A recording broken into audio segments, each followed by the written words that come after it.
Oh, my name is Carrie. I plead not guilty to this deed. We were just drinking at the bar. They think I hit you with my car, though I don't really know how, without me damaging the plow. So we found you in the snow. How you got there, I don't know. Brian Alberts is the place where we found your broken face. All the witnesses at trial claim their phones can all but dial. The McCabe say they're your friend, but the truth they surely bend. They will pull out all the stops, protecting all the crooked cops. And those cringy texts I sent to the agent that was banned were removed in single threads by machines owned by the feds. So Detective Brian's dreams were not disturbed by my shrill screams. Carrie Roberts testified, didn't fake it when she cried. Unlike Jen, who likes to mock a state of horror and of shock. It was February 22 when I last set eyes on you. Death is such a nasty thief of your life, Johnny O'Keefe.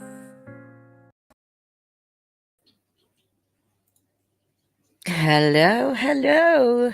I'm back. Did you miss me just a little bit? I missed you and you.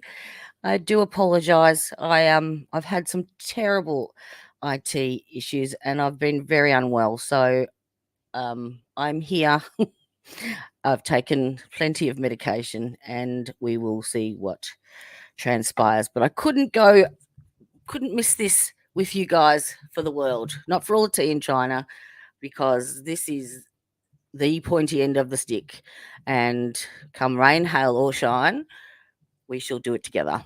So, that being said, I left off when my modem crashed on Friday with the expert witness dog biter. I can't even remember her name. I'm sorry. I've spent the whole last 4 days in bed. But I have coffee and I have emergency relief should I need it. um, so she was amazing. Um, yes, and Lally did his darndest, but he actually played a bit dirty. If anyone picked up on it, in the case law that he put forth to the witness was very, very misleading. It was an old case law that related to biting,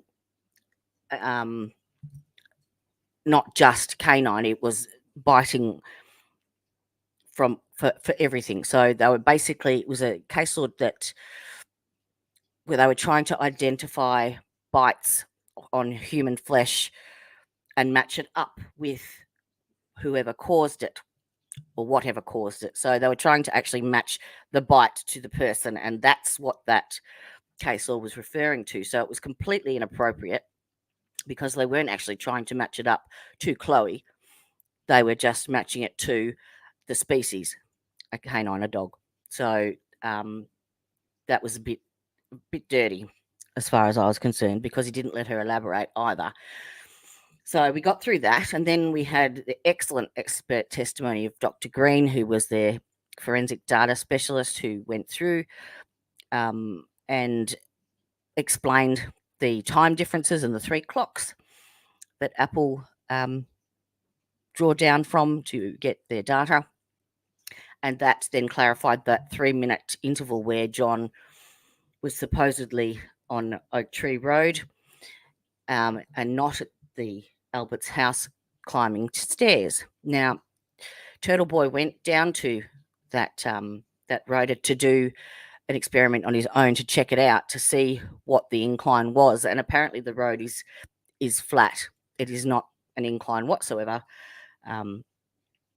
What you do with that is up to you. But he actually got into a bit of he ran into some McAlberts down there and was allegedly assaulted. So yes, that turned into that. So the upshot of it all was that the 227 phone call did actually happen on or before 227 on January the 29th. I know I'm skimming over that, but I couldn't actually find it in my history, and in my rush to drag my bare bones to the to the internet, I've already had it crash on me once trying to get uploaded and on stream. Yes, I've kept it to day 30. So we're going to go from the forensic medical examiner for the defence. I think his name, where are we? We are Frank Sheridan. Now he is a bit hard to hear. He's I think he might have some breathing issues, but he's a very well experienced medical examiner. And Lali asked some stupid questions. I know that's probably a given, but oh my God, Lali, really? So needless to say, let's get into it, shall we? It's great to be back. It's great to have you all here. And again, I apologise for my absence. There's a couple of other things I'd like to discuss as we go through as well, but we'll start. We'll make a start. Because we have closing statements today. Woo-hoo-hoo!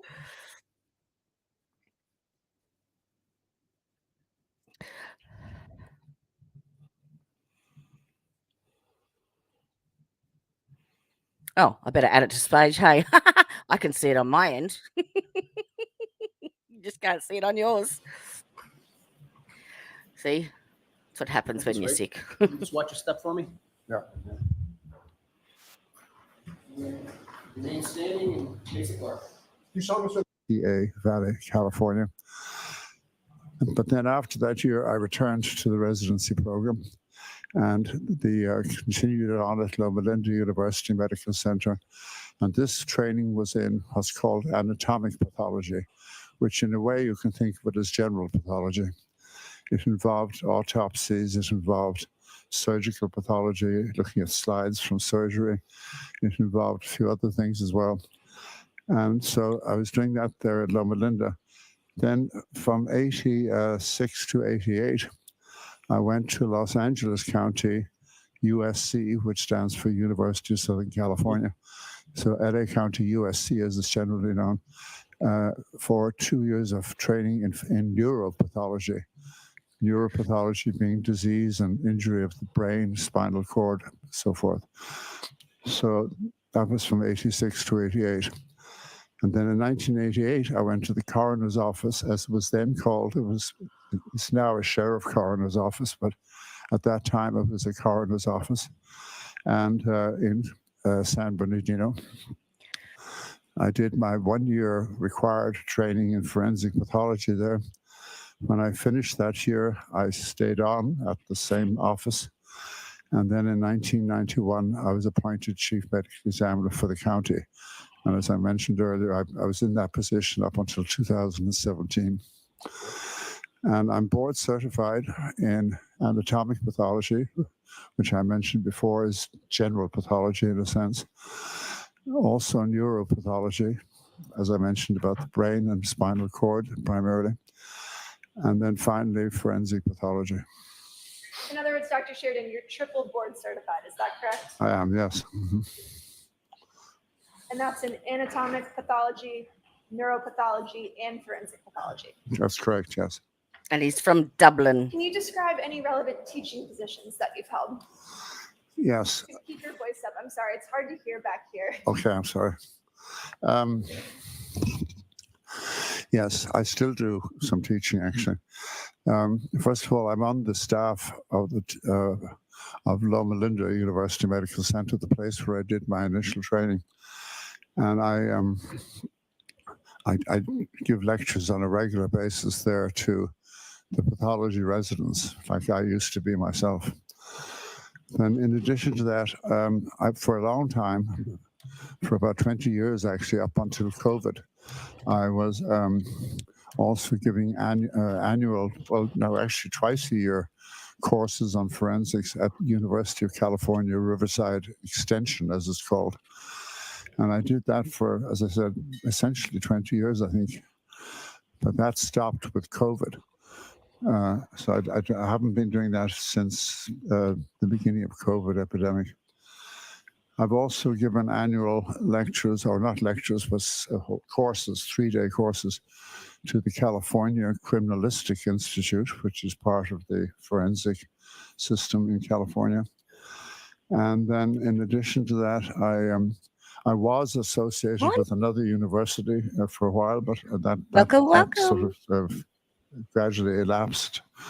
And that's basically it. I give occasional lectures at, well, actually, at least once a year at various other places, just individual lectures. I'm a visiting lecturer, in other words, and at community colleges and even high schools, actually. And then I forgot to mention one more thing.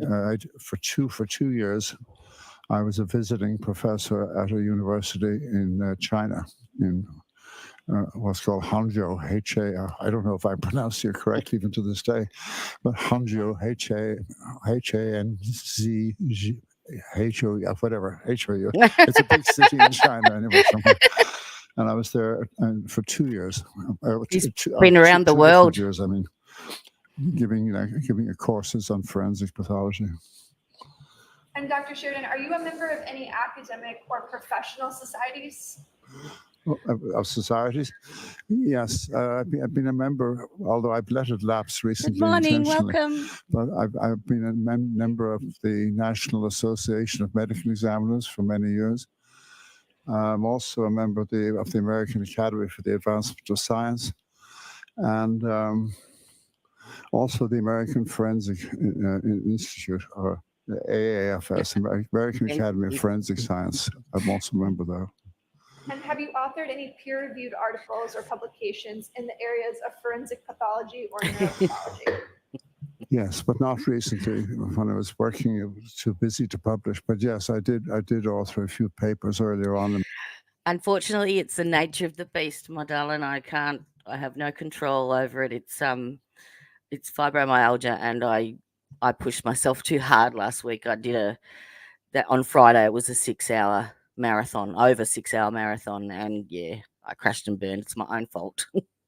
So, but thank you so much for all your lovely concern. I'll get there. I just didn't want to crash this point in time. This is like the worst time in my career. One of which it wasn't really neuropathology, but it was urology more than, well, it was actually neuropharmacology. Thank you. And then I did author another paper on that was related to my forensic pathology work on organ donation, organ and tissue donation for transplantation. Those are the two main ones, but there were a couple of other lesser papers. Can you describe your duties as the Chief Medical Examiner of San Bernardino County? Yes, as Chief Medical Examiner, I had some administrative responsibilities. Fortunately, not too many, because there were other people to do it. But most of my responsibility there was supervising the medical part of the coroner's office. In other words, the autopsy section. And I was supervising other pathologists, but I was also working full-time doing autopsies myself. So I spent most of my time actually performing autopsies. But I did have, as I said, administrative roles and the role of supervising colleagues. And of course, as a medical examiner, as a forensic pathologist, I frequently had to testify in court, rather like I'm doing now. So that was another part of rather like I'm doing now. And during the course of your professional experience, approximately how many autopsies do you believe you've conducted? It's between 12 and 13,000. I think it's closer to 13,000. Wow. And have you qualified as an expert in the areas of forensic pathology, neuropathology, and I think so. I think he might just have met the criteria. Yes, well over 400 times. How many was that? over 400. And did you review materials related to this case in furtherance of coming to an opinion and conclusion about Mr. O'Keefe's injuries? Yes, I did. I reviewed quite a lot of materials. What did you review? Okay, I reviewed the autopsy report on this case. Along with that, there was the neuropathology report, which was separate. There was a toxicology report. There were autopsy photographs. These were all of primary importance to me, all these things. Then I also reviewed the complaint in this case, outlining, in other words, the basic details of the case. I reviewed photographs taken at Me the too. scene of death of Mr. O'Keefe.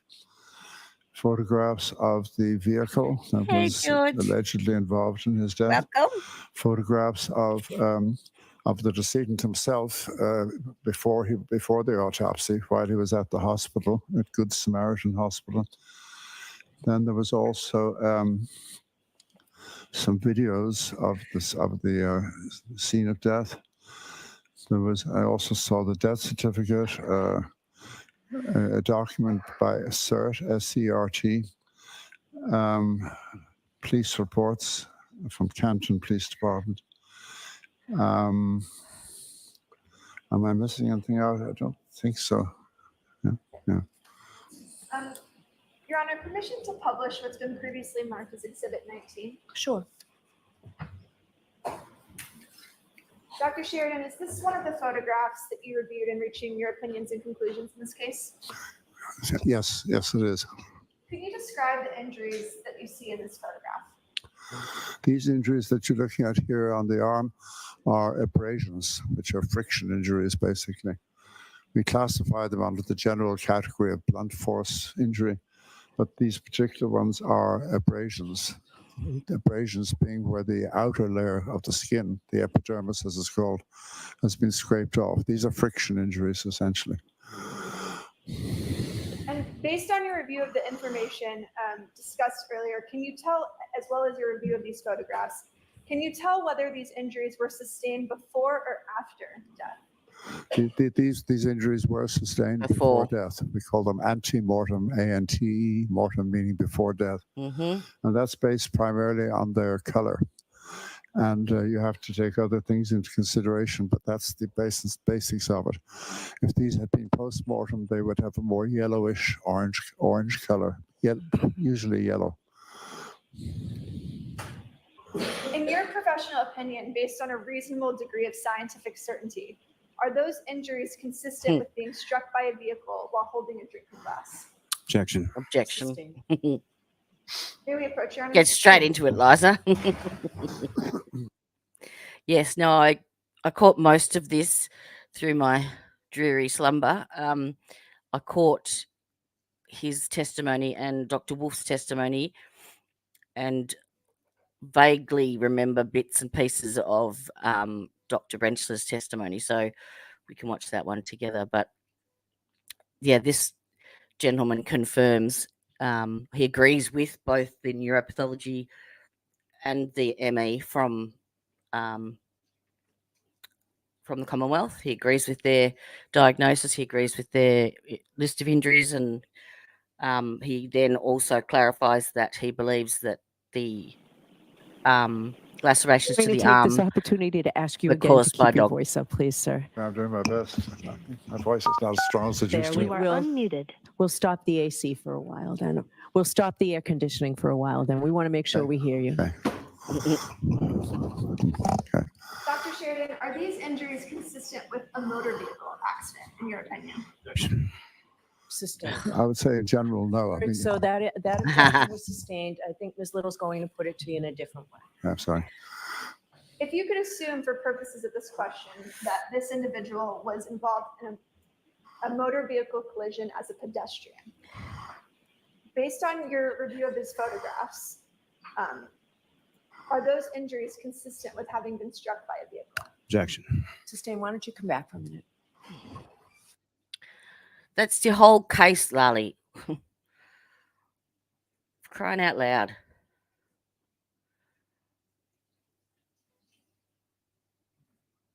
Oh, for sure. It's a wipeout. Absolutely. Yep. Yep.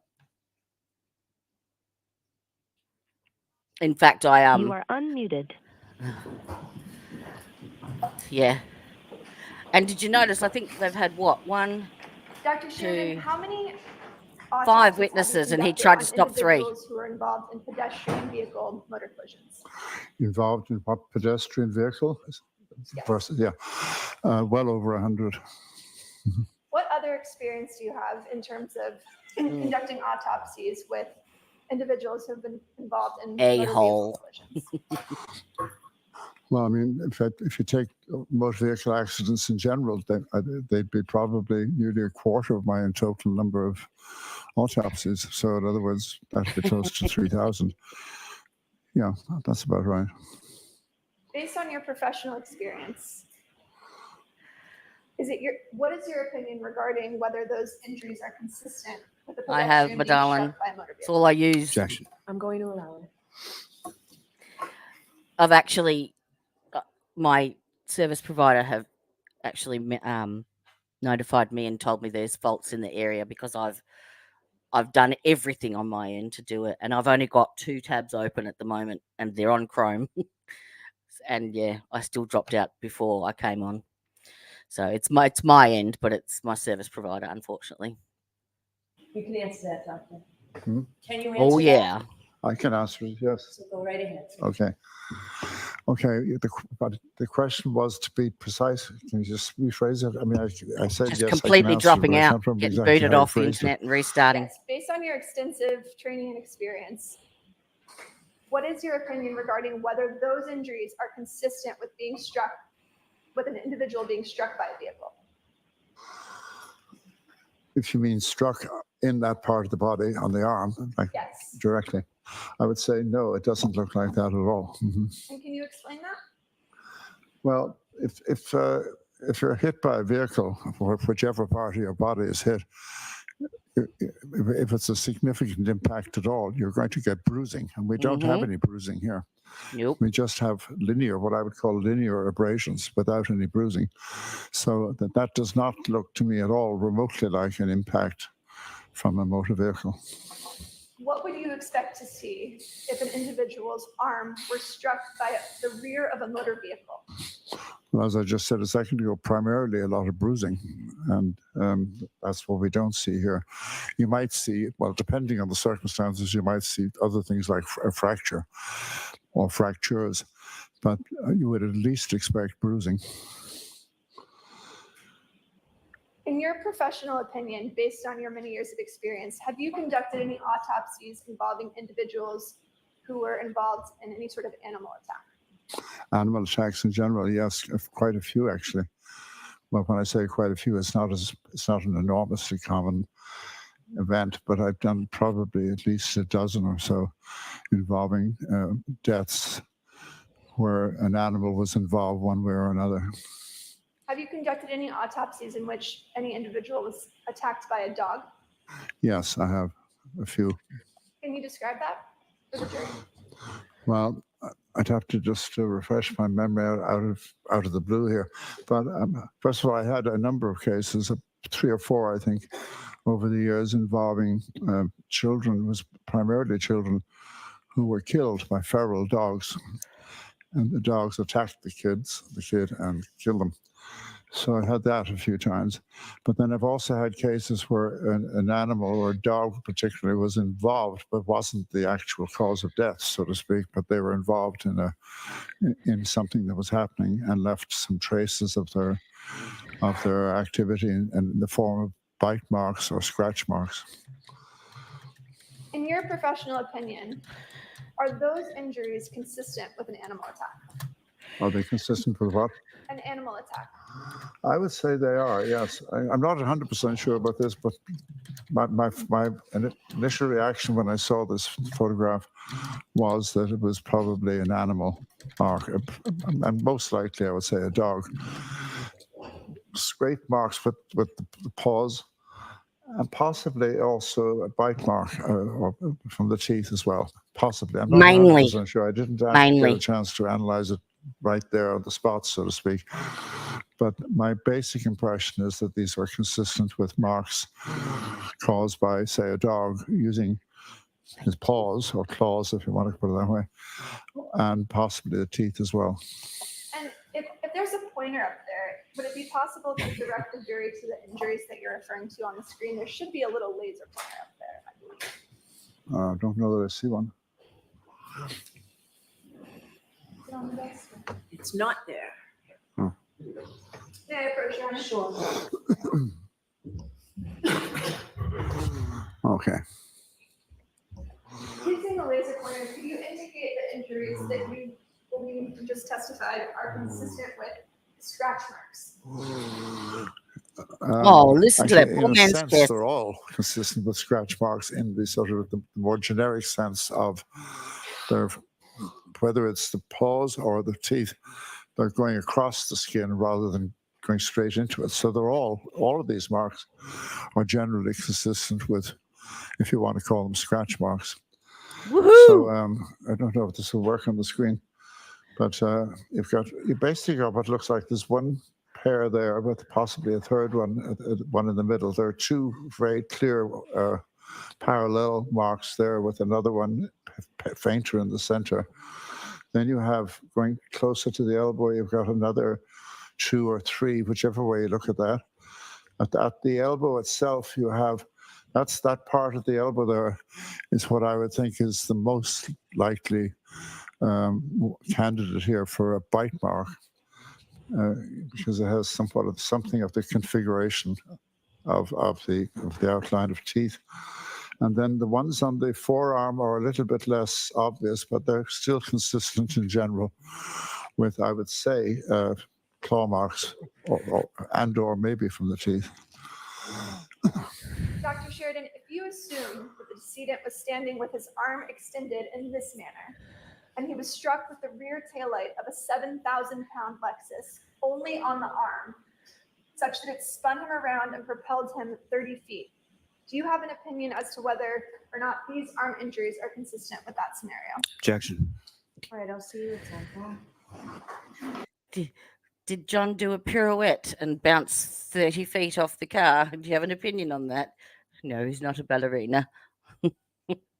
Who in their right mind could look at that picture and say, definitely from a car? Definitely car. It's ridiculous. Yes, I was listening. I don't know if anyone was listening to that. Was it today or last night? I only caught wind of it today, but they were going through the jury instructions, which is why I rewound and went, why are they going through? What have I missed? And yeah, but I don't think they were adding, if anyone else heard them, I only caught the first half of the hearing, but I don't think they wanted to put, or the state wanted to put any lesser includeds in.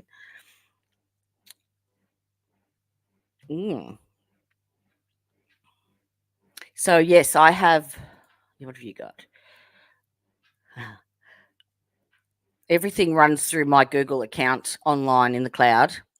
But yes, this does happen pretty much in the peak times, and it's only been the last week or so, a week max. And the only way that I can get back online is to completely reset my modem and router. I've got I've got full cable hardwired through to the computer, so it's not even on Wi-Fi, so it's hardwired through. But I've got a feeling that the amount of, because it's unlimited data, the amount of data I'm using now, my router may be a bit old to cope with what I've got running through it. So I think that might be the issue. I might need to update the router. That's the only other thing I can think of. But my service provider did say they were having faults in this area. So Let's hope it doesn't boot me off again, because it just completely shuts me down. No internet whatsoever. Yes, the charge conference. Yes, that was, they were going through the jury instructions and the wording and what have you. But I don't believe they put any lesser included in there from memory. If anyone knows of any of the end of that charge conference that was on, I think it was ran for about 35 minutes or so. Yeah, I don't think they added, not even for the DU. Oh, I think they opted out of having,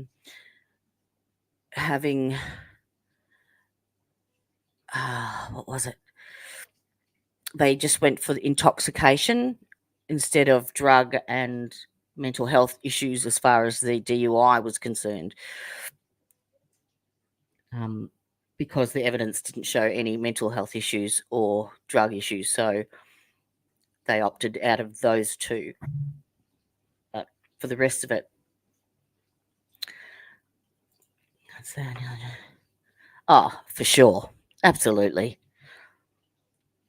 Shouldn't have gotten here. Should not have gotten here. So today we have, or after this, we have the closing statements. It's gotten to this point, closing statements, and then jury instructions and deliberations. So how long deliberations are going to take? Uh-oh, what's going?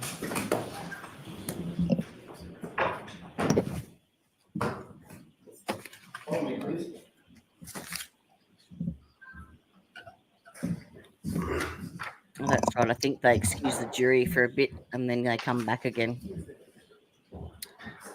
So we can skip this bit because we can. We have the technology. Yeah. Yeah. All right, go right ahead, Miss Little, in a loud voice. Thank you. And Dr. Sheridan, I'll ask you to also just keep your voice up. I'm with you, George. I'll try. Assume the decedent was standing with No. his arm outstretched like this and was struck by the rear of an SUV only in his arm at 24 miles per hour. Are the injuries in Exhibit 19 consistent with that scenario? No, I do not think so. Can you describe that? Well, as I think I've already mentioned before, one thing that's not there that should be there, given that Bruising. idea, that scenario, is there should be bruising, at least bruising, if not perhaps even more than that, but bruising for sure. Mm-hmm.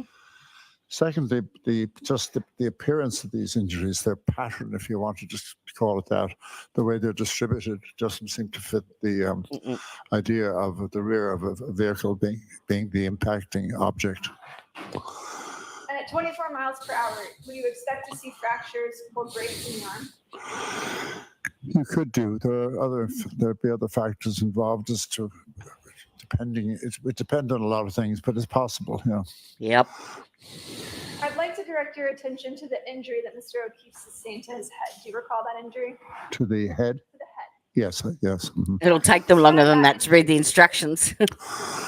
Well, there were a few minor injuries on the face, but the major injury, and indeed the main cause of death, was an impact to the back of the head, slightly to the right of the midline of the back of the head, and where there was a laceration. A laceration is another type of blunt force trauma, but this is a laceration is where the skin is actually opened up or split, so you get bleeding from a laceration. So there was a laceration, as I said, in the back of the scalp, in what's called the occipital area, and beneath that, when the skin was moved away as part of the autopsy, there was extensive bruising, hemorrhage, in other words, in the scalp at that same point. There was a fracture that started at that point in the skull, but traveled all the way forward to the frontal areas of the skull. So you have the impact. The impact site is clear because, as I said, you got the laceration. That's where the impact was. Um, so you have that the impact with the scalp hemorrhage there, and the skull fractures. Then the brain itself it had injuries, significant injuries. First of all, there was bleeding on the surface of the brain, and that's very common in situations like this. But in addition to that, there were extensive bruises. Contusions is the real word, actually, but they are essentially bruises of the brain substance itself, and that they were in several different parts of the brain, including the frontal areas, which are near the forehead, and also the temporal, which are towards the side, more or less.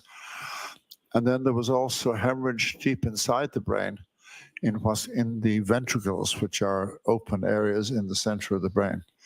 All of these things were described in the neuropathology report, and you can see them in the photographs that were part of the neuropathology report, as well as the autopsy.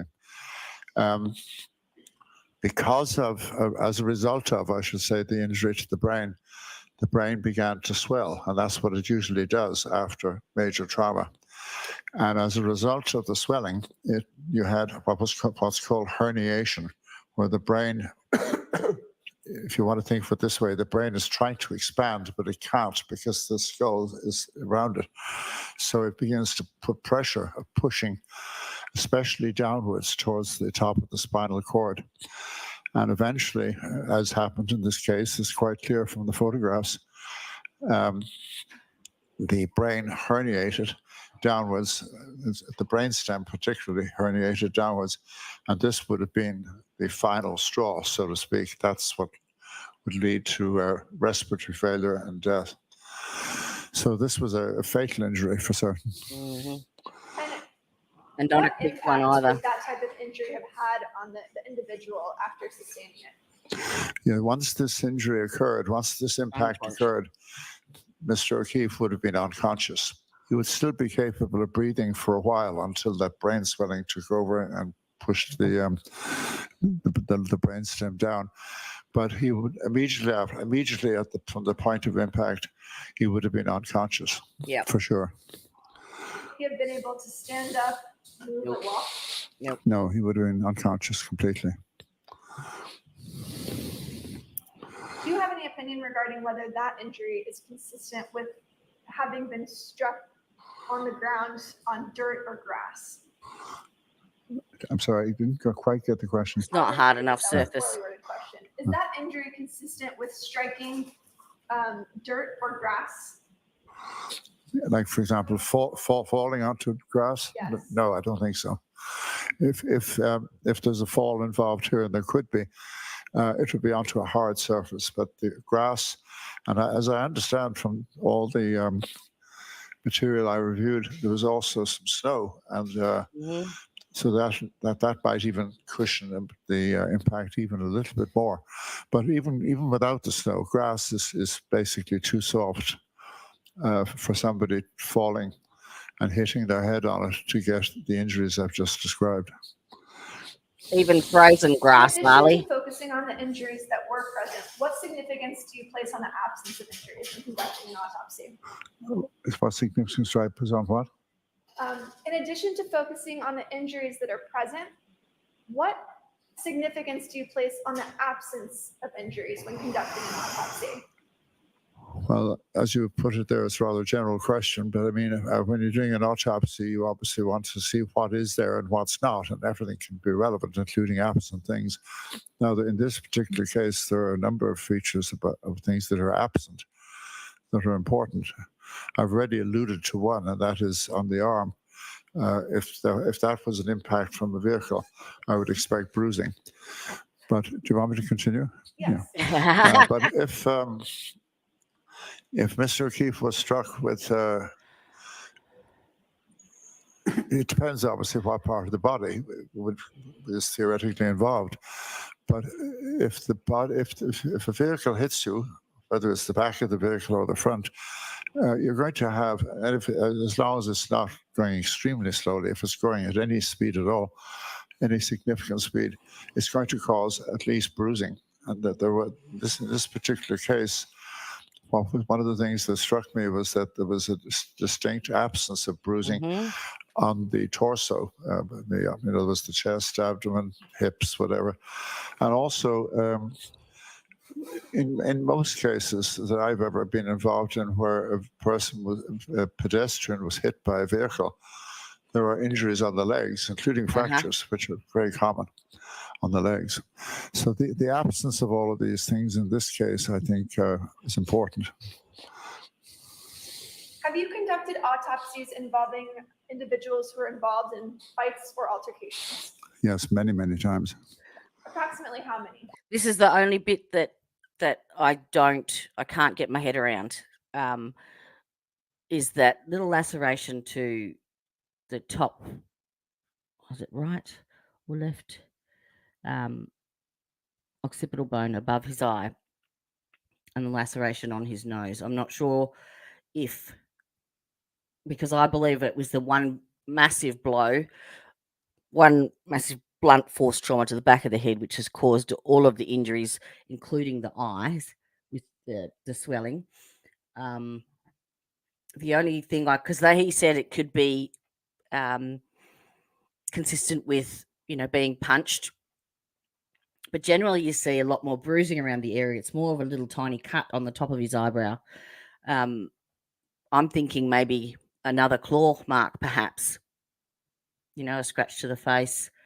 That's the only thing that I really can't get my head around. But we'll probably never, ever know. Gosh, I have no idea. And it's but a lot. I mean, I've done... I said earlier that between over 12, maybe 13,000 total autopsies.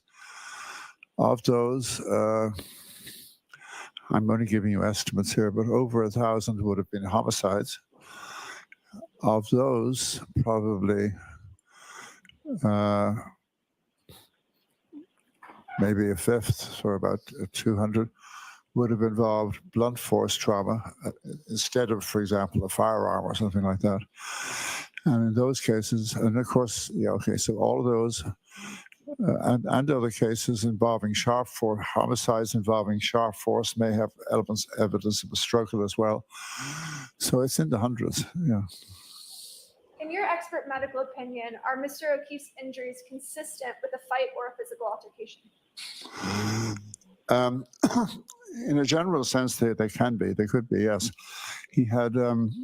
I alluded to it just briefly before, but the head injury, the major head injury I've described, but he also had a laceration over his right eyelid. He had some scrape marks on his face. He also had some bruises on the back of his right hand, which that kind of injury on the hands can be what we call a defensive injury. In other words, an injury that occurs when you're protecting yourself and you're hit hit either with another fist or with a hard object, and you're protecting yourself. So I would say that some of these findings I've just mentioned are consistent with the possibility of a physical altercation, yes. Thank you. If I could have one moment. Sure. If you have a good look at the bruises on the back of his hands, I think they were caused from trying to get IV access when he was in the ambulance. As you can see, the little puncture wounds where they've tried to no, I don't think so. I think he might have chronic airways disease, Gabby. His chest sounds terrible. But this guy at the podium might. He'd have to be. Good morning, Doctor. Good morning. Injuries that you were just testifying about with regard to Mr. O'Keefe, they were on his right knee, his right... the little scratch. His right arm, as well as the back right side of his head. Is that correct? Yes, I forgot to mention the knee, but yes, there were injuries in those places, yes. And understandable, but this isn't an autopsy you performed yourself, correct? I did not perform myself, no. You never saw the body. You're looking at Formaldehyde. photographs and reports, correct? Yeah, I'm going by the photographs and the autopsy report, yes. And contained within the materials that you reviewed, did you ever look at Mr. O'Keefe's medical records from the Good Samaritan? Look at whose medical records, Mr. O'Keefe's? Yes. I looked at the medical records from Good Samaritan Hospital where he was pronounced dead, yes. Okay, so you did look at those as well. I did look at those, yeah. I thought I mentioned it earlier, maybe I forgot. Now, Sorry, I'm a bit slow today, Gabby. with regard to what you reviewed of Mr. O'Keefe's injuries, you saw no injuries to his left arm, correct? To his left arm? No, I don't think so. No. No injuries to his left leg, correct? No. Mm-hmm. Injuries to his torso that you saw, That's correct. Mm-hmm. and no injuries to the back left side of his head. Is that correct as well? You think he's That's trying to trip him up correct, yes. here? Mm-hmm. Now, you indicated that you observed or reviewed the autopsy reports as well as autopsy photographs and the death certificate, correct? I did, yes. Mm-hmm. Now, do you agree with Dr. Scortibello's determination as to the cause of death being multiple blunt force type injuries in conjunction with hypothermia? I do agree with her, yes. He agrees. And you reviewed also the neuropathology report by Dr. Stonebridge. And he I did, agrees with yes. that too. And do you agree or concur with the findings of Dr. Stonebridge contained within that report? Yes, there were photographs taken during the neuropathology examination, Yeah. which were independent confirmation for me of I'll take that. the things described in the report. Yes. Now, with regard to autopsies that you performed in the past, well, let me ask you this first. As far as the injuries that you observed in the photographs to Mr. O'Keefe's right arm, they were not the cause of Mr. O'Keefe's death, correct? No. No, they were not. Mm-hmm. With regard to autopsies that you performed in the past, in regard to there being some sort of animal involved, as you were testifying before, is it normal to see just injuries related to an animal attack on just one portion of one piece of Stupid body? question. Stupid question.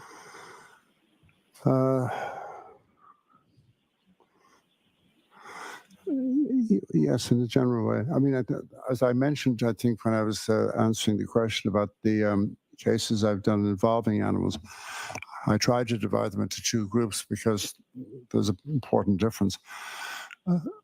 Some of those cases were cases where the animals were She needs to responsible put for on the her big death girl itself. panties now.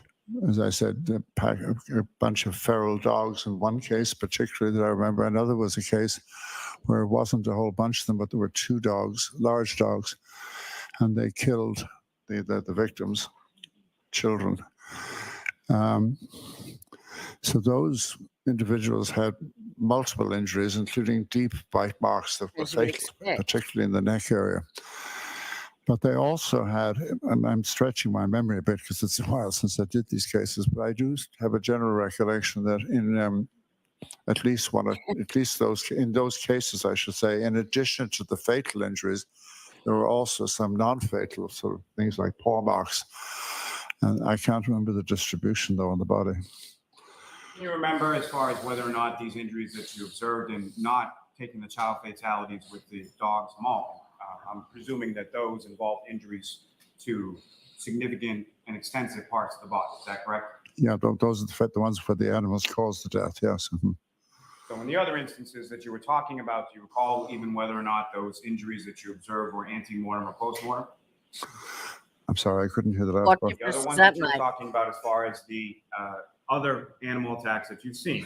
Yeah. Do you recall whether or not the injuries that you observed in those instances were ante-mortem Just trying to or confuse the post-mortem? jury Oh, now. ante-mortem. Well, actually, in one of the cases that comes to mind, the marks appeared to be post-mortem, and that was this person was actually a homicide victim, and they were lying outdoors, and their own dog.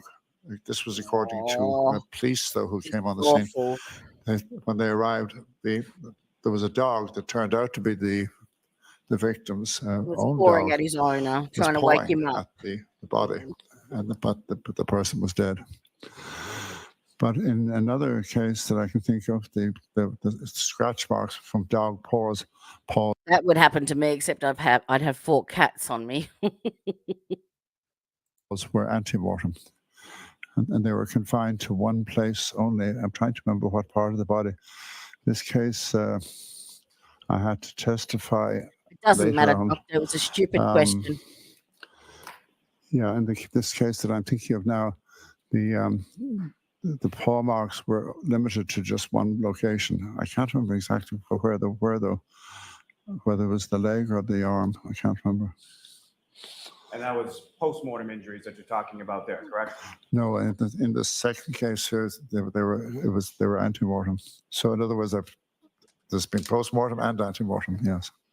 The injuries that you observed on Mr. O'Keefe's arm were to the posterior part of his arm, correct? Yes, basically the posterior. No injuries that you observed on the anterior portion or the other side of the right arm, correct? That's correct. Yes. No other injuries that you observed consistent with what you're talking about as far as an animal attack on any other part of Mr. O'Keefe's body, correct? That's correct. Yeah. Mm-hmm. And from what you observed in the reports and the photographs, you can't say definitively what type of animal, correct? That's correct. I can't. And you can't say even if it was an animal or was a dog, what breed of dog that was. Is that correct? No.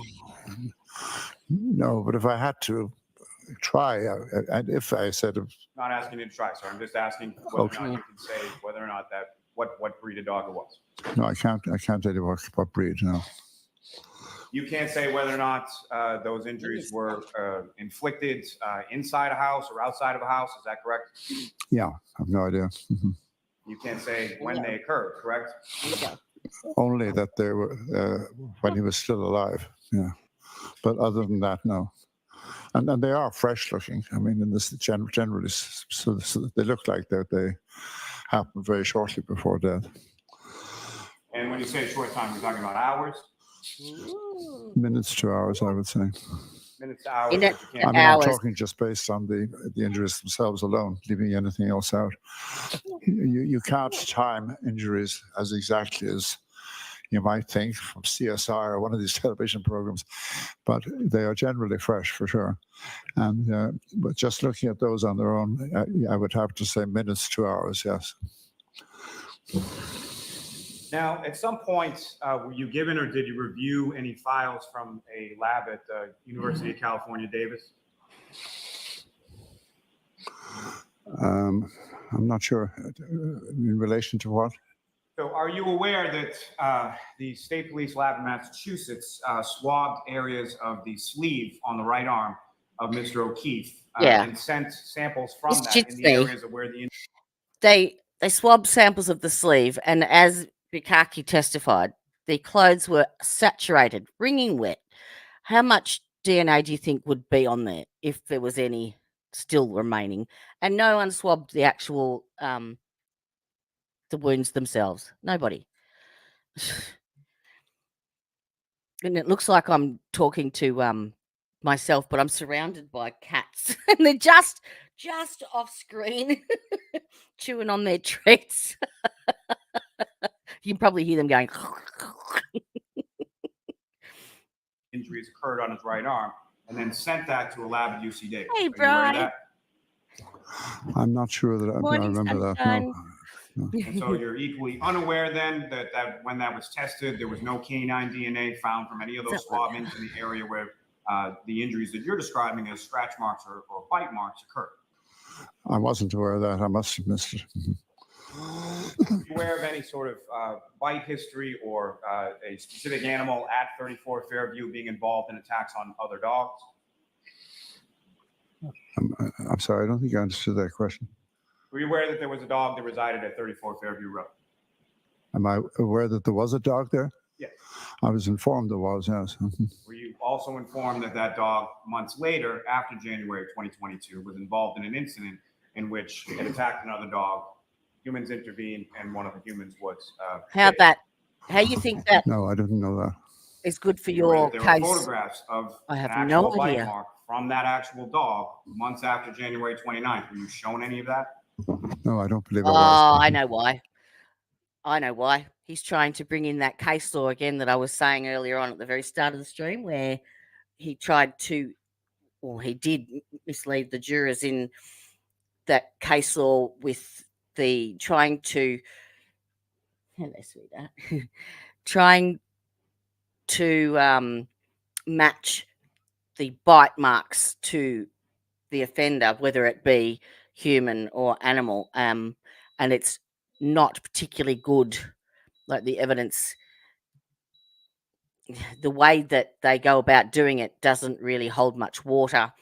It hasn't been particularly effective. They need to work on that, and that's what he was alluding to when he was questioning the dog bite expert, and he's just doing that again. So had that doctor said, "Oh yes, I compared the bite marks to the picture of Chloe and the forensic evidence of Chloe's bite mark," he would have got him there. That's what he was. That's where he was going with that. Sly little dog. Now, sir, did you write a report in relation to what you observed or anything in regard to your opinion or your testimony that you're testifying to here today? I didn't write a report as such, but I signed a declaration early on in my involvement in this case. What difference And does that it was make, a Ali? declaration or an affidavit that you signed under the pains of He's under penalties of oath. perjury back on January 31st, 2023. Is that correct? Sorry, what did you say about that? When you're talking about a declaration, you're referring to an affidavit that you filed with the court under the pains of penalties of Yes, perjury in yes. January of 2023. I didn't think it was January, but however, there was only one, so whatever you have. Now, at any point in time were you made aware that Oh, there yeah. were microscopic pieces of the defendant's tail light as small as 1/16 of an inch by 1/16 of an inch that were found in Mr. O'Keefe's clothing? Objection. I'll allow it. Of course you That do. were found in Mr. O'Keefe's what? Mr. O'Keefe's shirts. I don't remember that specifically. And that those pieces were then found to be consistent with the defendant's tail light. Like I said, I don't remember that particular part. Were you ever shown any material indicating that there was DNA from the defendant's taillight housing that was consistent with Mr. O'Keefe? Touch DNA. I asked about that myself, but I think the answer I got was no. Now, were you ever told about a piece of human hair that was found on the right rear quarter panel near the area where there was a dent on the back right of the defendant's vehicle? No, I don't remember that.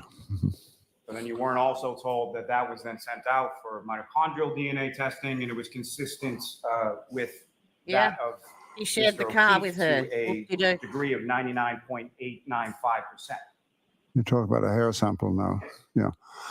No, I didn't have that. Yeah, a hair sample that had such little material on it had to be sent off for mitochondrial DNA testing. Now, doctor, would you agree that in blunt impact injuries, the characteristics of a blunt object can then be transferred to the victim in the form of pattern abrasions that match the characteristics of that blunt object? Yes.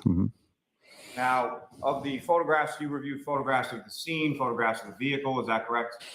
Yes, I did.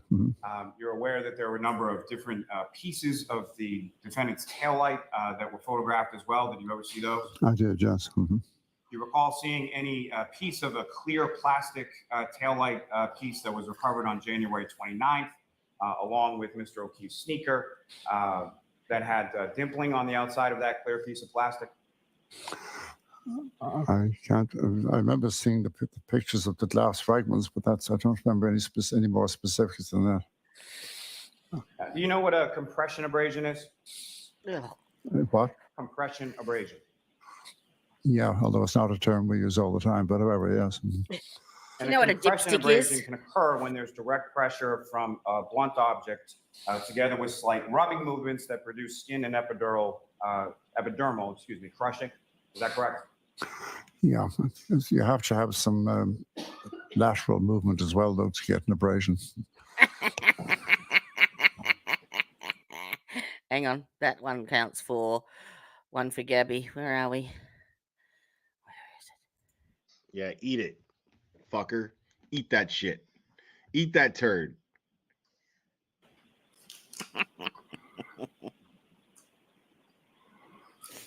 Now, when you were talking about prior autopsies that you've done involving pedestrian collisions, is it fair to say that most of those pedestrian collisions that you were doing autopsies on involved pedestrians being struck by the front of the vehicle? Yeah, mostly the front. Mhm. So mostly it's a pedestrian sort of crossing the street or standing in the street and then struck by the front of the vehicle, correct? Yeah, I think they were all. I have actually done a couple of cases where children were hit by the back of a reversing vehicle. This was in the days before they had the rear videos on cars that they have now. But Oh, you mean the one that so wasn't those working on cases Karen's were car? impacts against the back of the vehicle.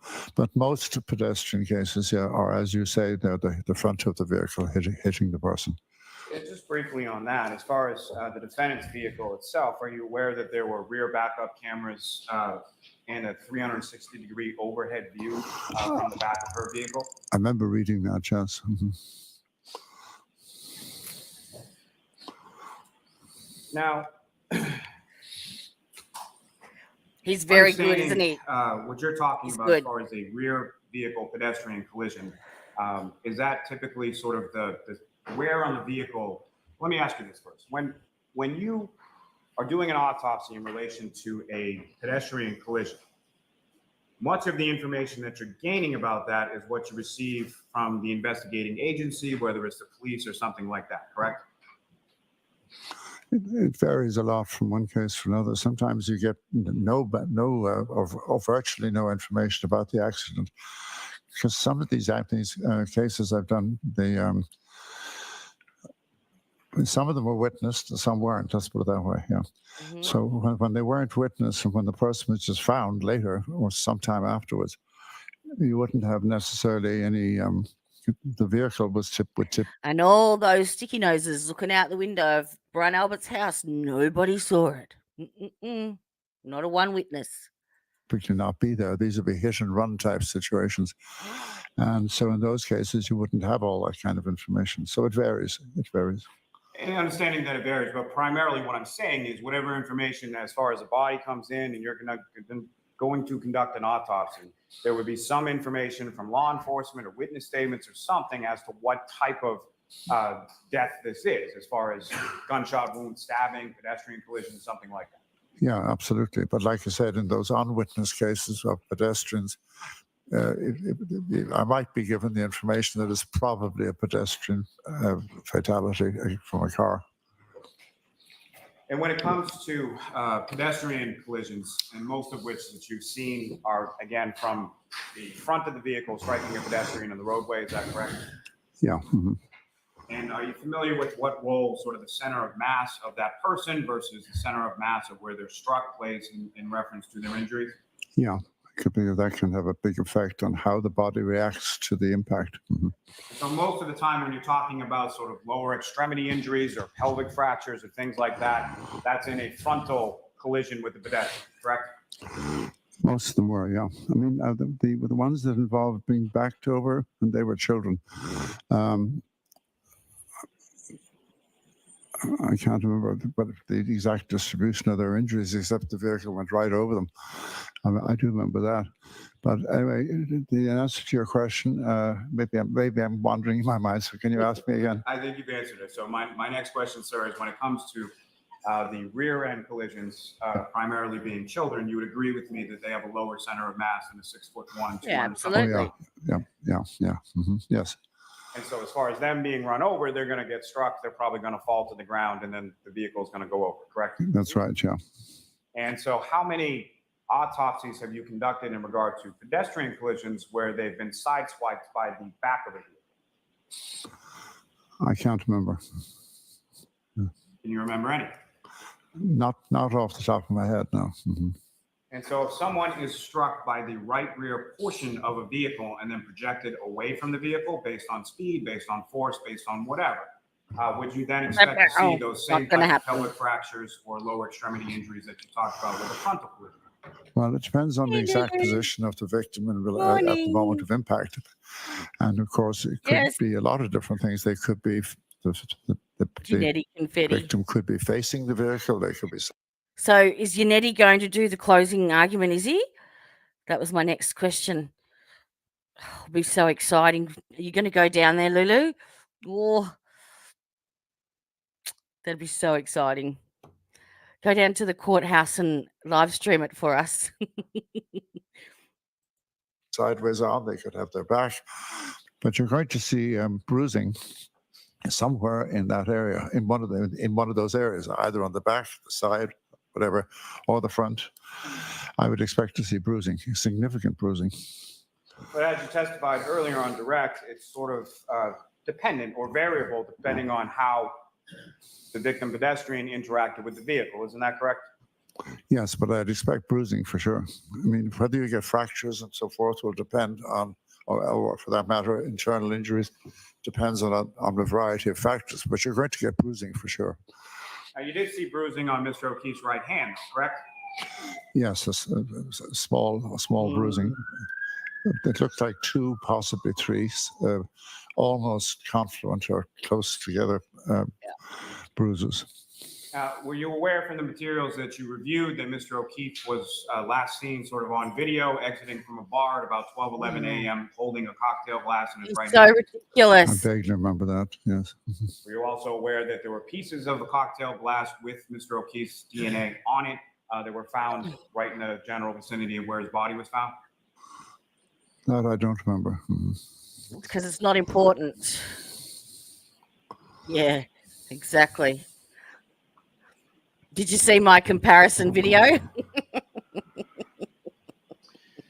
You talked about a couple of different patterns to the injuries that you observed on Mr. O'Keefe's right arm. So my question for you, doctor, is it your testimony that those, what you're terming as animal bites or scratches, were they caused at one time or multiple times, or how many times are we talking about?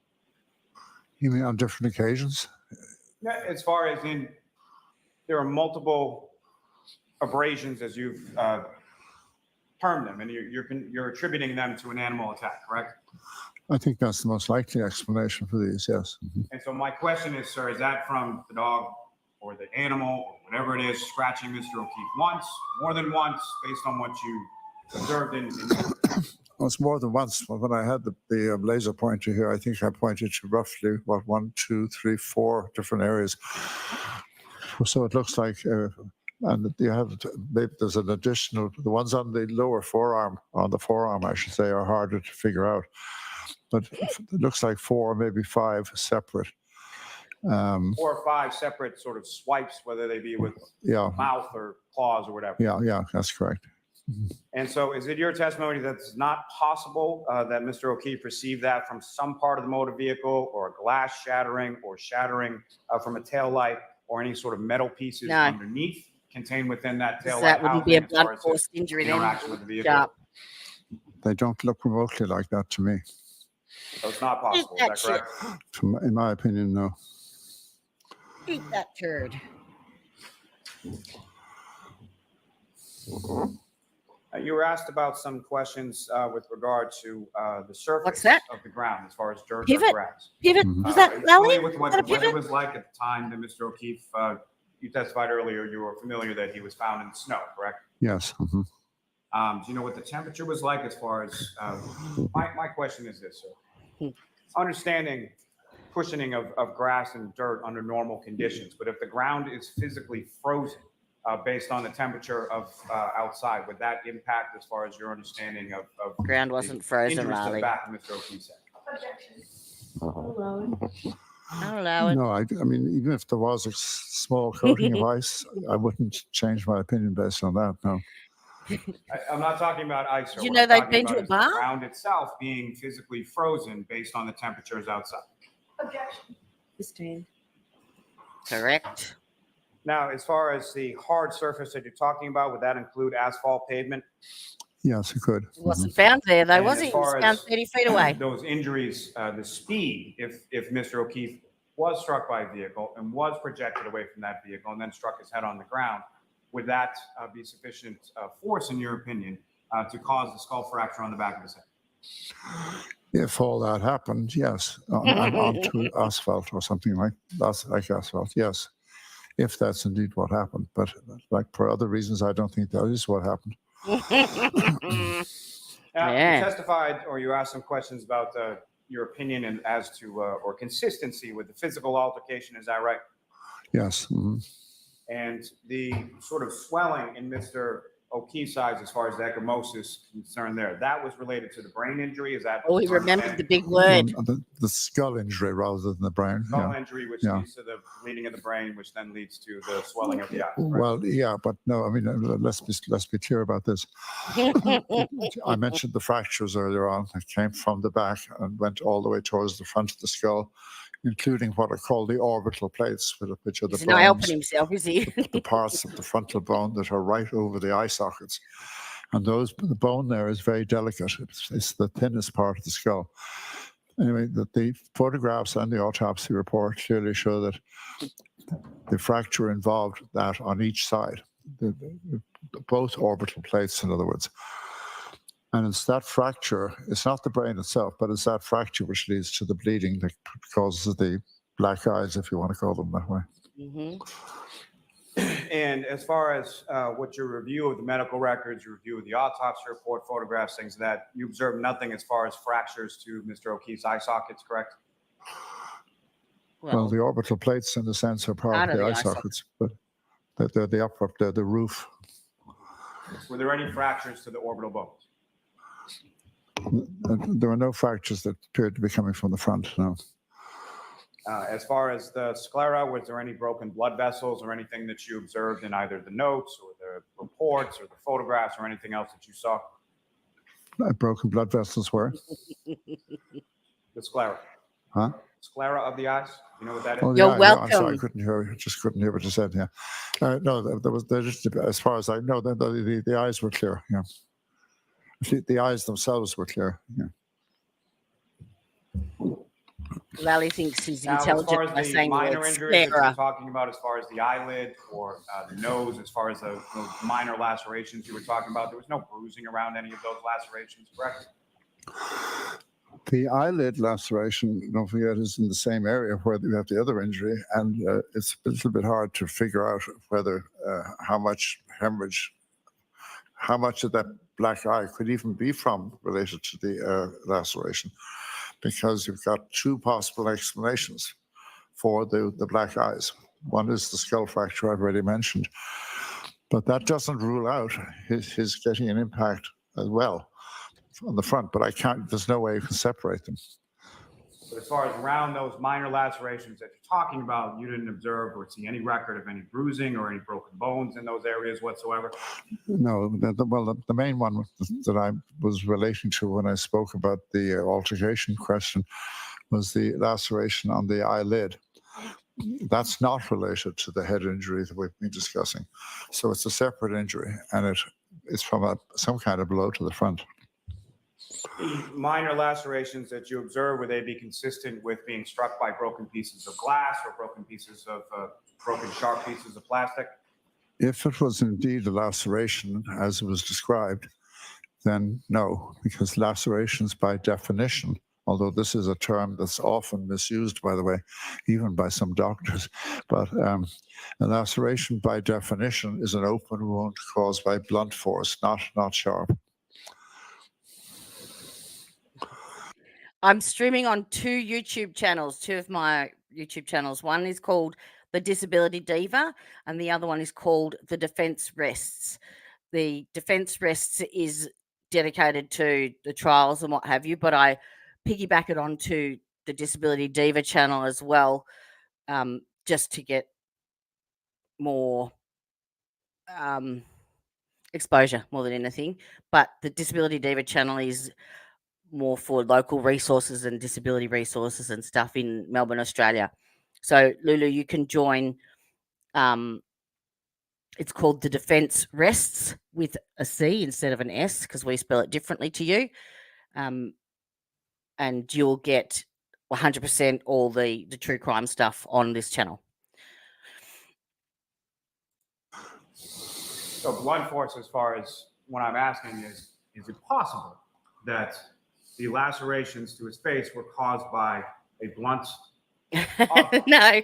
that then shattered and caused No. lacerations to his face. I find that hard to imagine. I find that very hard to even conceive of. So it's not conceivable? Is that what you're saying? To me, no.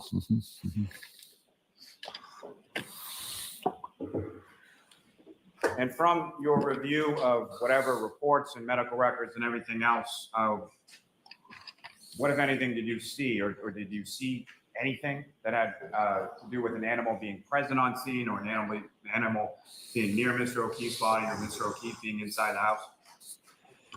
I don't know. I mean, but I heard there was an animal somewhere around the place, a dog. I think you mentioned the dog earlier. So somewhere around the place, but no evidence that you've seen that animal interacted with Mr. O'Keefe in any way.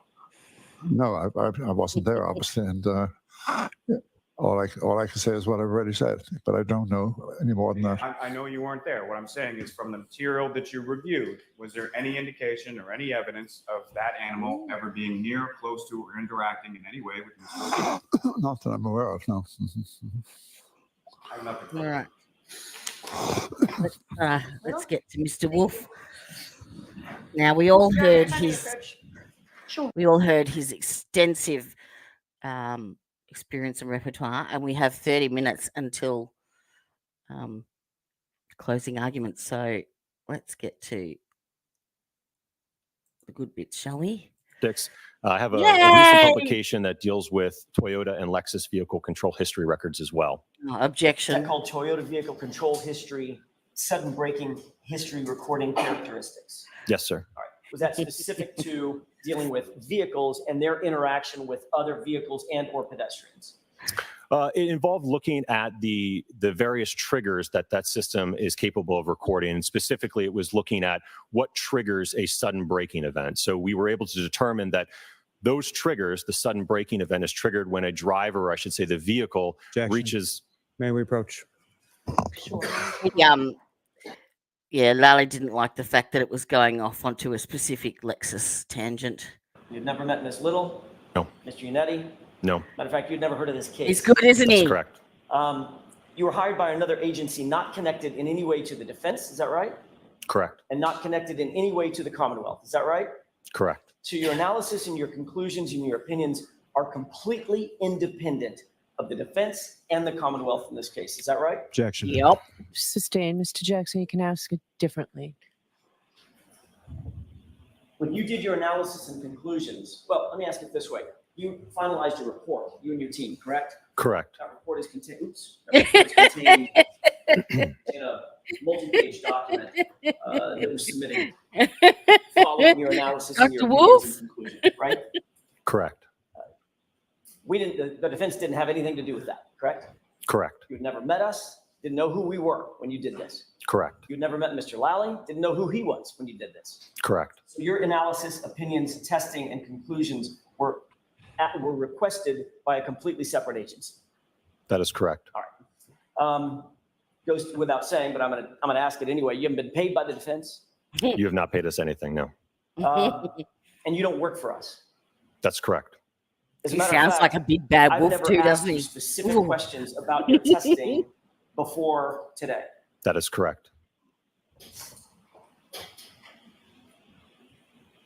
Your work product, the report that you provided, was provided both to the defense as well as the Commonwealth. Is that right? That's my understanding, yes. And you were equally available to both sides. In terms of them reaching out? Correct. Can I be the Red Riding I Hood? called you ultimately after receiving the report, asked if you join us and testify, correct? That is correct.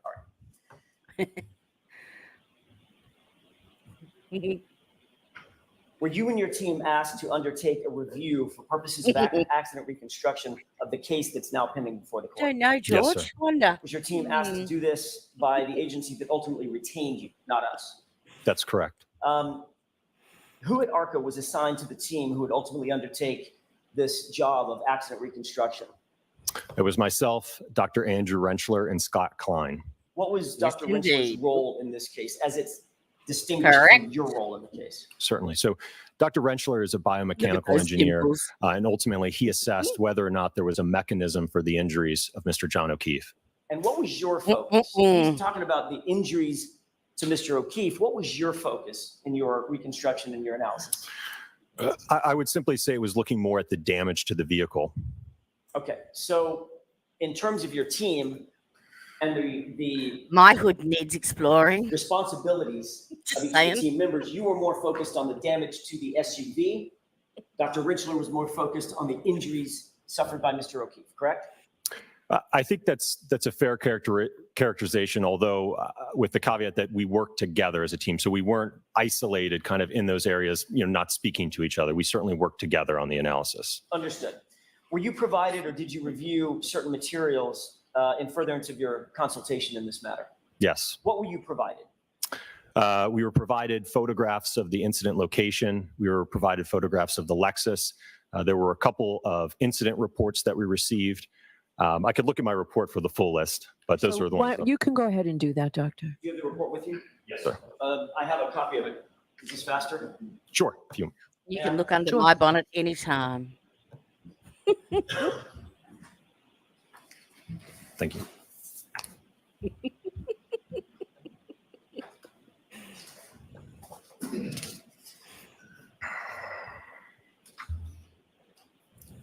How many categories of materials were you provided?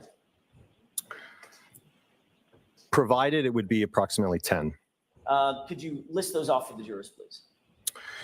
It would be the Norfolk SPDU homicide death report, The the blue bag's Commonwealth back, of Gabby. Massachusetts The blue Department bag. of State Police crime scene report, OCME dispatch removal report, photographs of the incident location, videos of the incident location, photographs of the 2021 Lexus LX 570, photographs of recovered Sorry, no, evidence, sorry. crash data retrieval report from the 2021 Lexus 570, report of autopsy, and autopsy photographs.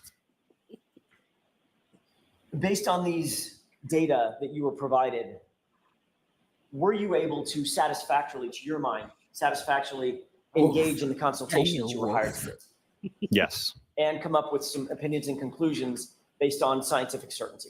Yes. Did you review scene photographs of the alleged incident? Yes, sir. What information were you able to glean or gather from your review of the photographs, from the scene specifically? So from those photographs, I was able to identify there was fragments of transparent red, clear plastic. There also appeared to be pieces of chrome and black plastic. I also observed what appeared to be glass fragments along with a black drinking straw. Did you also review some videos? Yes. That was out at the scene, maybe a leaf blower? Correct. It appeared to be daytime. Yes. Okay. What did you note about the photography at the scene of the items that were being photographed? Well, I think one thing that comes to mind is it was a little bit difficult to follow on the that evidence, so to reason. speak. So typically, when I go out and do an inspection, especially of a fresh incident, let's say I've got a debris field or I've got tire marks, what I like to do is kind of step into the scene, if you will, where you take global perspective Step into shots and then you this. step into a specific piece of evidence so that you can, at a later point in time, identify where that evidence is. I noted that in a lot of these photographs, I didn't see a whole lot of that stepping in. It was essentially just zoomed right into where that evidence is, but not really having a great understanding of where was it relative to all of the other evidence. Or when it got there? Correct. Based on your review of all the materials that you described for the court, did you get an understanding of what the Commonwealth's theory of the case is, specifically that Mr. O'Keefe was struck by the Lexus SUV? Objection. Sustained. Did you come to Cross my understand fingers. There we go. that, Like that. the allegations before the court were that Mr. O'Keefe was struck by the vehicle? Objection. Sustained. Ask it differently, Mr. Jackson. Did you perform an accident reconstruction specifically focused on determining whether or not damage to the Lexus was consistent with hitting Mr. O'Keefe?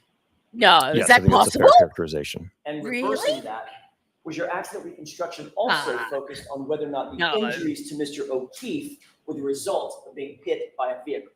No. Yes. You're telling me we've got 30 days and now you're telling me we can do that? During your analysis, did you note the damage to the vehicle? Yes, sir. Describe that, please. So the primary damage was to the right taillight. It appeared to be fractured with the majority hammer. of the lens cover, so that clear and red plastic covering missing from it. In addition to that, if you're looking at the back of the vehicle, to the left of that, in the area above there's also another tail lamp assembly on the lift gate. So above that assembly, there was a small dent along with some paint chips on the bumper. More so on the wraparound section as it kind of curves around to the right side of the vehicle. There appeared to be some superficial scratches as well in that area. Was there any other damage or deformation that you were able to glean from your review, the photogrammetry, damage to the Lexus, the bumpers, the panels, the quarter panel, the sheet metal, anything like that? No, the rest was remarkably intact. Is it common in vehicle Remarkably pedestrian intact. collisions that there is some sort of bumper displacement and or sheet metal deformation that's concomitant to that? Absolutely. Assuming a pedestrian is positioned in a normal upright position, you certainly would expect to see damage to the bumper. In a lot of cases, what happens is, the bumper is just clipped on. So again, the force of that impact will oftentimes cause the bumper to kind of become unmounted or unclipped. You certainly could see deformation to body paneling, such as the lift gate or the quarter panel as well. Is that especially true at higher speeds, meaning above 15 miles per hour or so? Oh, absolutely, yes. Was there any apparent damage to the Lexus that appeared consistent with any kind of pedestrian interaction that you saw? No, it was really confined to just the taillight, a very isolated portion of the vehicle. During your review and your investigation, did you note information concerning items that were supposedly found on the bumper? Yes. What was that? I believe it was noted there was 2 apparent glass fragments located on the top bumper cover. What's the significance of the presence of those items or the lack of materiality of those items? Nothing. In your view? Well, again, I think it's going back to the scene evidence. Again, we knew that there was glass fragments, what appeared to be from a drinking glass, at the scene of the alleged incident. Is there any glass consistent with the glass that was supposedly found on the bumper, in the taillight housing, the taillight mechanism, anything from the car, from the Lexus, that would account for that glass? Nope. Okay, I think I understand. So the taillight itself is not comprised of any glass. It is all plastic. So that damage, or I should say that glass on the top bumper cover could not have come from the right taillight. Now, based on your review of the information that was provided to you, did you undertake any testing of that vehicle? I'm sorry, any testing concerning the damage to the vehicle? Yes, sir. All right, can you describe what that testing was? So we performed, again, this is with Dr. Rentschler and I working together on this again. We performed projectile testing to the tail lamp with a drinking glass as well as a hybrid head form. This was really interesting to me. The theory is that he's piffed the glass at the tailgate. I never even thought of that. But another little bit of information that I found out in my research journey is apparently the tail lights on the Lexus, when they are hit, they're designed for the fragments to fall inwards into the assembly itself, not be projected outwards. So a little bit of a useless information there. Hope you'll sleep better let's tonight. take those one at a time. How would you describe the drinking glass test? Certainly. So again, from our review of the evidence, we knew that we had an isolated portion of damage to Lexus confined to the taillight. So we know that we're dealing with potentially a small object that could have created that. Looking at, again, the evidence in terms of the scene photographs, we know that we have a damaged drinking glass at the scene in the vicinity of the fragments of the taillight. So the theory that Dr. Rentschler and I put forward is potentially an individual threw this drinking glass at the back of the Lexus, causing the taillight to fracture. I'm going to interrupt you right there. You and Dr. Rentschler formed that theory and wanted to test that theory, correct? Yes. You were not told that theory by the defense because you've never met us? Correct. You were not told that theory by the Commonwealth. You never met them, correct? Correct. Your theory was the product of simply having some facts extant in the data. You had a broken drinking glass, a broken taillight. Let's put them together and figure out if the drinking glass could be responsible for the taillight and vice versa. Absolutely, yes. And that was your determination of, well, we were given instructions to reconstruct this. Let's look at every single angle, correct? Absolutely. Makes And I sense. will note, as part of the engagement with the entity that retained us, we were asked not to do any outside research or investigation of the case. It was to be based solely on the evidence that we were provided. Bang, right And there. importantly, while you were doing your testing, had you ever even heard of the Karen Reed case? No.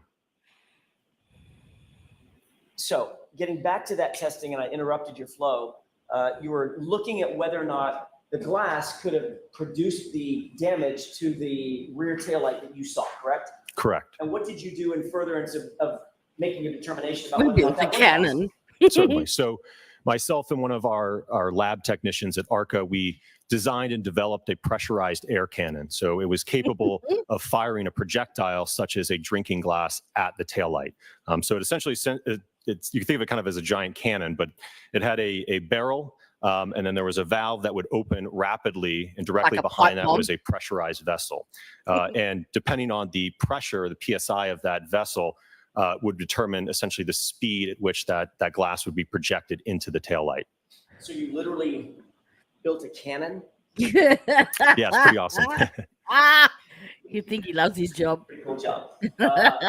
Tell me what the results of your testing was with this pneumatic cannon that would fire the drinking glass. Certainly. So we performed 2 different tests in terms of speeds. The target speeds were 30 and 40 miles per hour. Yeah. Why was that? Well, so with consultation with Dr. Rentschler, he indicated that that is a reasonable speed at which an adult male or an individual, for that matter, could throw a drinking glass at the taillight. Had anybody up to that point, anybody told you any specific, let me see if I can rephrase that. Had anybody indicated that there was any evidence whatsoever that John O'Keefe had thrown a drinking glass at the taillight? No. Was this another example of you and Dr. Rentschler and your team just exploring sort of every possibility and working a little bit in the blind? Objection. Sustained.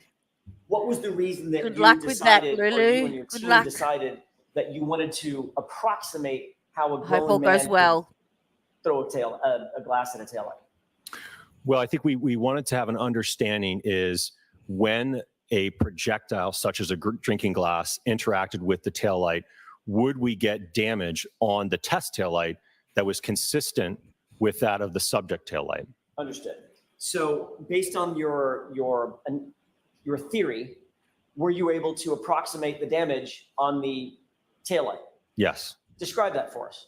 So as I mentioned, we ran 2 tests. The target speeds were at 30 and 40 miles per hour. And there was a little bit of variability in terms of what our target was and what we actually achieved. So the achieved speeds were at 31 miles per hour and 37 miles per hour. So there's just depending on how the glass leaves the barrel and some of the rotation can affect some of the speed or ultimately the end result speed to that. So what I will say, though, is that with the 37 mile per hour projectile into the taillight, we noted and observed that there was damage that was consistent with that of the subject tail lamp, and that the test tail lamp had the majority of the outer lens fractured and missing, broken into pieces, as well as some underlying damage to some of the internal components as well.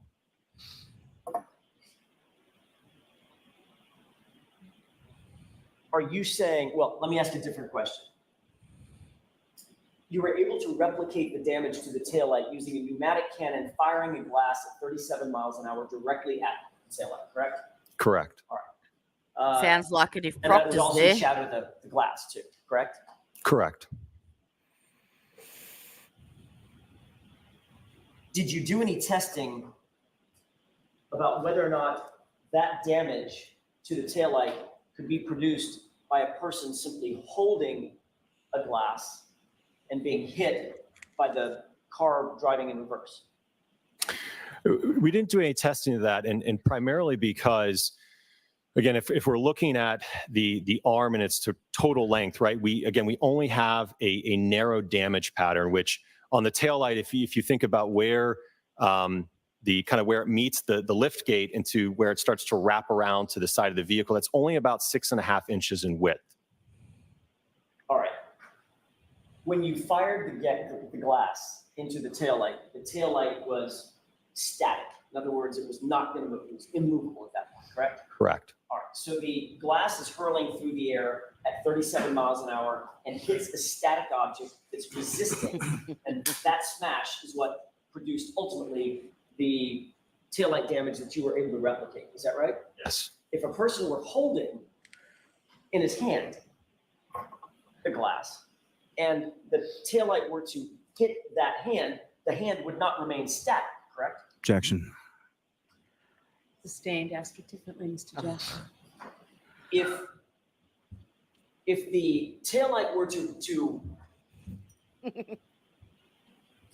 the taillight were to make contact with a person holding a glass, would that replicate what you did in terms of you're firing a glass into the taillight? In other words, are they apples and apples? No, I don't think it would be the same. Okay. Why is that? Well, as I mentioned earlier, again, the damage to the back of the Lexus, again, is confined to just that roughly, again, when we're talking about the taillight itself, that 6.5 inch section in width. Right. So it's inconsistent with the total length of the arm, and certainly from discussion with Dr. Rentschler, inconsistent with the injuries to the arm. So given everything in your investigation was revealed concerning this testing, are you saying that the taillight was damaged by John O'Keefe holding a drinking glass that was hit by an SUV? Objection. Sustained. You, in all the information that you were provided, you were not provided anything that suggested that John O'Keefe threw a glass at the taillight. Right? Objection. Sustained. Their approach. Yeah, it's just, yes. Fuck's sake, Bev. All right, 10:52. Woohoo. 8 minutes until. Again, this is Closing kind of just argument. us brainstorming where we would have damage to the taillight, right? It would fracture it, but it wouldn't completely obliterate it. So we knew if we chose a speed, for instance, of 40 miles an hour, we know we're going to completely essentially explode the taillight. But if we do, 1 mile an hour, we may not do anything to it, right? So we kind of had to pick a middle ground to again, cause damage to the taillight. What was your conclusion with following that testing? What was your conclusion with regard to? Do you think they've convinced the family yet? Do you think they've convinced Paul and his mum of her innocence? Whether or not it was consistent or inconsistent with the damage to the truck, the taillight was consistent or inconsistent with making contact with John O'Keefe's head at or above 15 miles an hour? So strictly speaking to a damage perspective, the 15-mile-an-hour interaction between the hybrid head form and the test tail lamp produced significantly more damage than that of the subject vehicle. So that indicates that, again, the damage on the subject tail light was less than that of the test tail light. So if I were to ask you whether or not there would be more or less damage to the taillight if you increase the speed to 24 miles an hour, what is your conclusion? Well, you're talking about significantly more kinetic energy. So if you just think about it from, again, a kinetic energy standpoint, kinetic energy is equal to 1/2 times the mass and the velocity squared. So if you're squaring that velocity and you're going from 15 up to 24 miles per hour, you're going to get a significant amount of more energy associated with that. Probably, I could pull up my calculator, but you're probably looking at I'll pull it out. More times energy than the 15-mile-an-hour test. Which means 2.5 more times the damage to the taillight? Certainly. Which you did not see in your review of the materials, correct? Correct. So what is your opinion or conclusion as to whether or not the damage to the taillight was caused by striking John O'Keefe's head? From a damage standpoint, it was inconsistent. Oh, yes, it is. I want to shift gears back to the injuries that you saw concerning Mr. O'Keefe's arm, his right arm. During the course of Hang your on, wait. investigation, What did are we you talking about? look at photographs and investigate the injuries to I'll the behave. right arm? Yes, sir. What's the width of the taillight, specifically from where it meets the lift gate on the to the left side? I'm sorry, to the side of the vehicle, the right side of the vehicle. To the right. So yeah, as I mentioned earlier, that is about 6.5 inches. Again, it starts to wrap around to the right side. So really, it's even though the taillight continues, it's not projecting out on the back end more. It's again wrapping around. So in terms of the width that is facing the rear, if you will, it's about 6.5 inches.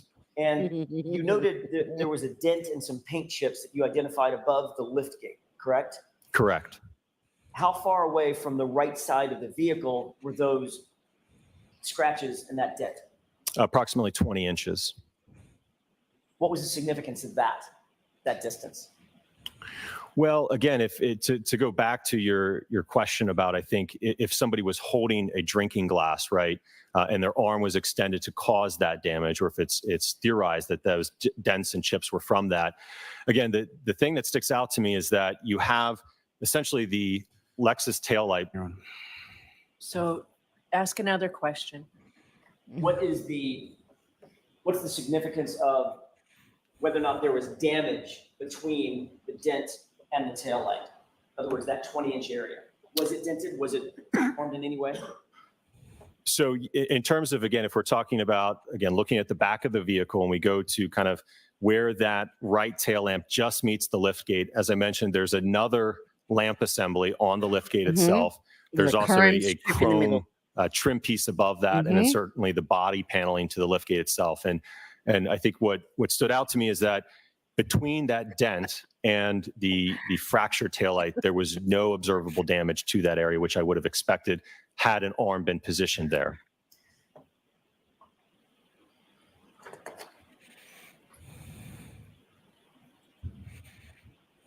Can you calculate, or could you calculate, or did you calculate the amount of force that would be required to strike a person just only on the outstretched portion of his arm in order to project him a number of feet, for instance, 30 feet in one direction or another? Okay, I just want to make sure. Objection. Take a distance out of it. Break it down. I'll ask you the same question, but without the 30 feet. Okay. Were you able to calculate, or could you calculate the force that would be required to strike a person on his outstretched arm hard enough to spin him around and project him a number of feet? If you're talking about only an interaction between the arm and the back of the vehicle, no, there wouldn't be any projection. Again, if you think about this, the arm weighs about, again, with Mr. O'Keefe would be about 11 pounds. So you still have, another 200 plus pounds being held down by gravity, and the force is only acting on the arm. So essentially the arm would be accelerated, but the whole body, because the center of mass is not being struck, would not be projected. There we have it, folks. There we have it.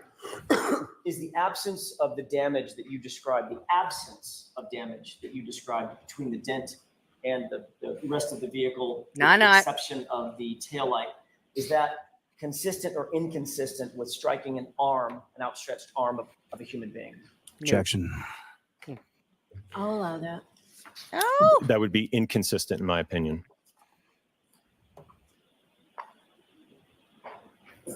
correct. They have just a moment, Your Honor. Yes. All right. And what is your opinion, Doctor, as to the amount of damage that you would expect to see at 15 miles per hour or above on the taillight if, in fact, that vehicle were moving in reverse and were to strike something on a human body, for instance, an elbow or an arm? Objection. I'll allow that. I'm sorry, can you repeat the question? Probably not. Sorry. I'm trying. Physics, that's Probably right. From your testing, what would you expect to see in terms of the damage to the right rear taillight if, in fact, that taillight were to make contact with a part of a human body, for instance, an elbow and arm, elbow or an arm at 15 miles an hour or above, what would the level of damage be as compared to the damage that you actually saw? Well, if we compare it to, again, looking at the drop test that we did with the hybrid head, which weighs about 10 pounds. So again, if we're talking about now a human arm that's comparable in that same weight, we certainly would expect to see a comparable level of force and damage. So as I mentioned, if the arm is outstretched across the right tail lamp and into the liftgate section, I would certainly expect to see deformation to that body paneling, even potentially the tail light on the liftgate itself and that chrome piece as well. Based on the entirety of your investigation, your entire team's investigation, all the testing that you did, all the biomechanical testing and the engineering and the physics testing that you did, in your expert opinion, was that taillight damaged by striking John O'Keefe on the head? Objection. Sustained. In your opinion, was the taillight damaged by either striking Mr. O'Keefe on the head or the arm? Objection. Sustained. Can we approach? Yes. You are muted. Now, hands up in chat if you want me to skip to the live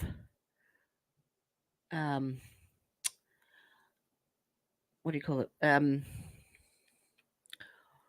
Closing arguments.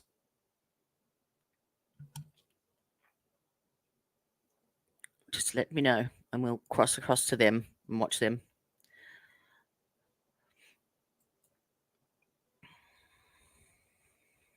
All rise for vote, please. You are muted.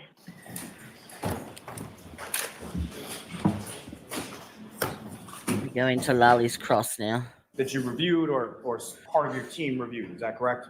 Correct. Is that a yes, Gabby? Now, in regard to there's a section Anyone in the report else? called review of material. Shall we jump across? Photographs and glass fragments and plastic fragments and things of that nature, correct? Correct. You also talk about a black drinking straw that was recovered on scene, is that correct? Correct. However, there's no mention in the report about Mr. O'Keefe's shoe or Mr. O'Keefe's hat. Are you aware of those items as well? Yes. All right. And are you aware that Mr. O'Keefe?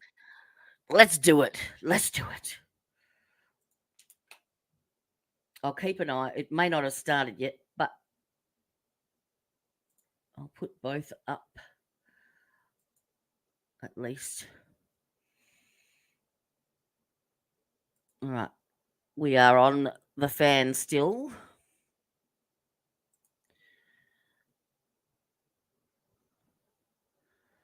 We're on the fan still, so I will keep an eye on it. And in the meantime, we can still watch The this. shoe was actually found dug out from the snow, sort of flush with the curbing in front of the area where his body was found. Yes. Now, over the course of your work as a crash reconstructionist, and again, I don't mean this in any way, shape, or form, but I'm just curious. Typically, you're reconstructing or you're looking at someone else's reconstruction in relation to something that occurred in the past, correct? Yeah, they're funny, aren't Not they? always, no. Well, my question is, sir, how many times have you actually been on like a live scene where the vehicles are still in place at final rest, whether a body is in place at final rest? Have you ever been to a scene where those sort of conditions existed? Certainly. We have a rapid response team that essentially we've been on site on the day of or the week of the incident. Yes. Now, how often is that?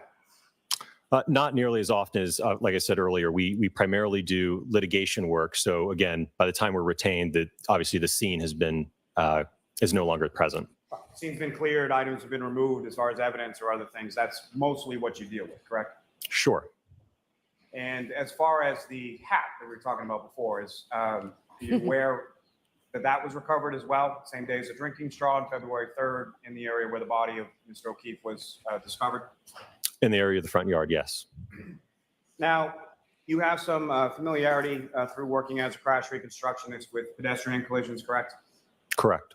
Is it common or uncommon for in the course of a pedestrian collision, for a shoe or glasses or a hat or something to fall off of that pedestrian in the collision sequence near where the area of impact occurs? Well, I think that depends on the interaction between the two. If we're talking, if it's more of a side swipe type interaction, if we're just talking about an arm, for instance, contacting the vehicle, no, I would not expect the shoe to come off. If it's something where the entire body is interacting with the vehicle, then yes, there's a greater likelihood that something like a shoe will come off. Yes. So that is consistent in general terms with the pedestrian collision of the shoe coming off, correct?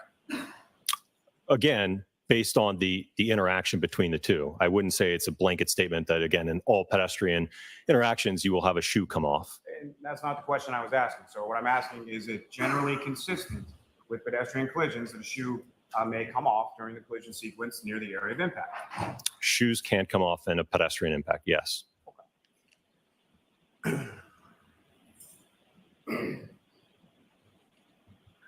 Now, again, you were testifying earlier about the damage to the Lexus being isolated in the area of the taillight, correct? Correct. And that was based on the information that you were providing, correct? Correct. Now, with respect to any of the materials that you were provided, was there anything in the materials that you were provided that indicated that just the arm or an outstretched arm of Mr. O'Keefe interacted with the vehicle? No.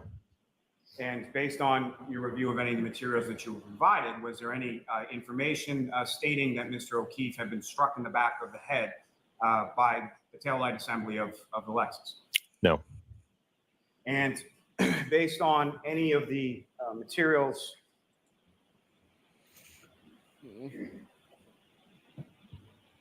let me ask you, based on any of the materials that you provided, were you aware that Mr. O'Keefe is on video exiting from a bar minutes before crash occurs at approximately 12:11 a.m. holding a cocktail glass in his right hand?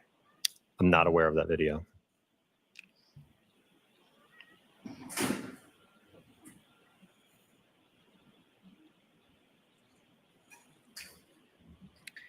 Hey, puss, puss.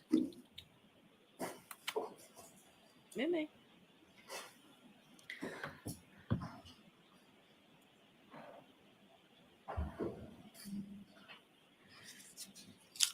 Now, other than the materials that we just went over, as far as the 10 things that you were provided, you weren't provided anything else, is that correct? That would be correct. I've got YouTube Premium, George. And so sort of the questions that you endeavored to answer, those were And I questions. can't find that YouTube Dark. You didn't know from any of the materials that you were provided, is that correct? If I understand your question correctly, there was nothing in the material that indicated the questions we were to Really? answer, if that's what your question was. That is my question. So there was nothing in there, is that correct? Correct. I may have a moment, Sean. Yes. Hello. Hello. You want mommy to come to bed, don't you? Yes. We talked a bit about. I've just got a tail that I'll some extensive background put across in the human screen. factors, It's correct? not really a Correct. cat. And as far as visibility, and in particular, have you ever conducted a visibility analysis? Absolutely, hundreds of times. And you talked a little bit about conspicuity, is that correct? Yes. And part of conspicuity, at least one of the factors, would be a reasonable expectation of, in particular, when you're talking about a pedestrian. Part of the conspicuity factors would include sort of a reasonable expectation that a pedestrian would be in the path of the vehicle. Is that fair to say? Yes. I don't understand your question. Sure. When you're talking about conspicuity or visibility analysis, in particular, you're talking about something called PRT or perception reaction time, correct? Well, that occurs after recognition. So first, a driver has to recognize that there's a pedestrian there before they can actually respond to it. So once they've recognized the pedestrian, then you start the perception response time where, again, the driver has identified what the hazard is. They're making a decision about what to do. They might be moving their foot from the accelerator pedal to the brake pedal. So again, kind of that's the action or the time frame in which a driver is undergoing action to potentially mitigate the collision. And perception reaction time, that's a pretty commonly used industry sort of standard as far as crash reconstruction goes, correct?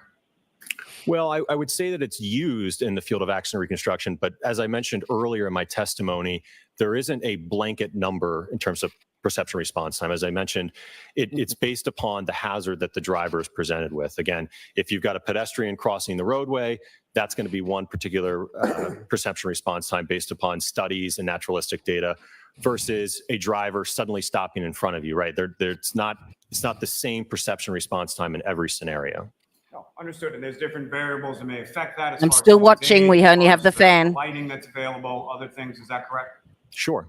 And one of those things might be the reasonable expectation of a pedestrian being present in the roadway as you're driving along, correct? Expectancy can play a role, yes. In expectancy, what we're talking about is sort of the disparity or the difference between driving along a country road where there's no houses for miles and miles versus an urban area where there's crosswalks every 15 feet, correct? Sure. Now, in that expectation of privacy, how high would that be if we're talking about a pedestrian that actually exited from the vehicle that then strikes? I don't understand your question. Let me ask you this. If Nobody does. the operator of the vehicle has a passenger who then exits the vehicle and goes towards the back, would there be a high reasonable expectation that the pedestrian would be located in that area? I don't know if I would classify it as high. What would you classify it as? A stupid question. I honestly don't know that I have a classification to it. Now, you never looked at the defendant's vehicle in this case, correct? Correct. Are you aware that the defendant's vehicle is still in police custody and available for inspection? I'm not aware of that. Did you ever ask to look at the defendant's vehicle? No.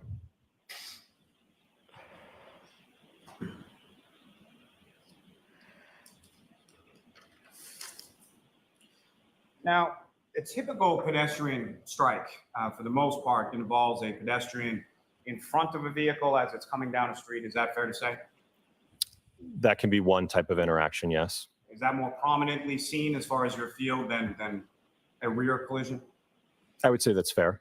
Yes. And there are various types of sort of interactions that the pedestrian can have with the vehicle in order to cause and sort of sustain injuries. Is that fair to say? What I would say is that there's certainly, in terms of how the pedestrian interacts with the vehicle, in terms of whether they're being wrapped onto the vehicle or projected forward, certainly there's different types of interactions, yes.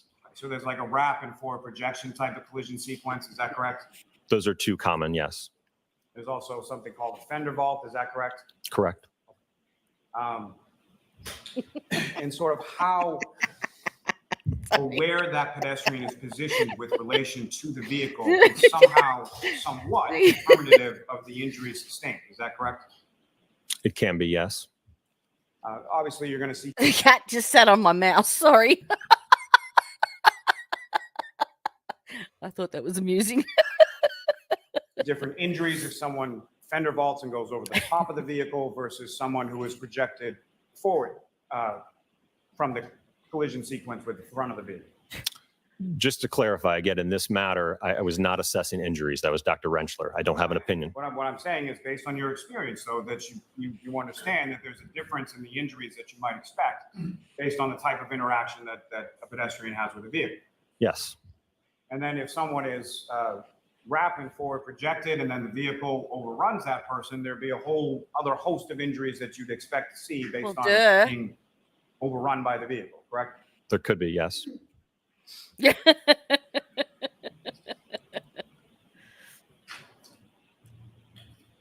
Now, the testing that you did with respect, these Still are nothing essentially on- experiments that you're doing, correct? That's fair, yes. The other channel And- for court. Am I correct As far as in closing argument? saying that in scientific experiments or in the world of scientific experiments, there are certain I'm things watching. called variables that you're trying to account for? Is that correct? I would say that's fair, yes. And essentially what you're trying to do is control as many of those variables as you can in order to best replicate whatever the conditions were at the time that what you're testing to see actually occurred. Is that correct? Correct. Now, what, if anything, did you do to control variables in relation to temperature?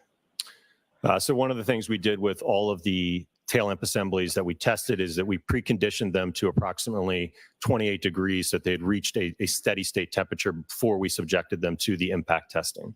And where in your report does it say that? I don't believe that's explicitly stated. Is it implicitly stated anywhere in your report? Again, Oh it's, my I'm God, telling you, Riley. that's part of what we did for the testing. I understand that's what your testimony is, but you wrote a report, correct? Right, and I don't know that I detailed every single part of the test. Again, we summarized it. Understood. Wanker. So what did you do to control any variable as far as wind? Well, when you're talking about a projectile such as a glass, again, that's being projected at 37 miles per hour, again, there would be probably minimal effects in terms of the wind. Even if there was a blizzard going on?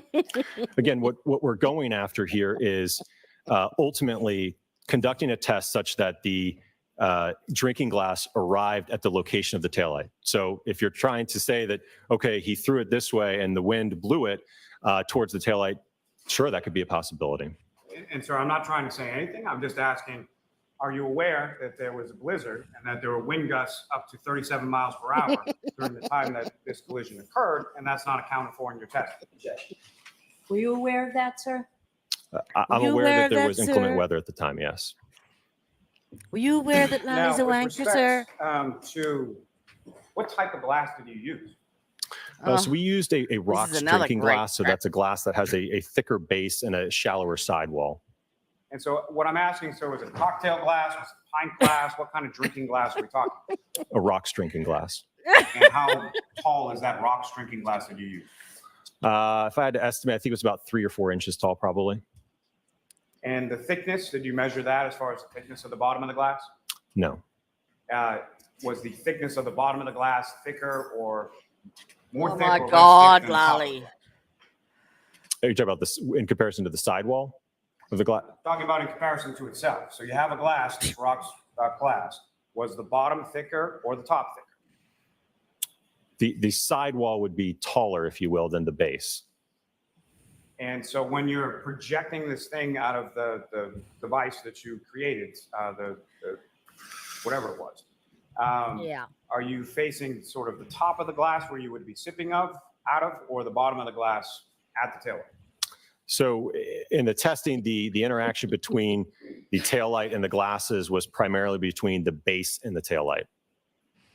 Now, with reference to, I asked you a little bit about the video, and you weren't aware of Mr. O'Keefe exiting from the Waterfall Bar at 12:11 in the morning, about 15, 20 minutes before he's struck by a vehicle. You're not aware of that? I'm not aware of that. No. Now, with reference to that particular establishment, was there anything stopping you or the other doctors that you were working with from going to that establishment, finding out what kind of glasses they had? getting Oh, actual for cocktail fuck's glass sake. from that establishment? I had no idea that video existed. Did you even know that Mr. O'Keefe was at a bar before he was Why struck by should the vehicle? he? I believe that in one of the incident reports we reviewed that there was, I think, a narrative about that they had been at a bar drinking. Yes. How is it that you determined where on the taillight assembly to aim? So we looked at the fracture pattern, and what it appeared to be that it was emanating from basically where the clear portion meets the red cover. We kind of saw that the fracture pattern emanated from that. So that's where we targeted it. Now, when you did this testing as far as the sort of breakage or the pieces that came off the taillight, is it fair to say that they were of sort of different shapes and sizes, the broken pieces? Sure. Consistent with the broken pieces that were found on the scene near Mr. O'Keefe's body? Yes, I would say that's fair. Still watching the fan on the other stream. Nothing yet. Now, I know you may not be the person for this, but just as far as your reviewed some of the autopsy report, medical findings in regard to Mr. O'Keefe, correct? Correct. And the injuries to Mr. O'Keefe were primarily on the right side of his body, correct? Correct.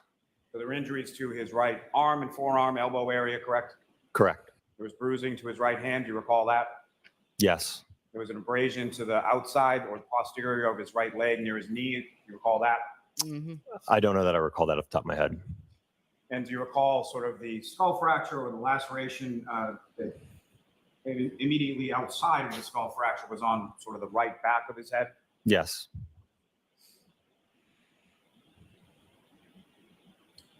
Now, from the reports that you reviewed, were you aware that when Mr. O'Keefe's body was discovered by the defendant and two of Mr. O'Keefe's friends, that the defendant was the only one who could see him in the conditions? Objection. Sustained.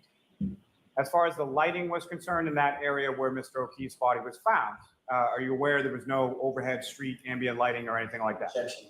I'll allow that. I'm not aware of that. And you didn't do any visibility analysis or anything in relation to this case, correct?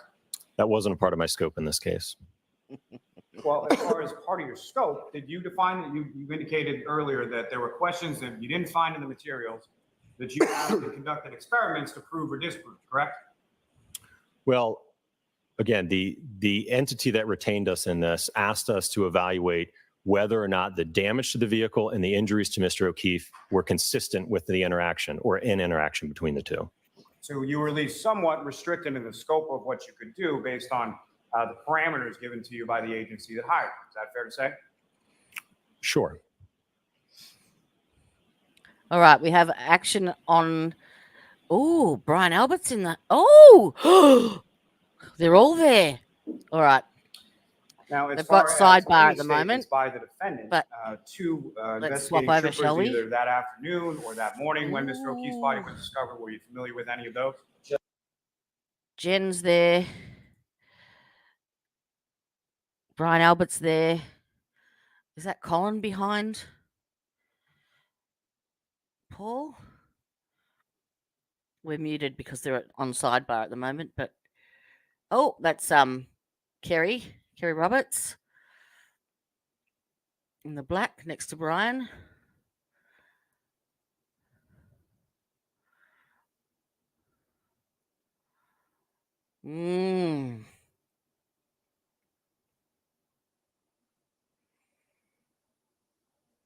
Come on, pan around.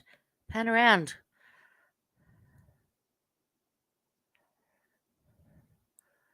Is that Turtle Boy above Kerry Roberts' head? All right, so this is Karen's family. At least her mum and dad. Her mum's in the white and red jacket, and her dad's in the black jacket with the grey tie.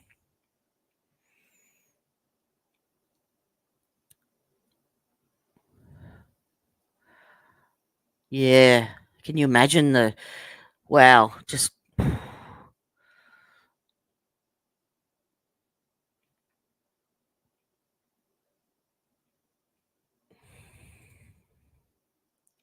wow. How do you think Karen's feeling right about now?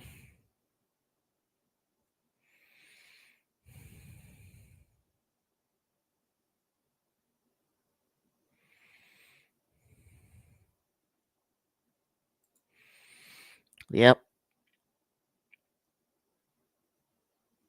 On the bottom left. The one next to Karen's dad.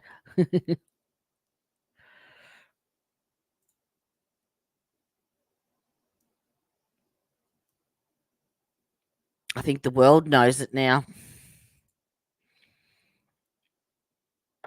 Absolutely. So that means closing arguments. How long do we reckon they'll go for? Before deliberation starts. Do we think we're going to have an answer today?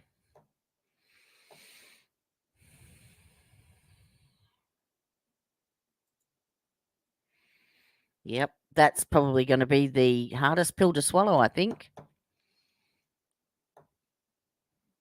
Oh, okay, so they get 2 hours each.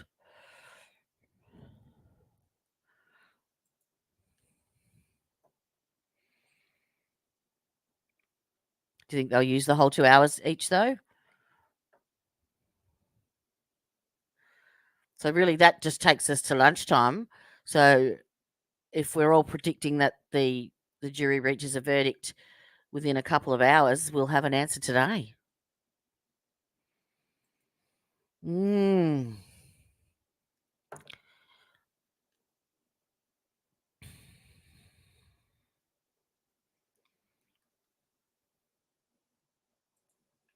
Oh, an hour, is it? I might have to crack my monster. What have they gone back to that for?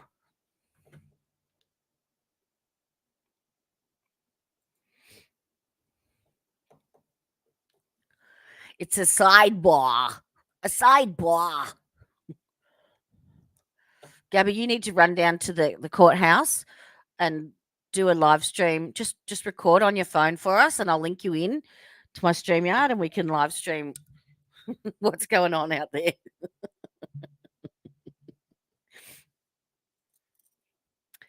Judges and else. Yeah.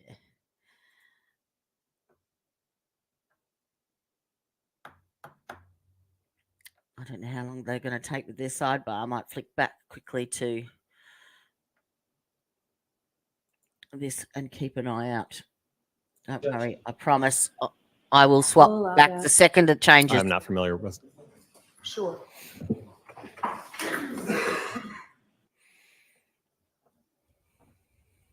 And of course, they have a sidebar. Of course, they do.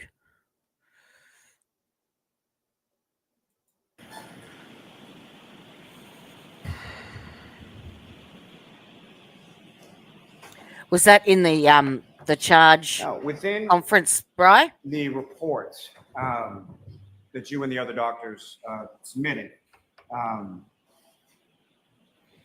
there's an indication that if either Mr. O'Keefe's arm or head Did had you want to interacted jump with on for the taillight, closing there'd be, arguments? some expectation that either blood or DNA would be contained on that taillight. Is that correct? I believe, yes, that was stated in the report. And at any point were you made aware that Mr. O'Keefe's DNA actually was recovered from that taillight assembly from the defendant's vehicle? No, I was not. Put one on the top of my list. What did I miss? What did I miss? Forensic reports, what, if anything, were you provided in reference to that, other than the initial crime scene report? Are you talking about Well, they specific get to the rebuttal, scene don't they? or forensic reports to the body? Forensic reports specific to the evidence that was recovered from the scene and from the defendant's vehicle. Only what would You be do listed that, in the Bri. report. Oh, I remember Gabby. Sorry.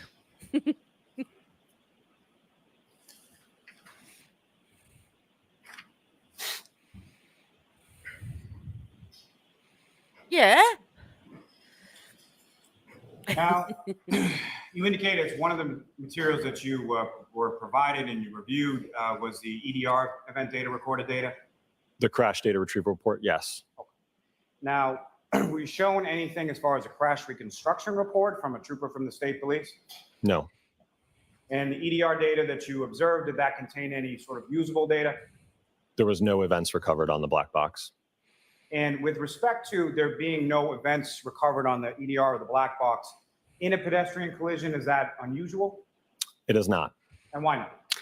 Well, because you're talking about, excuse me, a very large weight difference between the vehicle and the pedestrian. So ultimately, what the vehicle is constantly monitoring is acceleration, which gets back to a term called delta V. So when the vehicle doesn't experience a big delta V, typically the threshold for a non-deployment event where you're not firing airbags or any safety mechanisms, but the vehicle wakes up and says, hey, there was something that I could potentially hit.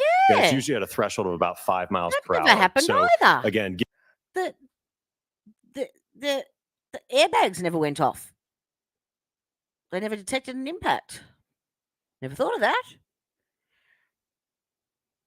Never thought of that. given the weight difference, we usually don't see delta Vs that high with pedestrians. And is that in some respects because what the EDR and what the safety restraint systems are designed to protect is the occupants of the vehicle, correct? That's fair, yes. I mean, there are more innovations as far as vehicles that are more modern or released earlier that have certain pedestrian or protections for other vehicles, but primarily what they're focused on is the occupants of the vehicle, correct? Correct. Now, at any point in time, were you shown any tech stream data, Toyota tech stream data from the defendant's vehicle? No. So you weren't shown any data indicating that the defendant's vehicle was being operated in reverse. The objection sustained. Next question.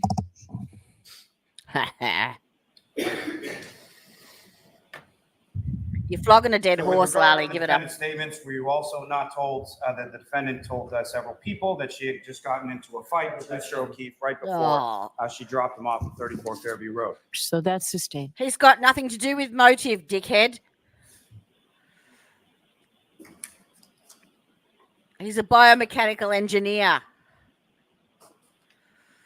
He doesn't Now, give a with regard flying to fig pedestrian if she had a collisions, fight with him. You're familiar with sort of the physics term, I'm presuming, doctor, as far as like center of mass. Yes. And what kind of role does a center of mass for a pedestrian play in relation to the center of mass of a vehicle as far as how the two interact? Well, it depends again on the vehicle structure. And again, when you're talking about where's the hood height, the bumper height, and the CG or the center of gravity of the pedestrian, that again will kind of dictate how they interact with the, between the vehicle and the pedestrian. Now, typically, a typical pedestrian collision, again, that we were speaking about before, is in relation to a pedestrian struck by the front of a vehicle, correct? Correct. And so in a typical pedestrian collision, that involves more of an assumption of the velocity of the striking vehicle than you would see occur in sort of a side swipe. Is that correct? I'm sorry, can you repeat the question? Sure. In a typical pedestrian collision, that would involve more of an assumption of the velocity of the striking vehicle by the pedestrian than you would see in a typical side swipe collision. Is that correct? If I understand your question correctly, yes. If the vehicle is striking the center of gravity of a pedestrian as opposed to just, for instance, a limb, yes, the center of gravity or the body will be accelerated up to that speed. Now, with respect to the defendant's vehicle, again, you never actually looked at the defendant's vehicle. Is that correct? It wasn't necessary. And did you look at the actual taillight housing from the defendant's vehicle? I had sufficient photographs of the taillight. Did you ever look at the actual physical broken pieces of the taillight from the defendant's vehicle? Again, I had sufficient photographs that documented the fragments and pieced them together. And you're aware, at least, that the fragments that were recovered on scene were then sort of put back together and overlaid over the taillight housing that was taken from the defendant's vehicle? Yes. And through any of the pictures of the photos that you observed, did you ever see a piece of metal protruding underneath the broken and shattered plastic pieces from the taillight? I believe it was a plastic chrome piece.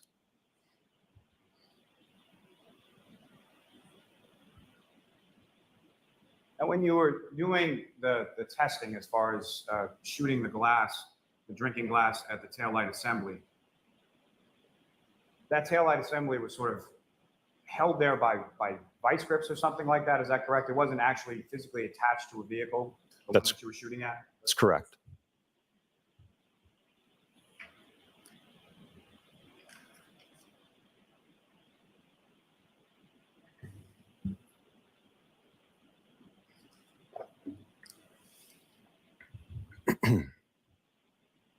Now, as far as that, you're familiar with, there was a piece of a broken drinking glass that was recovered from the same area of where Mr. O'Keefe was found. Is that correct?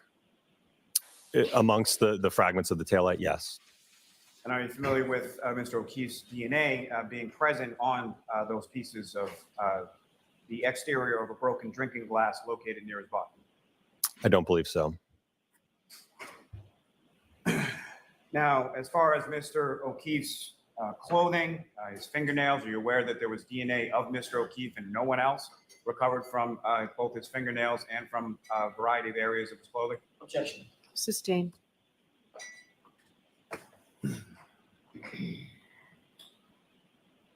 Now, from the crime scene report that you reviewed, are you aware that there was human hair that was located on the right rear quarter panel near the dent that you were talking about? Objection. I'll allow that. Yes. Are you familiar or are you aware that subsequent mitochondrial DNA testing found that the mitochondrial DNA profile for that hair was consistent to a probability of 99.895% with the mitochondrial DNA profile of Mr. O'Keefe? I'm not aware of that.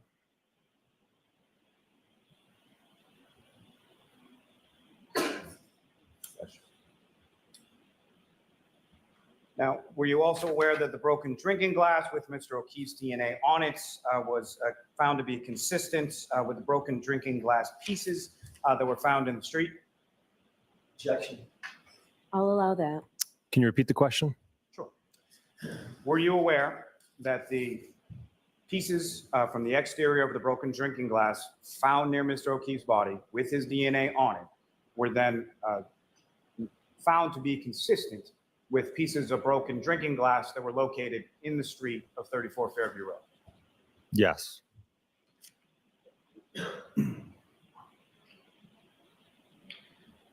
Were you also aware that pieces of glass that you were talking about from the defendant's bumper were found to be consistent with pieces of glass recovered from the street in front of 34 Fairview Road? Yes. Were you aware that there were microscopic pieces of red and clear plastic, about a 16th of an inch by a 16th of an inch, that were recovered from Mr. O'Keefe's clothing that were then found to be consistent with the tailor? No, I don't believe so.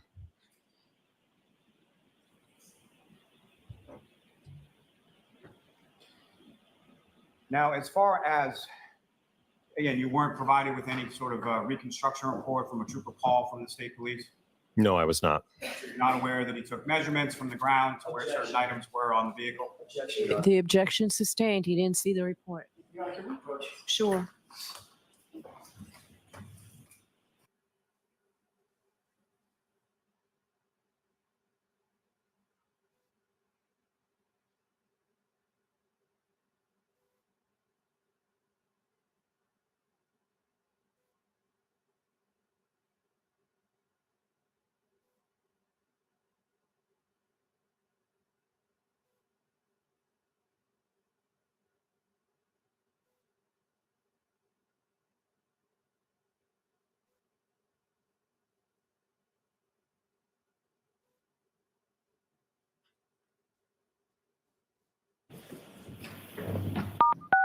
You are unmuted. Yes.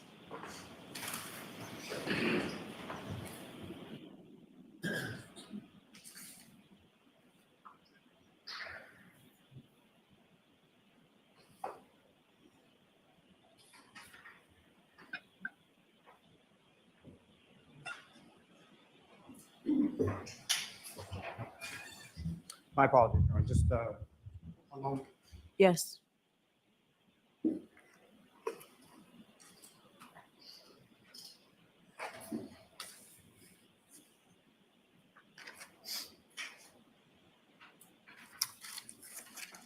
Now, Doctor, in the course of your analysis or review of materials here, were you ever provided with a video of the defendant backing out of a garage and making contact with Mr. O'Keefe's vehicle in his driveway at about 5:07 in the morning on January 29th? No.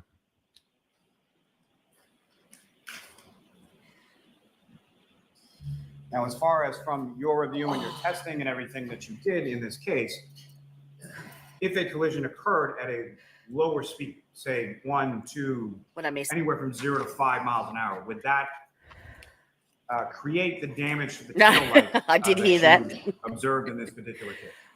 At that speed, no. We still have a fan in the other court.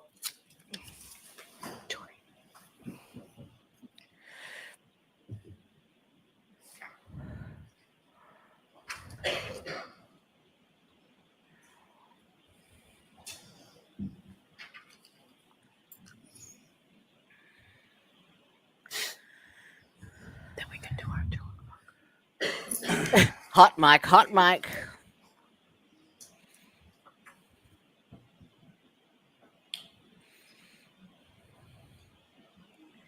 So there were about 10 items that you were provided that you reviewed, is that correct?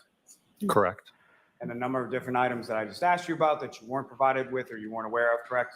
Thank Correct. you, George. And again, in your report, in the very first paragraph, Fresh coffee. You indicate, however, ARCA reserves the right to supplement or revise this report Yeah, if additional she's got a information many. becomes available, correct? Correct. I have nothing further on. All right, Mr. Jackson. Thank Thank you, Your Honor. Christ. Very briefly, Dr. Wolf, you were asked on cross-examination a couple of questions about a hair, DNA on the outside of the taillight lens, I'm sorry, the taillight housing, and glass material. You recall that? Yes. Does any of that change your opinion about your opinions and conclusions in this case? Objection. No. I'll allow that. Absolutely not. Yeah. What is your Wait conclusion for as it. to whether or not the damage to the vehicle and the injuries to Yeah, the human eat it, being are consistent fucker. or Eat inconsistent that shit. with Eat that turd. and that right one now. from Sean. These mofos are history. They are gone. vehicle interaction. Objection. Sustained. All right, Dr. Wolf, you are all set, sir. Dr. Wolf. All right. Let's skip to Dr. Rentschler. Biomechanics And we human still have a factors. fan. Sure. At Well, I've Court got my TV. BS in mechanical engineering with a got my minor in BS. biomedical engineering from Carnegie Mellon University in 1995. Yeah, all right. We I know then that. went really kind of staying up to date with the current research and literature that's out there. So your specialty, your subfield, if you will, in terms of your engineering degree and education, is literally in accident reconstruction and the effect that accidents and incidents can have on the human body. Is that right?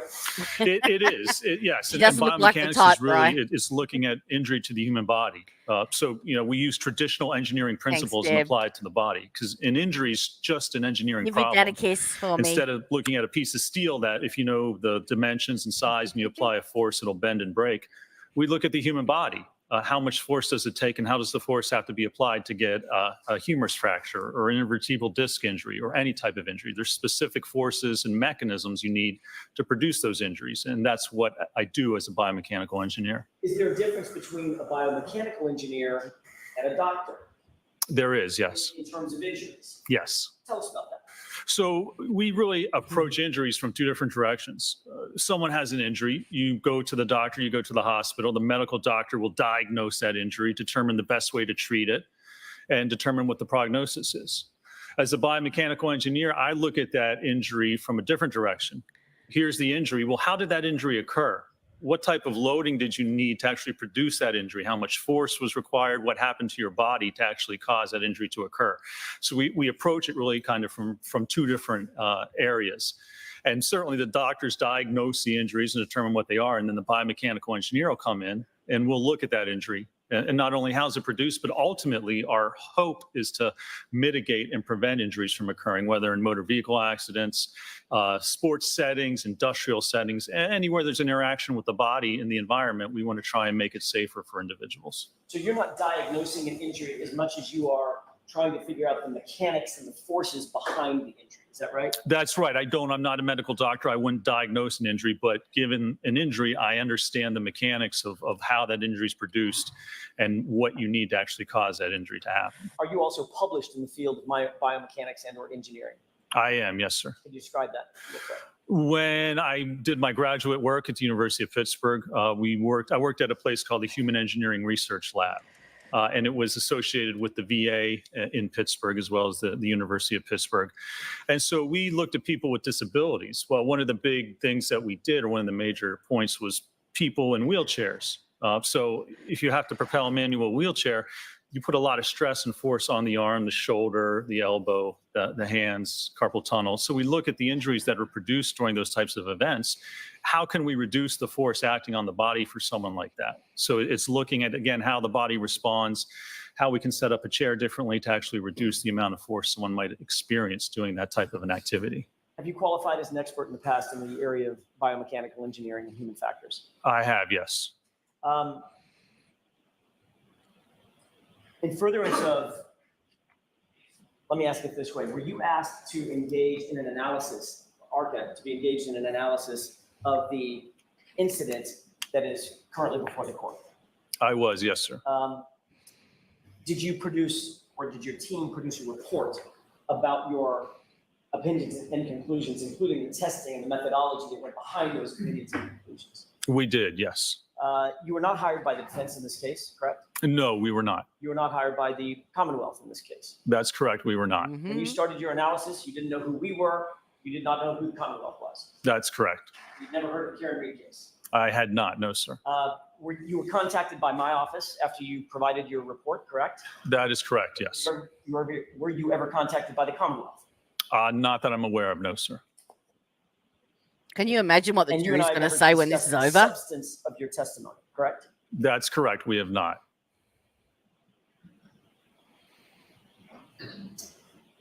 would you consider that your analyses, your conclusions and opinions in this case are completely independent of any party in this room? Objection. Sustained. Why? You've not been paid by the defense, is that right? I have not, no, sir. And you do not answer to us in any way. I do not. That's correct. You indicated Still that nothing you and your on the team other were, stream. asked to undertake a review of the circumstances. What exactly did you review in coming to your opinions and conclusions and performing the tests that you performed? Well, we looked at, there was police reports with respect to the incident, medical records for Mr. O'Keefe, as well as the autopsy report, photographs of the evidence in this case involving the Lexus, the tail light, the incident scene where the evidence was found, as well as some other documentation. And you also worked with Dr. Wolf, who just left the courtroom, correct? I did, yes. Did you two have sort of a distinct role in, although working as a team, a distinct role in making determinations and conclusions about the incident? That we did. There was a distinction. Certainly some of our work overlap, but there was a distinction with what each of us actually did and performed with respect to this case. Following your review and your investigation and analysis, did you make any determination as to whether any of the injuries suffered by Mr. O'Keefe in this case were consistent with producing the damage that was seen on the SUV? I did, yes, sir. And what did you base your opinion on?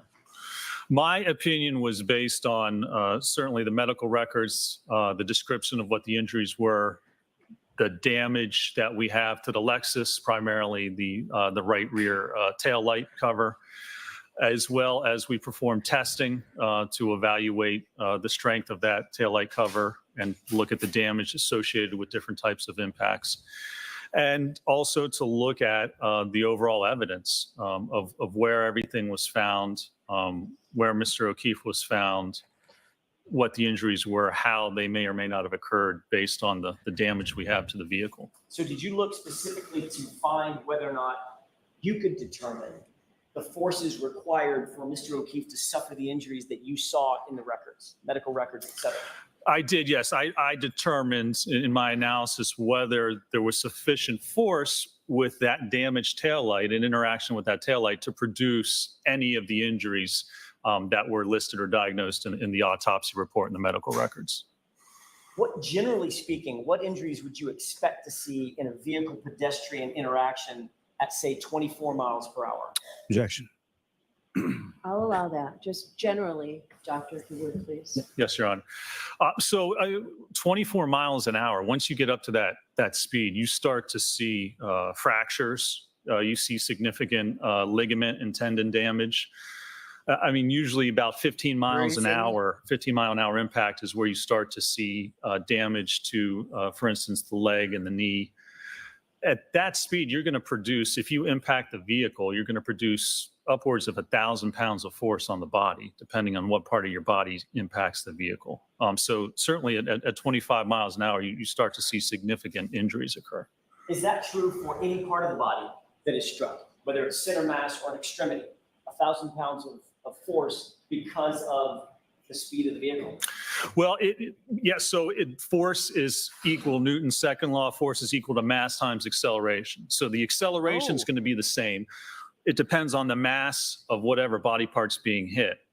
So from the testing that we did at 15 miles an hour, we used a head. Okay, so Court TV have just put up a notice that the judge is in her chambers and there is an issue with a juror, apparently. We're still on the fan. Let me just scroll back to the message so you can see it. We still don't know what's going on. No decisions have been announced about the juror. Reid and team are still huddled in well of court. Judge still in chambers. Oh dear. All right. I will keep an eye out. Don't know what's going on there, though. 11 pounds.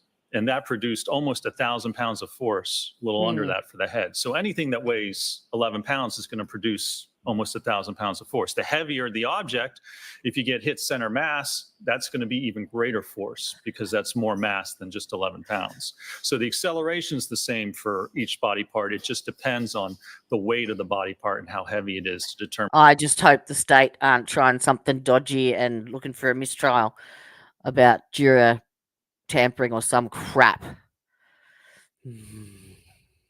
The force that's actually exerted on the body. Did you review, in furtherance of your conclusions and opinions, did you review records that indicated injuries to both a head as well as an arm, the right extremity, right arm? I did, yes, sir. Taking those one at a time, is the injury to the head that you saw consistent with having been struck by a vehicle at 24 miles per hour? It is not, no, sir. Can you explain No, why it that is not. There's a couple of reasons. First of all, and the main reason is that to get the injury, it was a fracture at the occipital region of the head, which is basically on the back bottom part of the head. So in order to have that part of the head contacted by the tail light, you would somehow have to have a configuration or be standing in a manner that the rest of your body doesn't get hit because there's no other significant injuries to the body. If there's enough force to cause a skull fracture, then there's going to be certainly enough force to cause injury to the rest of the body. So first of all, you have to determine how could you configure somebody could actually be standing to have only the head impacted, the back of the head. And even if that was the case, if somebody positioned themselves in such a manner to have that occur, you're still going to see other injuries related to that. For instance, with the cervical spine, over 1,000 pounds of force acting on the head, you're going to get significant cervical injuries, fractures, disc injuries, tendon and ligament injuries. So the fact that we only have that head injury and only damage to the occipital portion of the skull is inconsistent in this case with being struck by that tail light. And then there's also the evidence that we saw when we did the testing at 15 miles an hour, where we dropped the head form. So that would be akin or like a vehicle backing up at 15 miles an hour hitting the head. We had more damage to the tail light in that test than what we saw with the subject tail light cover. So if you're going 24 or 25 miles an hour, even faster, you're going to see even greater damage, greater fracturing of that rear tail light. And we just don't have that in this case. So both the physical evidence as well as looking at the biomechanical aspects of it are inconsistent with that head injury occurring due to impacts with the rear of the Lexus. Shifting to the arm. All right, let's skip over.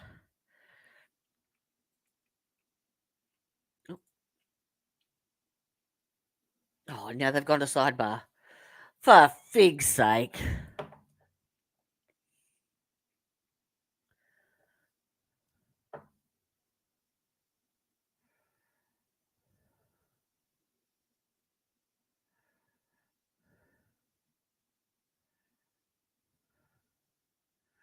What is he up to now?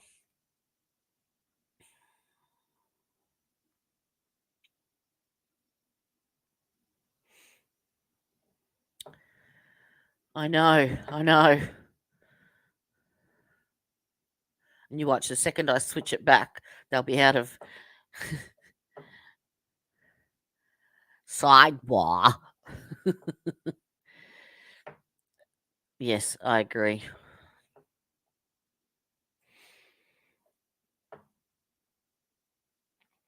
How much more have we got of Dr. Venture's? Making contact with the tail light. It's an outstretched arm, for instance, at the elbow area of a human being. The person, 73 inches tall, weighing 215 pounds. Objection. The objection sustained. Ask it differently. Mr. Sure. Johnson.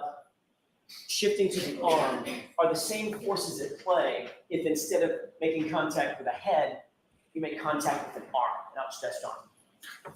They are. I just explained the force is mass times acceleration. So if the arm weighs the same as the head, you're still going to get that same force, almost 1,000 pounds. Does the arm weigh the same as the head? It does, actually, almost identical, because your arm, just one of your arms, including the hand, forearm, and upper arm, is about 5% of your total body weight. So for someone who weighs 216 pounds, that comes out to about 10.8 pounds. So your arm, basically your whole arm is about the same, weighs the same as your head. So is your analysis the same then if the arm, close to an 11-pound arm, made contact with the taillight traveling at 24 miles an hour, sorry, at 15 miles an hour, would you expect even more damage to the taillight at a higher speed? Objection. I'll allow it. Watch the leading though. Sure. Yes, you would. If it's higher than 15 miles an hour and you have an arm actually striking that taillight, you're going to get even more significant fracturing, more damage to that taillight at a higher speed than what we saw. So was the taillight damage consistent or inconsistent with striking an arm? It was, our findings was it's inconsistent for a number of reasons, but it's inconsistent with striking the arm. Yes, sir. Okay. I want to shift back to the head injury. Still that you nothing. saw. It's still in Was the sidebar. head injury that you saw consistent with falling backward from a standing position onto a rigid surface? That's certainly one of the possible scenarios that would create the injury mechanism. You fall backwards, strike your head on concrete. That can produce thousands of pounds of force on the head. And so that's certainly a scenario where you could produce that damage if someone was standing, they fell backwards and struck their head on the roadway or on the curb or a hard surface. So I was going to ask, I think you may have just answered my question. Those kinds of force multipliers require a hard and rigid surface or not? They do, yes, sir. So grass and Not dirt grass does not and produce grass. the same sort of force. Grass and dirt, no, that would certainly not produce the same amount of force as hitting your head on concrete. And if it was grass and dirt with a little bit of snow on the top of it, what effect is that? That's going to dampen and lessen the force even more so. What injuries, I want to shift back to the arm. I know I'm going back and forth, but bear with me. Talking about the arm, if presuming a strike at, say, 24 miles an hour on just the arm, what kind of damage would you expect to see on the arm, irrespective of the vehicle? You can see significant damage on the arm, especially if it hits at that taillight. Enough force to actually cause fracture of that taillight, that force is going to be concentrated at an initial point. And you're going to see at that point, you're going to see probably the most damage to the arm and to the skin there. So remember, at 15 miles an hour, that's about almost 1,000 pounds. So 24, 25, it's even greater. So that amount of force on the arm, certainly you're going to see extensive subcutaneous lacerations, bruising, contusions. You're going to see most likely fracture of the arm as well. You're going to see significant damage. Just imagine having your arm out and being struck by a car at 25 miles an hour. There's going to be significant damage, more so compared to simply the abrasions that were diagnosed and documented on the arm in this case. You did look at multiple photographs of the arm in this case, of John O'Keefe's arm in this case, correct? I did, yes, sir. All right. Were the injuries that you saw on John O'Keefe's right arm consistent with having been struck by a vehicle in the manner that you just described? Objection. That's sustained, Mr. Jackson. Oh, You reviewed injuries specific to John O'Keefe, correct? this is I his did, yes. specialty. Taking that as a hypothetical, would the injuries that you saw, generally speaking, hypothetically be consistent or inconsistent with having been struck by a car at 24 miles an hour? Objection. Sustained. May we approach? Yes.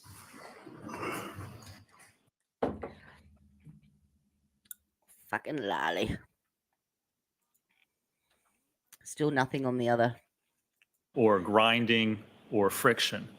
So it's basically something rubbing against the skin that basically wears away that top layer of skin. It's not blunt force trauma. If you have blunt force trauma, that produces a contusion or a bruising.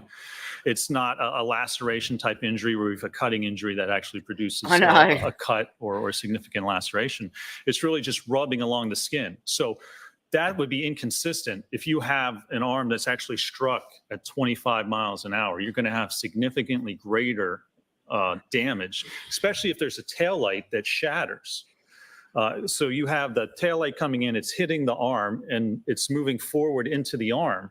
So if that actually caused fracturing of the taillight, then parts of that taillight are going to be pushed into the arm and likely embedded into the arm. Oh, God. As the vehicle continues gone forward back and to the pushes fan. the arm out of the way. we don't I didn't see any of that. Basically just superficial abrasions, which all appear to have a similar amount of force. There's not a difference. That's the other thing. If you had a taillight shatter and explode on an arm, you would have some Oh, hang on. areas where you would have very deep contusions or lacerations. It appears the Commonwealth is making an argument about this juror, Laura McLaughlin, Assistant District Attorney, Norfolk County. What juror? Judge is reading from a book read, is once again leaning forward, arms crossed. Unity is arguing. Oh, Lord.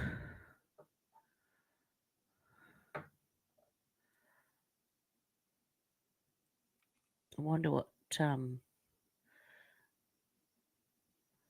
what's the go with this juror?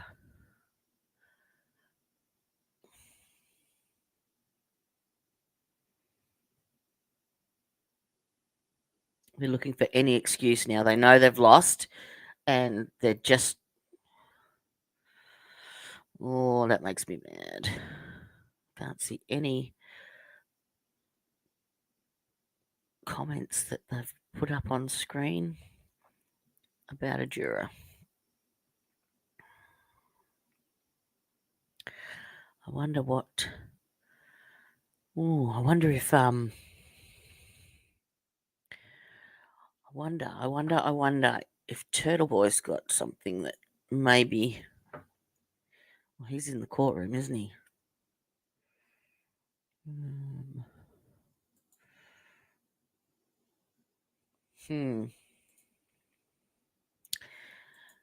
Might have to just keep plodding along until we know more. I've got my eye on it, though.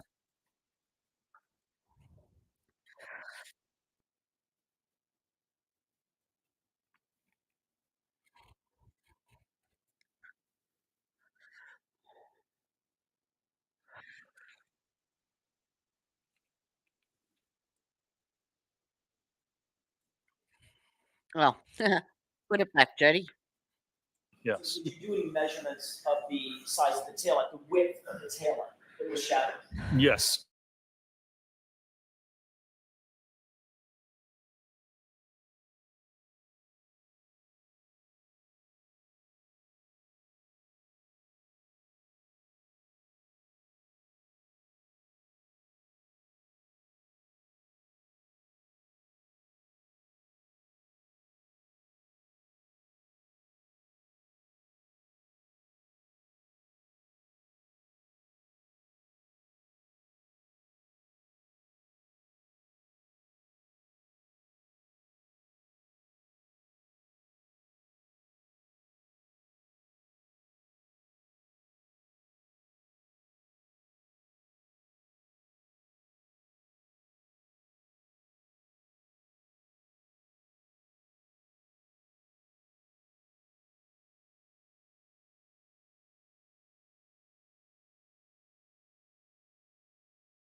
Hello, can you hear me? I'm back.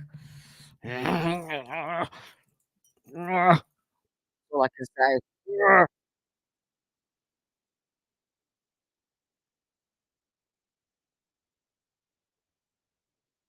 Yes, I think that's what I need.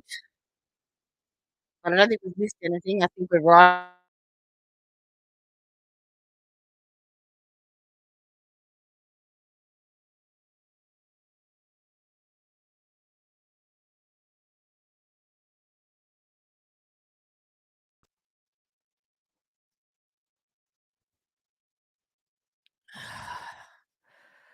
I got a share screen. Hang on. Patience, but today is one of those days. Again, we appreciate your Oh, patience. You may notice I don't know that what's one of going the on. I'm just gonna jurors is leave it, not sitting with not us touch today. anything. Sorry if I can't put your Assure you comments that up. is because of an issue that is just personal to that juror and has nothing to do with any concern of any of you. So please disregard that, okay? I do have to ask you those 3 questions. I don't want to touch Were you anything. able to follow the instructions and refrain from discussing this case with anyone since we left yesterday? Everyone said yes or nodded affirmatively. Were you also able to follow the instructions and refrain from doing any independent research or investigation into this case? Everyone said yes or nodded affirmatively. Did Okay, anyone happen to see, hear, or read don't move. anything about I'll this hold my case tongue since out like we this. left here yesterday? Stand on one foot So and now not we're touch at the anything. point of the trial where the lawyers get to do their closing arguments for you. I've given them each an hour to do so, and they both tell me that they want me to give a 5-minute warning. I just don't want you to think I'm scolding them when I give a 5-minute warning, so we'll let them do that.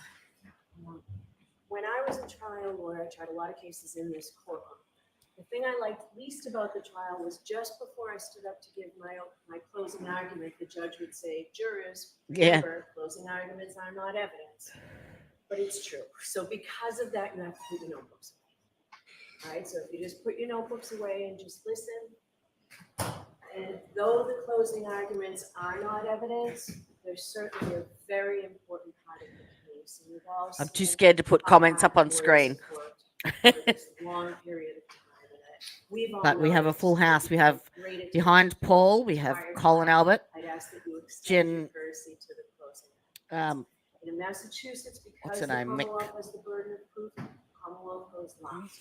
So we will hear now from Mr. Jackson. McCabe, Jen McCabe, Brian Albert, Terry Roberts. Thank you, Your Honor.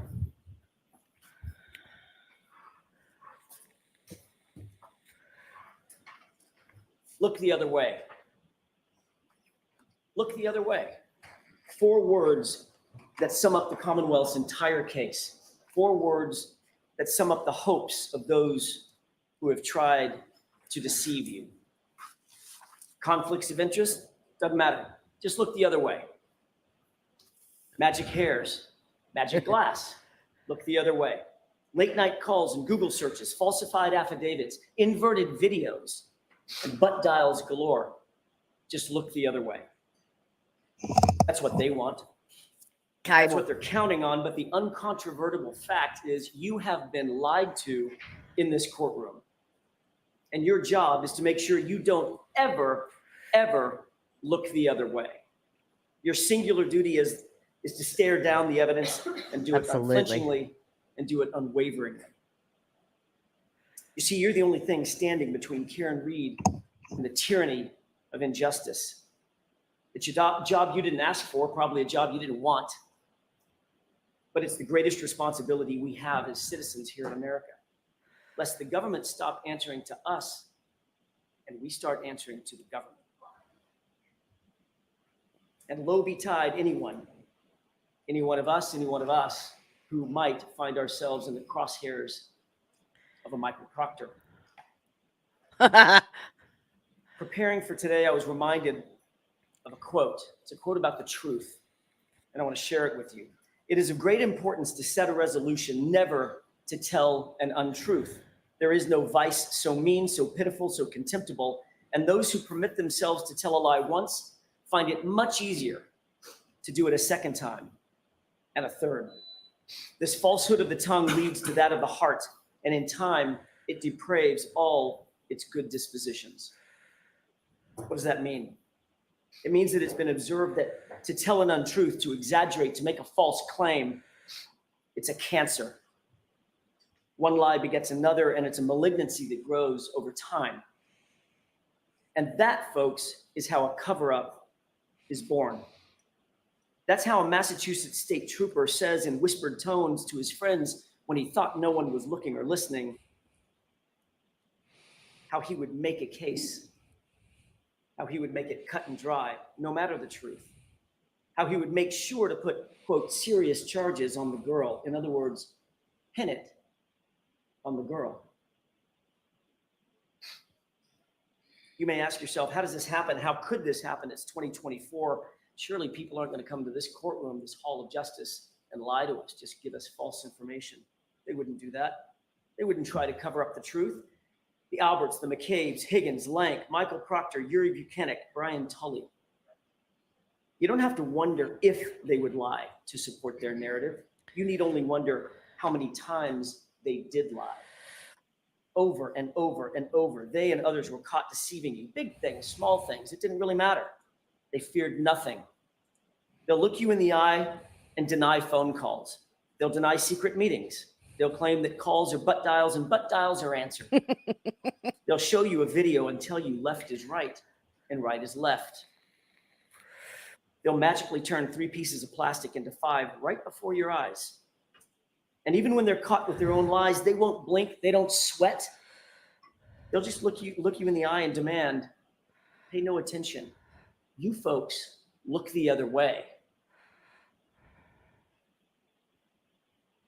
Ladies and gentlemen, there was a cover-up in this case, plain and simple.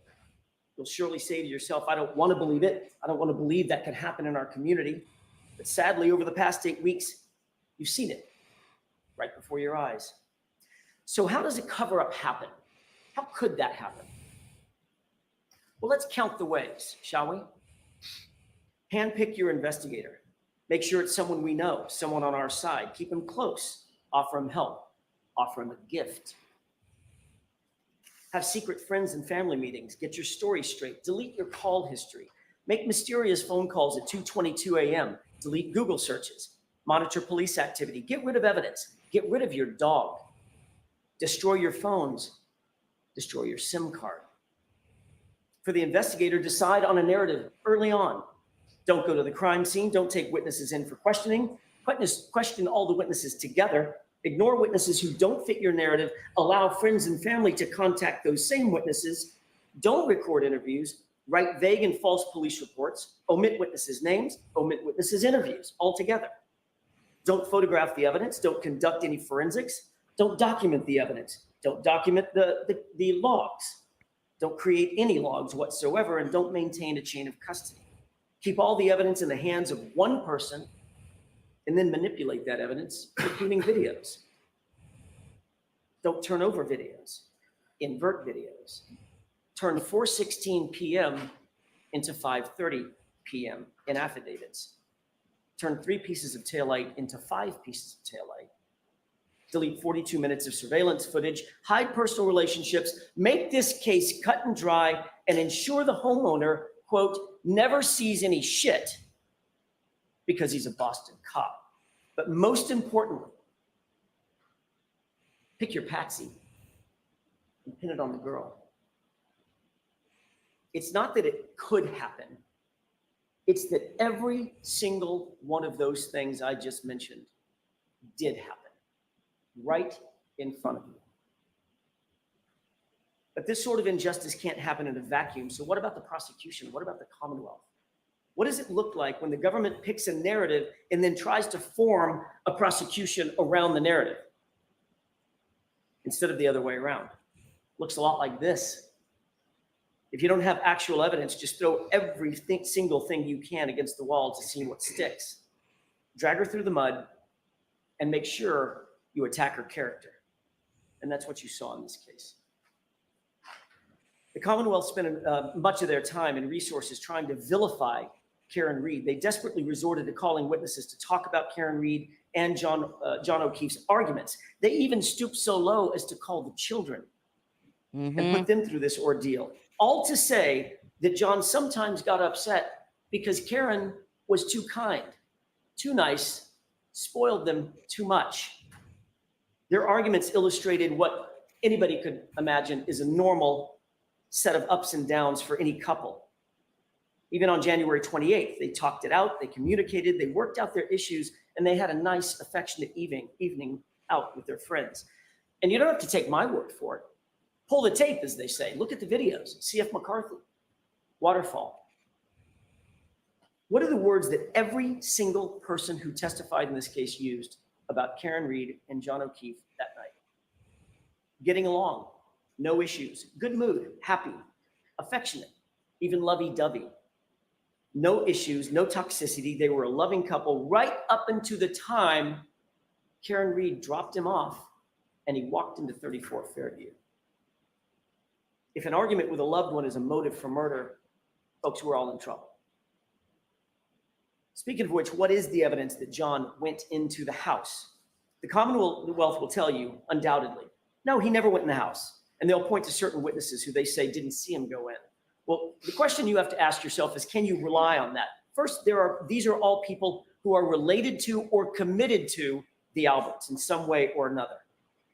That all-powerful Canton family, it's easy to say, I didn't see something, because how can that really be challenged? Some actually may not have seen John walk into the house. They were in the kitchen, as you recall, from Nicole. Third, at least one witness, Brian Higgins, forgot his narrative, at least for a second, and he admitted a man did, in fact, come into the house. And when he was caught and asked to describe that man, he had to. It was a little bit vague.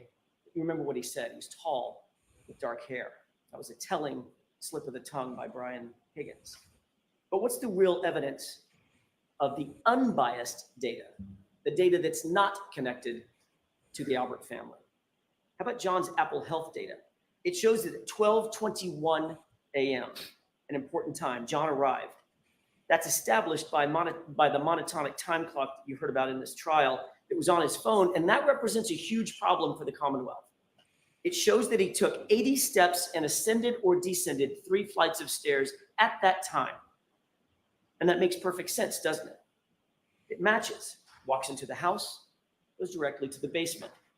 There's your 80 steps. And you're descending flights of stairs. The big problem for the Commonwealth is he wasn't outside at the car ascending and descending stairs, wasn't climbing on top of the car. So they'll tell you, wait, don't look at the Apple Health data. Look at this other thing called Waze. But Rick Green explained that if you apply the 3-minute offset that is built into that monatomic time, it aligns perfectly. They don't want you to see that. They don't want you to pay attention. They want you to look the other way. But even more importantly, at approximately 12:32 a.m., someone holding John's phone takes another 36 steps and travels 25 meters. Why is that so important? Because by 12:32 a.m., Karen Reed was gone. She had already left the location. She left at 12:30. Trooper Garino told you that Karen Reed's phone connected to John's Wi-Fi at what time? 12:36. It is undisputed in this case that it's a 6-minute drive on a good day from 34 Fairview over to One Meadows. She was gone by 12:30, and John's phone was taking 36 steps and logging 25 meters at 12:32 after she'd left. So don't be fooled. John walked into that house, after which Karen drove away, and the scientific data all prove it. But also, Ryan Nagel and Heather Maxson prove it. In addition to the Apple Health data, Ryan and Heather both independently testified that they passed Karen's SUV as they drove away after talking to Julie, and Karen was alone in the SUV. John was not with her. He wasn't in the car. He wasn't standing outside the car. He wasn't sitting beside the car. He wasn't laying on the ground beside the car. He was nowhere in sight. There's only one other place that John could have been. and that's in the house. Exactly where the Apple Health data places it. So it all fits. And Ryan was right behind her, remember, staring at her taillights, undamaged, brightly lit. That brings up another difficulty for the Commonwealth, and that's their star witness, Jennifer McCabe. You'll recall that Jennifer McCabe claimed that she was looking out the door, staring at that SUV over and over and over again from 1229 to 1250. She was very specific about that time frame. But we know that the SUV was gone from 34 Fairview by about 1230. Had to be in order to connect to the Wi-Fi at 1236. So unequivocally, Jennifer McCabe was lying about watching that SUV, and it makes you wonder why. And to add to that deceit, she was also blatantly lying about the calls to John's phone. You remember that colloquy back and forth. She said that every single one of those calls to John's phone during that time was a butt dial. How are those lies connected? And why are they connected? Jennifer McCabe knows. Was she butt dialing John over and over? Or was someone looking for John's phone that was missing? Let's talk for a second about what actually happened in the time leading up to everyone going to 34 Fairview. Brian Albert, Brian Higgins show up drunk at the waterfall. They'd been drinking in the afternoon. You know about the flirtatious texts that were sent between Karen Reed and Brian. Higgins was clearly pining over Karen, but for her, the flirtation had ran its course. It was done. She was happy and committed to John. You could see that in her actions with John that night. You don't have to guess. Brian Higgins, however, you can see in his actions, he wasn't quite so satisfied and he wasn't done. His text message, well, meaning, what the hell, Karen? What about me? Yes, it is, Seemed Gabby. aggressive, seemed annoyed. He didn't like being ignored. That was pretty clear. So he's 5 or 6 whiskeys deep into the night by this time, and she continued to ignore him. Then oddly, Higgins, who doesn't know John all that well, seems to want to coax John to 34 Fairview. I draw your attention to the waterfall tape if you want to take another look at it. It's at the 11:57 mark, between 11:57 and 11:58. Take a look at that tape. He's just about to leave. Higgins is just about to leave. He points over at John and he motions for him. Come on, come with me. And then at 12:20, he texts him, "You coming here?" This is a person he doesn't really know and didn't really talk to that entire night. Ask yourself, why was Higgins so insistent that John go to 34 Fairview that night? And then there's that sparring and fighting that he and Brian Albert were engaged in. Of all the things they could be doing, this is what they were doing just minutes before John O'Keefe walked into that house at 34 Fairview. We know that once John actually did walk in the door, it's about 2 steps, 4 feet or so, 2 steps for an adult male to reach that basement door. Remember, everybody was gathered in the kitchen. That's what Nicole Albert said.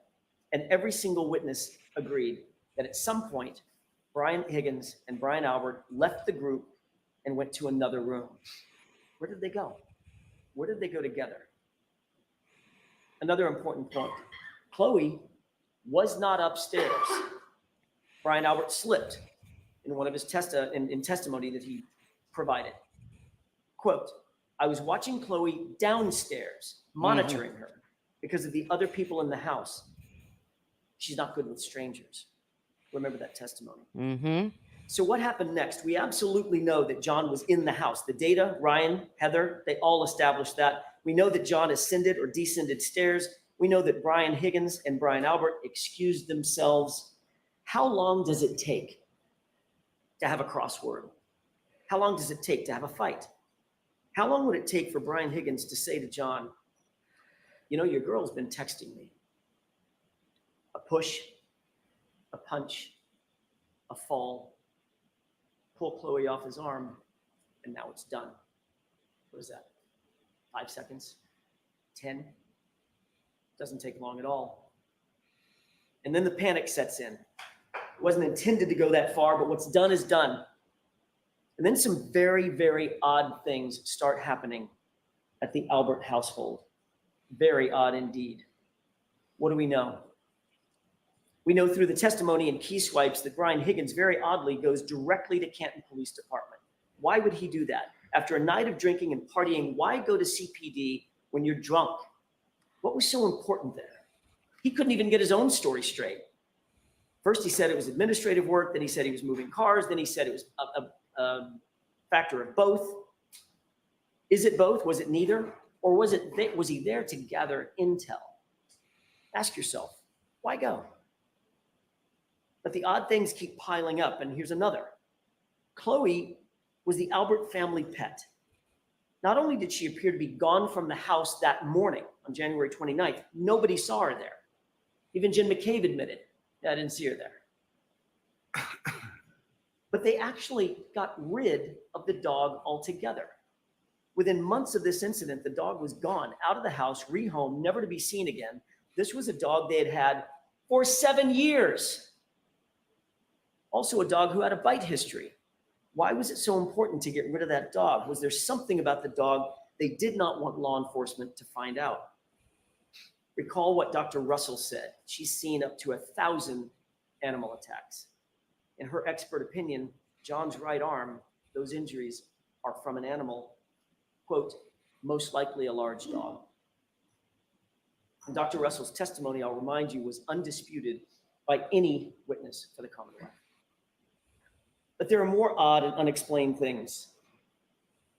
After a night of drinking and hanging out and partying, after being together for the entire day at 2:22 a.m., Brian Albert decides to call Brian Higgins. That call was missed, but 17 seconds later, Higgins calls Brian back, and they speak for 22 seconds.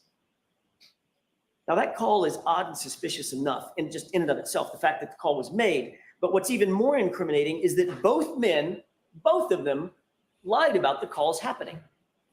They both claim astonishingly that those calls are, Butt probably say it dials. with me, they're butt dials. Amazing. But Albert and Higgins take it a step further. Not only did they claim that they were making calls as butt dials, but they were answering calls as As butt butt dials. And Higgins seemed awfully defensive about that call, didn't he? Remember on cross-examination when I was asking him, can you have a conversation in 22 seconds? He unequivocally said, no, that's impossible. It's not reasonable. You can't do it. Well, let's test that out. Hey, did you make it over to Canton? Yep. Haven't been any calls. Nobody knows a thing. All right, don't talk to anybody until we talk again. Okay, fine. And by the way, come back over. I need help moving something heavy. Oh. How long did that take? 15 seconds? Maybe? But the odd behavior isn't done yet.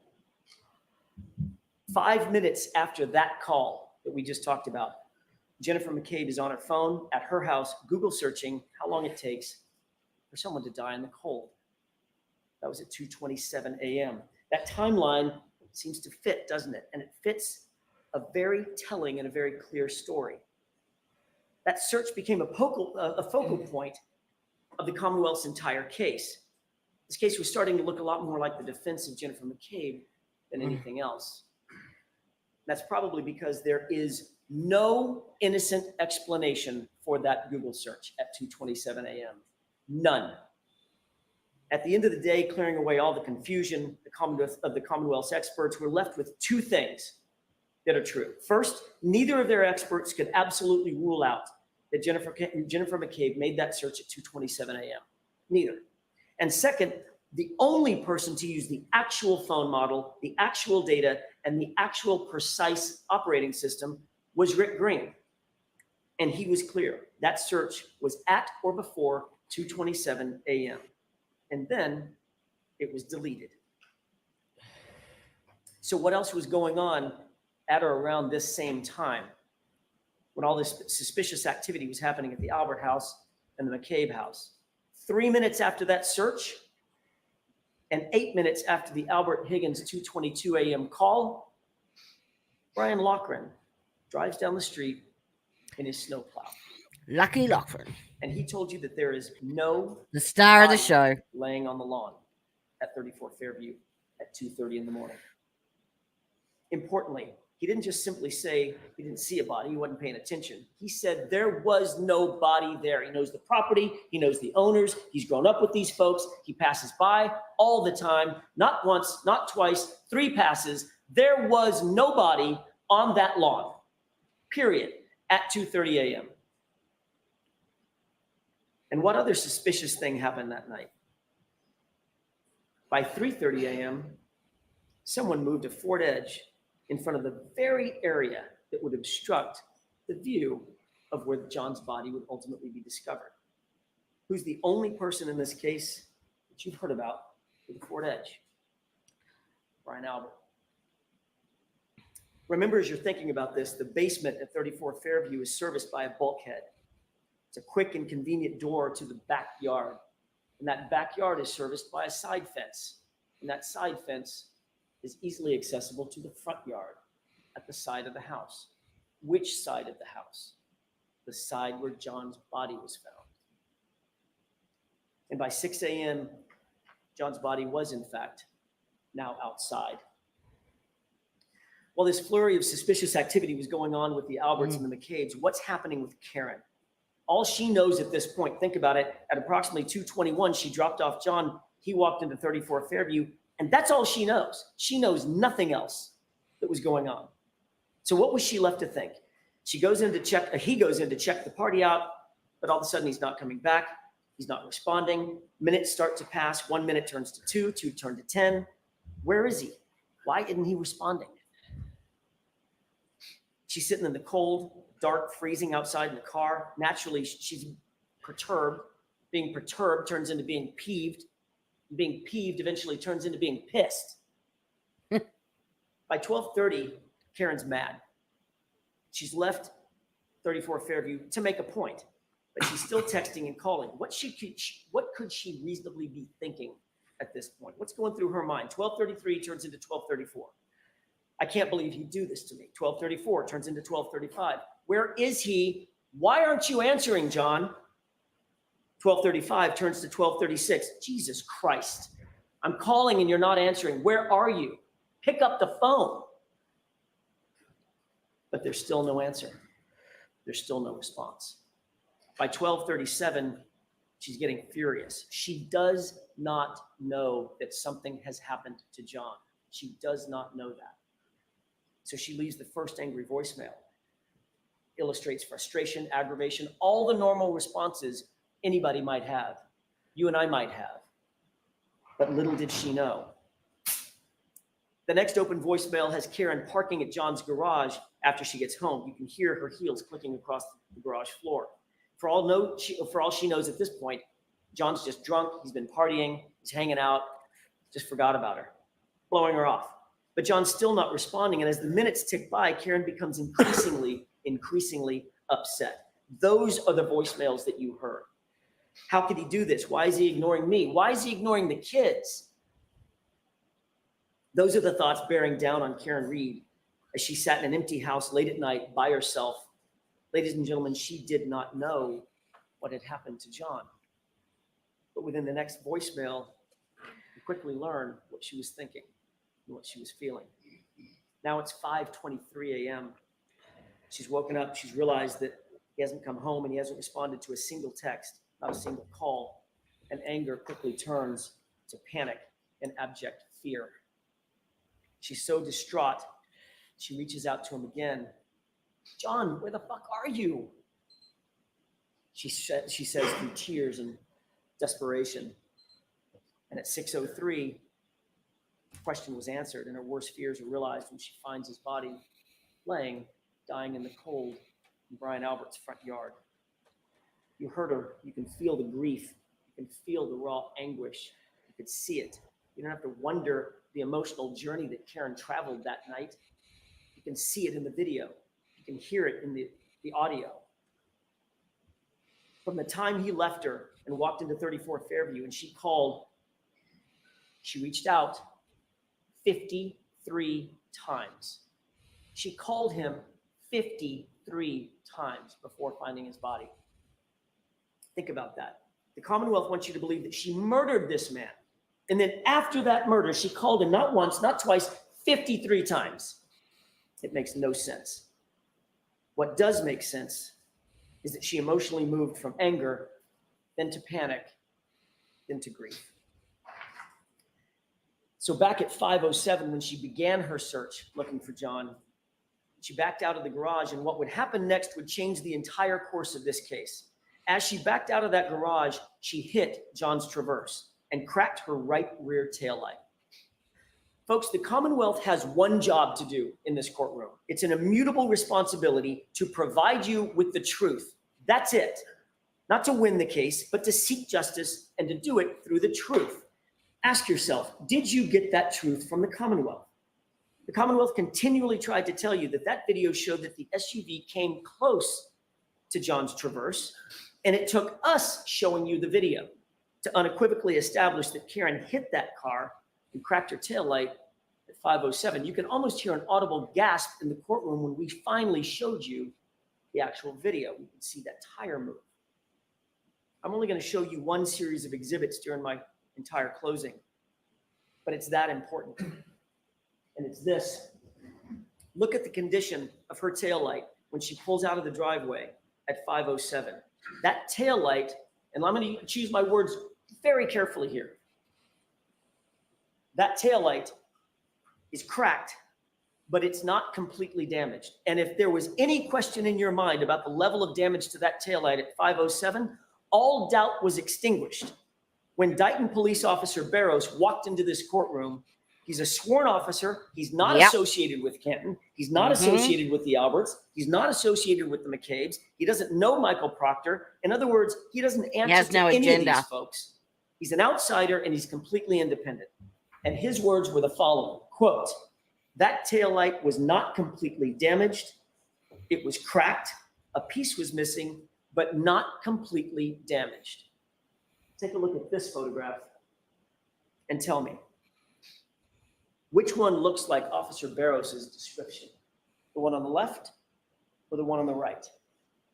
The reconstructed light on the left is what that light looked like before it was in Trooper Proctor's possession. Remember that. That's what it looked like before Trooper Proctor had access to the SUV. And you have an independent police officer telling you so. You'll recall that after John's body was discovered, Lank, very good friend of the Alberts, walked into Brian Albert's house and had an off-the-record meeting with him. No one's ever going to know exactly what that meeting was about, what they discussed, because that interview, like everything else in this case, it wasn't recorded. It wasn't memorialized. But we do know that shortly thereafter, the Canton Police Department was recused from the matter entirely. And the case was assigned to one Michael Proctor. You have to believe that when the Alberts found that out, they thought they hit the lottery. They thought they hit the lottery. What are the chances? The department where my brother works, that would have been great to investigate this case, but that department's been recused. That's tough luck. But the guy who catches the case is Michael Proctor, a guy we go back with for decades. At such a break, they probably thought, when this is over, we need to get that dude a gift. Oh, wait a minute. They didn't think that. They said it out loud. But still, you've got to imagine that the Alberts had to be stressed, what with that whole thing about a dead body being on their lawn. That might get some attention. And they had to be wondering, will he set up a crime scene? Is he going to come into the house? Is he going to search the house? Is he going to send in a forensics team? Is he going to interview witnesses? Is he going to take us to the station? Will he take our phones? Will he look at our communications? Will he look at our Google searches? Will he look at our early morning phone calls? Is he going to look in the basement? Mm-hmm. And Michael Proctor answered every single one of those questions resoundingly. No. He's a Boston cop too. Mm-hmm. And with that, Wow. Michael Proctor didn't draw a thin blue line. He erected a tall blue wall. A wall that you can't scale. A wall that Karen Reed certainly couldn't get over. A wall between us and them. A place you folks are not invited. We protect our own, It's us or it's them. And by the way, who's she after all? Nobody, an outsider. This is going to be easy. Or so they thought. Let's look at what Michael Proctor actually did and did not do in this case. One of the consistent issues that's come up throughout this trial is how evidence always seems to be changing and evolving when in Michael Proctor's hands or somebody in his orbit. If it happens once, let's chalk it up to a mistake. Twice, it's starting to look a little bit like incompetence. If that happens every single time, it becomes intentional, which means it becomes corruption. The defense spent some time, we spent some time discussing the tow time that Michael Proctor swore to in affidavits. There was a reason that we believed it was so important, and I want to talk about that for just a quick second. Because this was a concerted effort by Michael Proctor to falsify the time the car was seized so that no one would know that he actually had possession of the car before the first pieces of taillight were ever discovered at the scene. But he got caught. And when he did, the best he could come up with was it was a typo. Like a dozen times, a typo. You'll remember what that testimony was. The truth is that car was in Michael Proctor's possession from about 4:12 in the afternoon. He said it was 4:16 when he finally had to tell the truth or some version of the truth.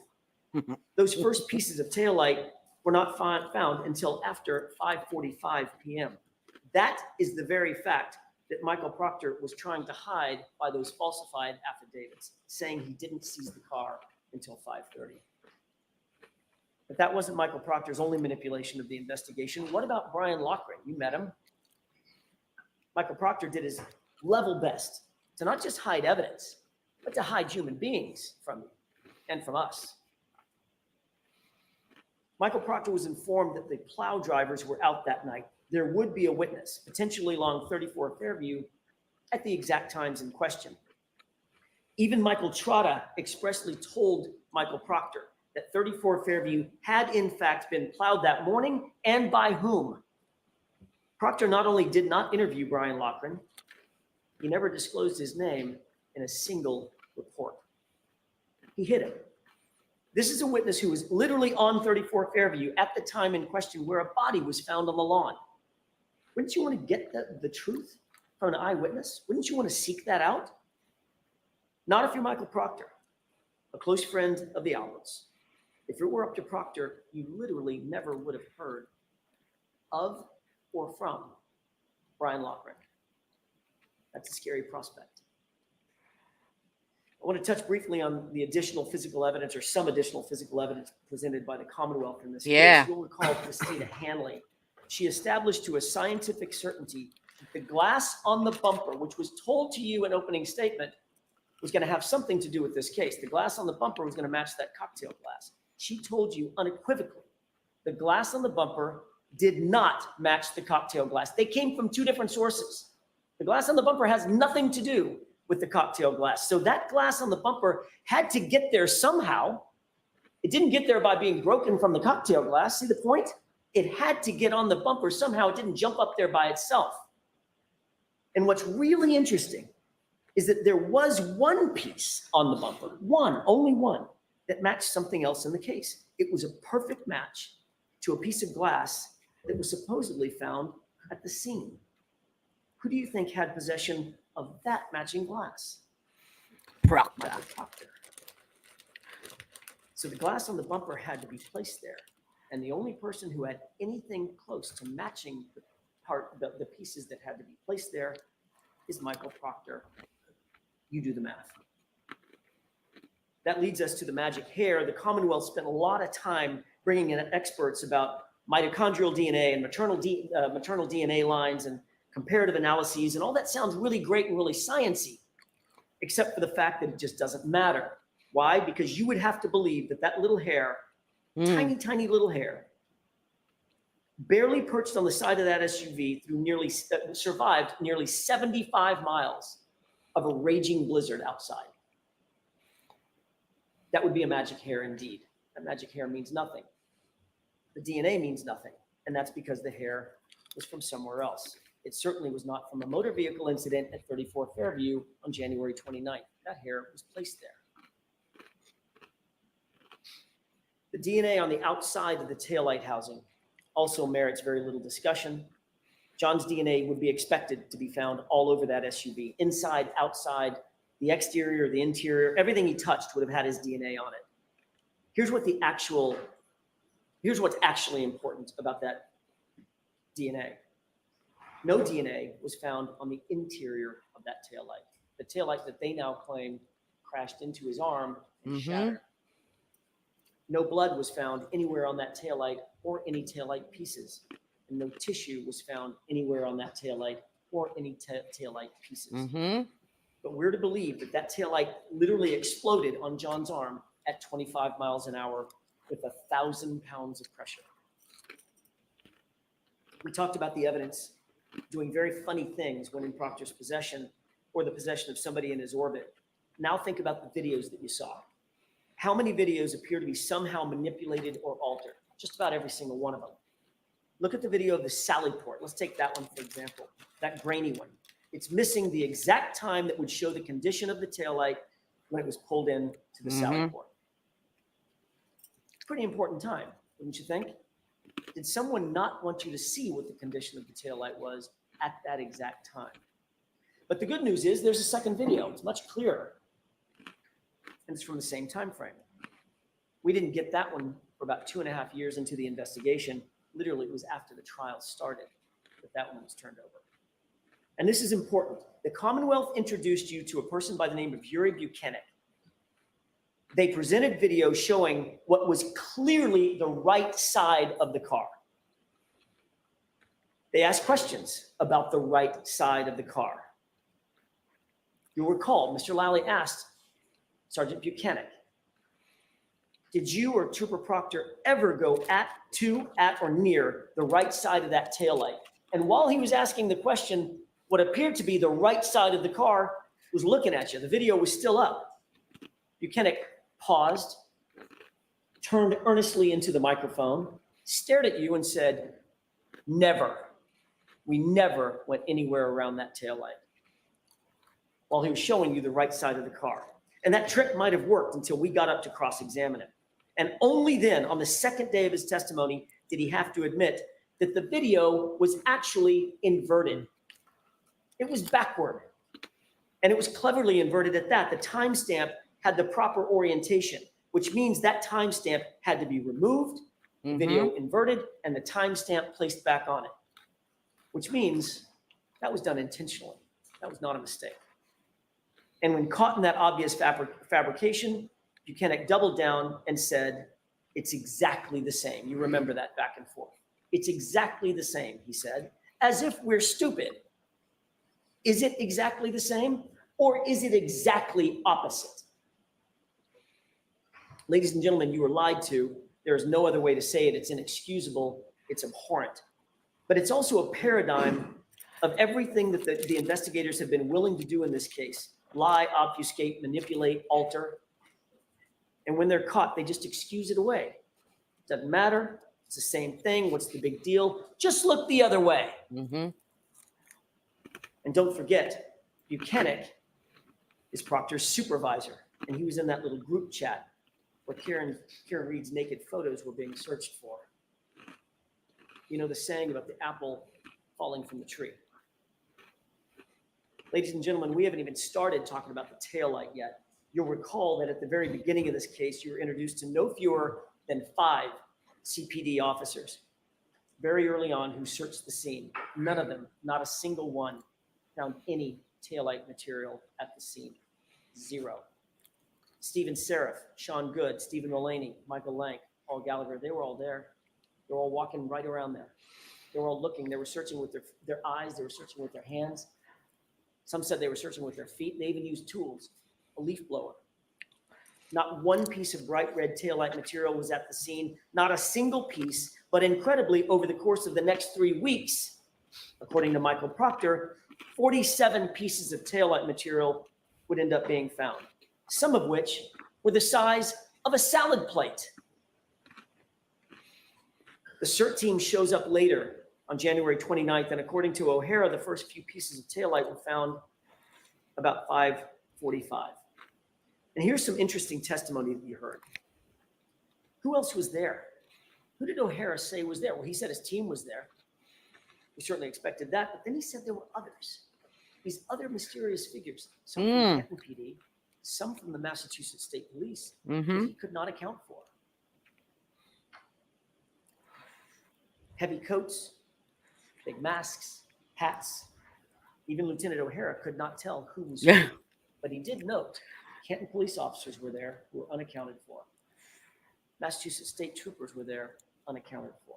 And during that search that was overseen by Trooper Tully, Proctor's supervisor, 3 pieces of taillight material were found. That's super important, and I want to concentrate on that for a second. O'Hara said all 3 pieces were in an area about 12 inches square. That's an area about as big as your dinner plate. Tully, however, claimed that one red piece was found about 3 feet away from that was a shoe. About 1 to 2 feet from that was a clear piece of plastic, and a few feet away from that was a red piece of plastic. So we have red, clear, and red over the span of about, added up, probably 10 or 12 feet. Ladies and gentlemen, both of those things cannot be true. Somebody is taking liberties with the facts. Then Lieutenant Tully comes to court and makes this big grand gesture of opening all these evidence bags. These 2 evidence bags in particular represent exactly what we're talking about. Those 3 pieces, red, clear, red. They're marked, they're sealed, they look official. They're not stop and shop bags, thank God. At least they've moved up from that. They've even got evidence tape on them. Who knew? There's evidence tape around here. So this must be real evidence, right? It must be real evidence in this case. And after making that big theatrical display, he opens up the bag with the red pieces and he pulls 2 pieces out. That's okay. Put the 2 red pieces together. Good so far. Then he opens up the second bag under Mr. Lowley's questioning. And you remember he hesitated just a second. Opened that bag and pulled out 1 piece of clear plastic. Then pulled out a second piece of clear plastic with no explanation as to how that could have possibly happened. And he quickly returned all 4 of those back into the bag, sealed them up, and we're done for the day. The next day, I asked about that evidence again. I asked him to open up that bag with the red pieces, and he did the same thing. Pulled out 2 red pieces of plastic. And I said, you'll recall this, I said, look deeper, look closer, sir. Pull everything out of that bag. Would he have had I not suggested it?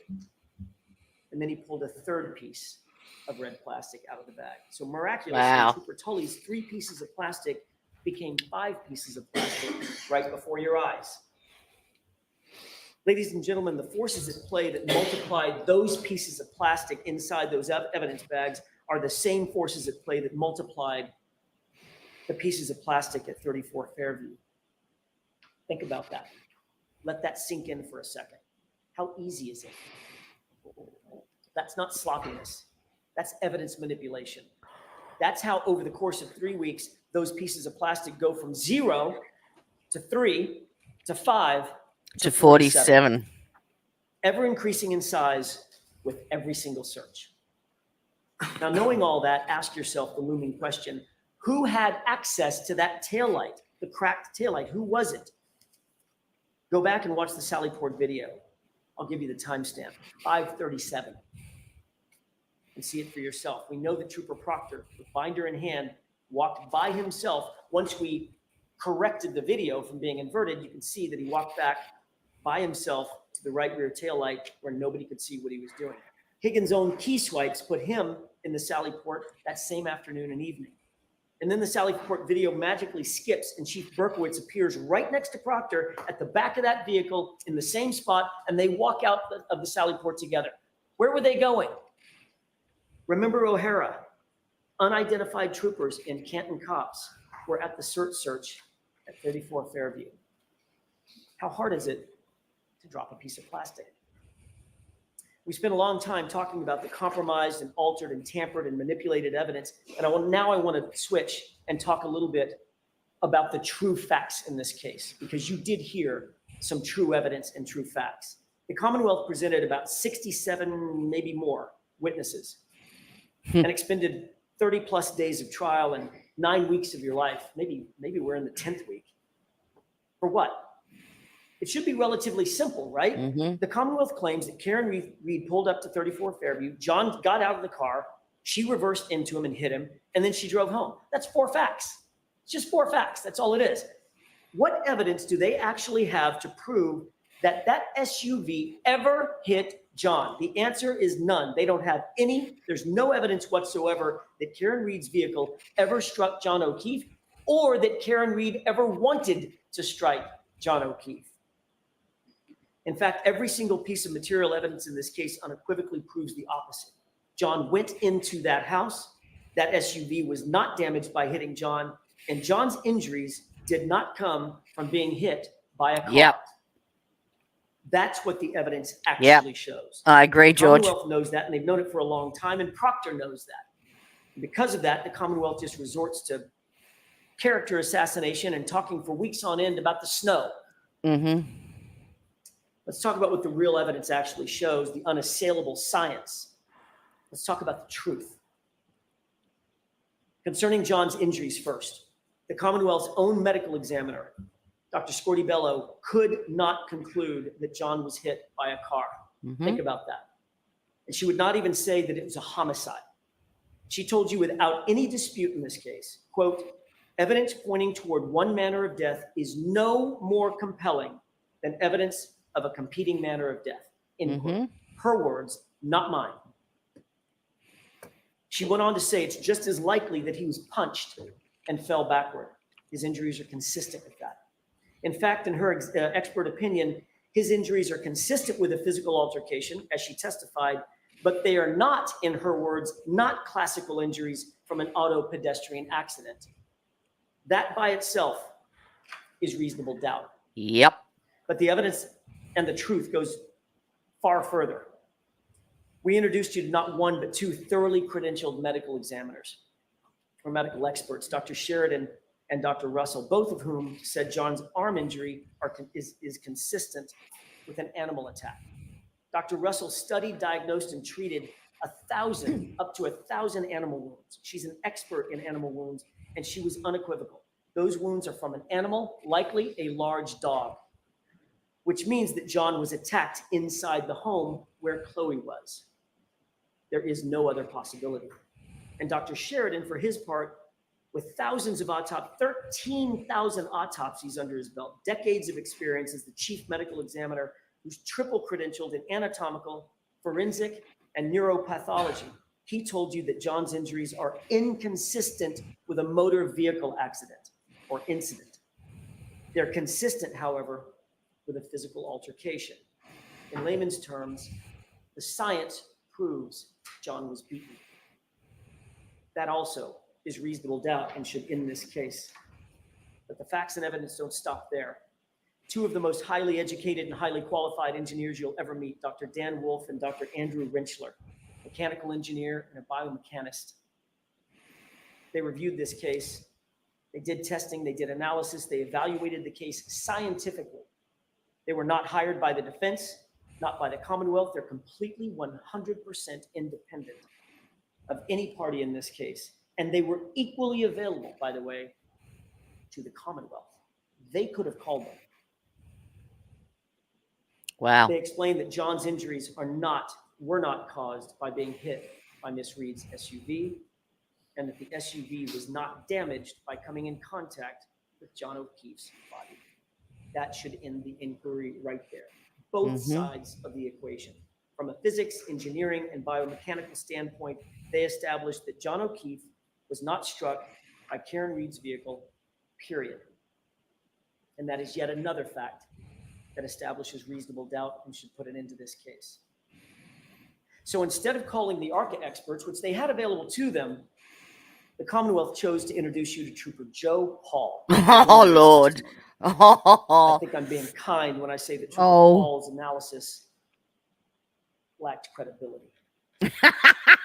Trooper Paul lacks the experience, the education, the training, the background, and the knowledge to not only render opinions on these issues, but to even understand the issues themselves. He makes the absurd claim that John was hit on the elbow area of his arm by a taillight. He was spun to the left in a pirouette, His arm stayed on the light long enough for the shards of plastic to explode around him, scratching his arm, even though he was wearing long sleeves, then projecting him 30 feet to the left, but not before making a stop to hit his head on either the curb or the pavement before coming to his final Fucking resting ridiculous, place isn't it? with his unbroken phone tucked neatly under his body. It's nonsensical. It borders on laughable. Compare that testimony to Dr. Dan Wolf and Dr. Andrew Rentschler. Oh, Both I did. PhDs in engineering, both top of their field in accident reconstruction, both published peer-review articles on the issues. Both men are highly sought after by the likes of national sports leagues and the United States Department of Defense. And these men are unrivaled in accident reconstruction.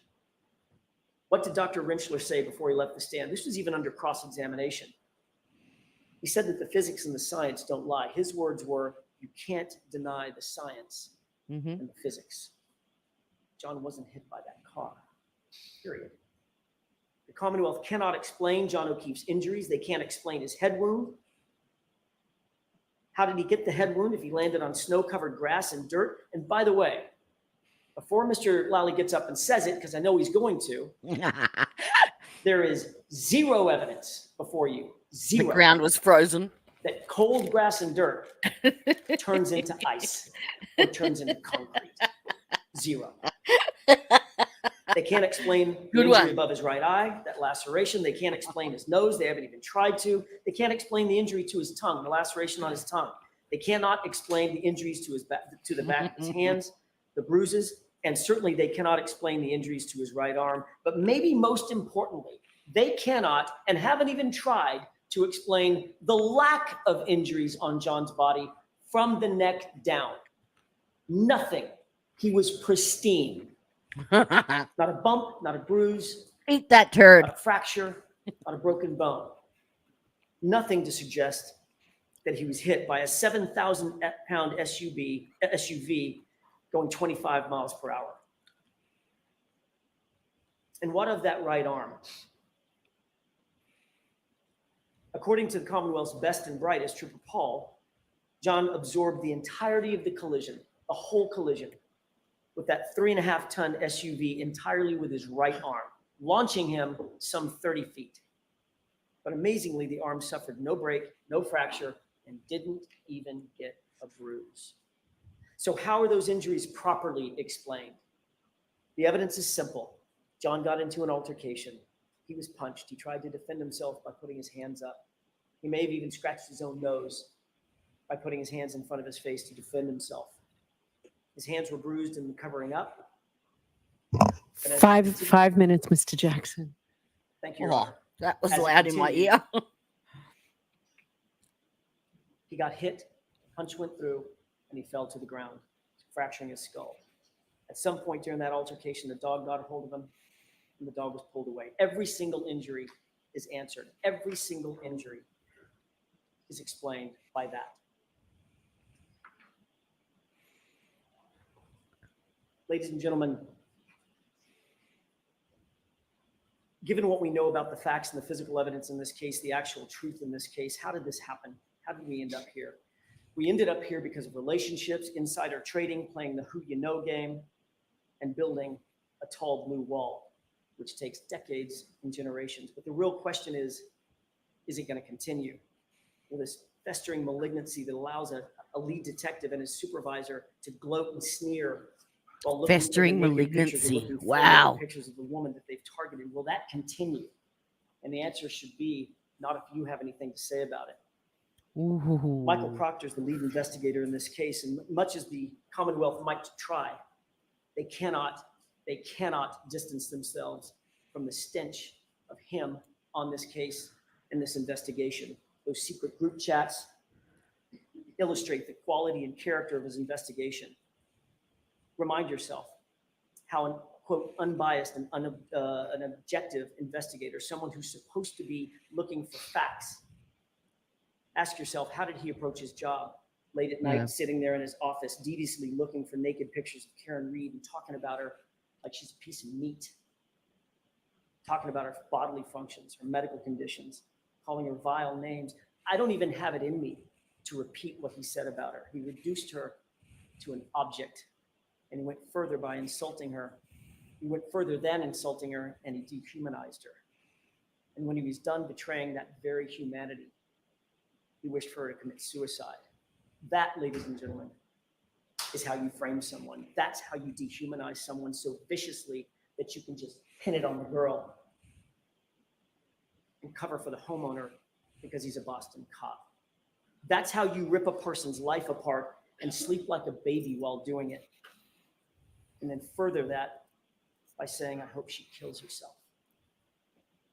Ladies and gentlemen, I just began the discussion this afternoon or this morning with a quote about the truth, and I did that because that's what this case is about, top to bottom, tip to tail. It's about the truth, not hiding it or concealing it, but exposing the truth. The truth is immutable. It's not a feeling, it's not a whim. It's unflinching, it's unchanging, and it's everlasting. That's why the law is steady. That's why it's not captive to the whims of people drunk with power who think they're above the law, who think they're above scrutiny. That's why you stand as the guardian of justice and the protector of justice. The law demands the very integrity that Trooper Proctor and his investigation lacks, and it requires that you cannot convict Karen Reed unless the Commonwealth has met its incredibly high burden to prove every element beyond a reasonable doubt and to a moral certainty. And a moral certainty is defined as the highest degree of certainty possible in matters related to human affairs. It's the highest degree possible in your life. That's the level of certainty. And I'll leave you with this. You have the most powerful tool known to American jurisprudence because you have your vote. No one can take that away from you, not me, not the Commonwealth, not the court. You may not have asked to be here, but each of you have given something very special of yourselves. You've agreed to do that which is the highest calling a citizen can answer in any way. You've agreed to give your community your best. And my question to you is, what will you do with this moment? Ignore the lies and the manipulations, the misogyny, the bias, the lack of evidence? Could you ever do that? Would you ever do that? Or will you say with your verdict, I see the truth and I will not ever look the other way? When you stare the truth down, you'll see that the Commonwealth has not proven its case beyond a reasonable doubt into a moral certainty, not even close. Ladies and gentlemen, Karen Reed is innocent. Do justice and find her not guilty. Thank you. Oh, Thank you very much, Mr. Jackson. holy right, Mr. crap. Alley. I've got goosebumps. Thank you, Your Honor. I don't even want to listen to this little weasel. Absolutely. I hit him. I hit him. I hit him. Oh, I hit him. fucking hell. Those are the words of the defendant. 4 times. You heard testimony from 4 different witnesses who overheard and observed those statements from the defendant on January 29th, 2022. You heard testimony from firefighter Timothy Nuttall. He was trying to bag, valve mask Mr. O'Keefe. He was working on resuscitative efforts to try to save Mr. O'Keefe's life. He asked if anyone saw anything or knew what happened. And the defendant said, I hit him, I hit him, I hit him, I hit him. Firefighter Anthony Flamati was asking if anyone had information on why Mr. O'Keefe was there in the snow. The defendant repeatedly said, I hit him, I hit him, oh my God, I hit him. Firefighter Katie McLaughlin was tasked by firefighter Flamati with asking for biographical information and for what the cause was of the traumatic injuries that all the firefighters testified that they observed on Mr. O'Keefe. She asked the defendant, and the defendant said, I hit him, repeatedly. Firefighter McLaughlin asked for clarification. You did what? And the defendant repeated, I hit him. Jennifer McCabe stated initially over the phone when speaking with the defendant that the defendant said, could I have hit him in the car while they're on the phone with Ms. Roberts going from Ms. McCabe's house to Mr. O'Keefe's house?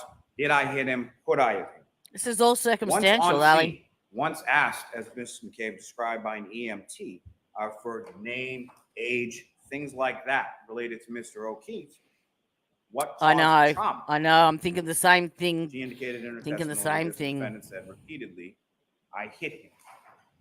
There were testimony from Officer Saraf, statements that he attributed to the defendant as saying that morning, this is all my fault. This is all my fault. I did this. This is what the defendant is saying on scene. Since then, stories changed a little bit. But those were the words that came from the defendant's mouth on January 29, 2022, as John O'Keefe lay dying on the front lawn of 34 Fairview Road, where the defendant had left him after striking him with her motor vehicle several hours before, and then left him freezing there in a blizzard. There's certain things that have come up over the course of this trial as far as evidence and testimony are concerned, little things. And what I would suggest to you, it's those little things that are quite telling. As it pertains to the defendant's statements and the defendant's actions over the course Alleged of January statements, 28th, thank you. January 29th, and beyond. And I'm going to bring some of those to your attention as I go through, but just ask you to keep that in mind as far as when you're deliberating, when you're reviewing this testimony and this evidence. The little things matter. The little things start piling up in this case. Throughout the course of this trial, you've heard a lot of purported evidence or questions of witnesses in an attempt to distract you from the evidence in this case. It's essentially defense by obfuscation. It's a three-card money trick. The facts and the evidence in this case are your card. They're the Queen of Hearts. And so what I want you, or what the defense wants you to do is not look at that card. Look at anything else. Look at movement. Look at this person. Look at that person. Look at text messages. Look at this. Don't pay attention to the facts and the evidence, because if you do, what it will ineluctably lead you to is that the defendant is guilty of each of the three indictments. What the fuck? The evidence Oh, and facts absolutely. of this case are for you, the jury, to decide. Using your common sense, using your life experiences. They should be throwing fucking tomatoes at him right now. If I was in the jury box, that's what I'd be doing. Before I turn to that Smack evidence right that in the forehead, you submit fucker. to you and eluctably demonstrates the defendant's guilt, let me first just address Trooper Proctor. The text messages from Trooper Proctor are unprofessional, they're indefensible, they're inexcusable. However, you're inexcusable. As distasteful as those messages are, and their content is, I submit they had no bearing whatsoever or impact whatsoever on the integrity of the entirety of the investigation that Massachusetts State Police collectively conducted into John O'Keefe's death here. As was asked of Trooper Proctor on cross-examination, these were texts from his personal phone. Doesn't make it any better. Never thought would see the light of day. He was asked whether or not he ever thought that he would be asked about these in a courtroom. Put to him in sort of a safe space, a safe place for him to discuss, if you will. What do you not see in those text messages? You don't see any discussion or any illusion of any conspiracy, of any framing of the defendant, of any planting of any evidence. No evidence. As if they're that stupid. Really? Why? Because it didn't happen. There is no conspiracy. There is no cover-up. There is no evidence of any of that beyond speculation, rampant speculation and conjecture on behalf of the defense. I hope so. Two things can be true at the same time. They're mutually exclusive. The texts from Trooper Proctor are distasteful, they're disrespectful, they're unprofessional. There's no defense to them. And the defendant killed John O'Keefe. Turning to the evidence, let me first talk a little bit about John O'Keefe. You heard a lot about him over the course of this trial, about his selfless story through his family and friends that loved him, including his adopted niece and nephew. You heard a lot about the lives he touched and the different people who he had friendships with. You heard a lot about from those particular friends and from his family. Turning to what I would submit to you as a timeline.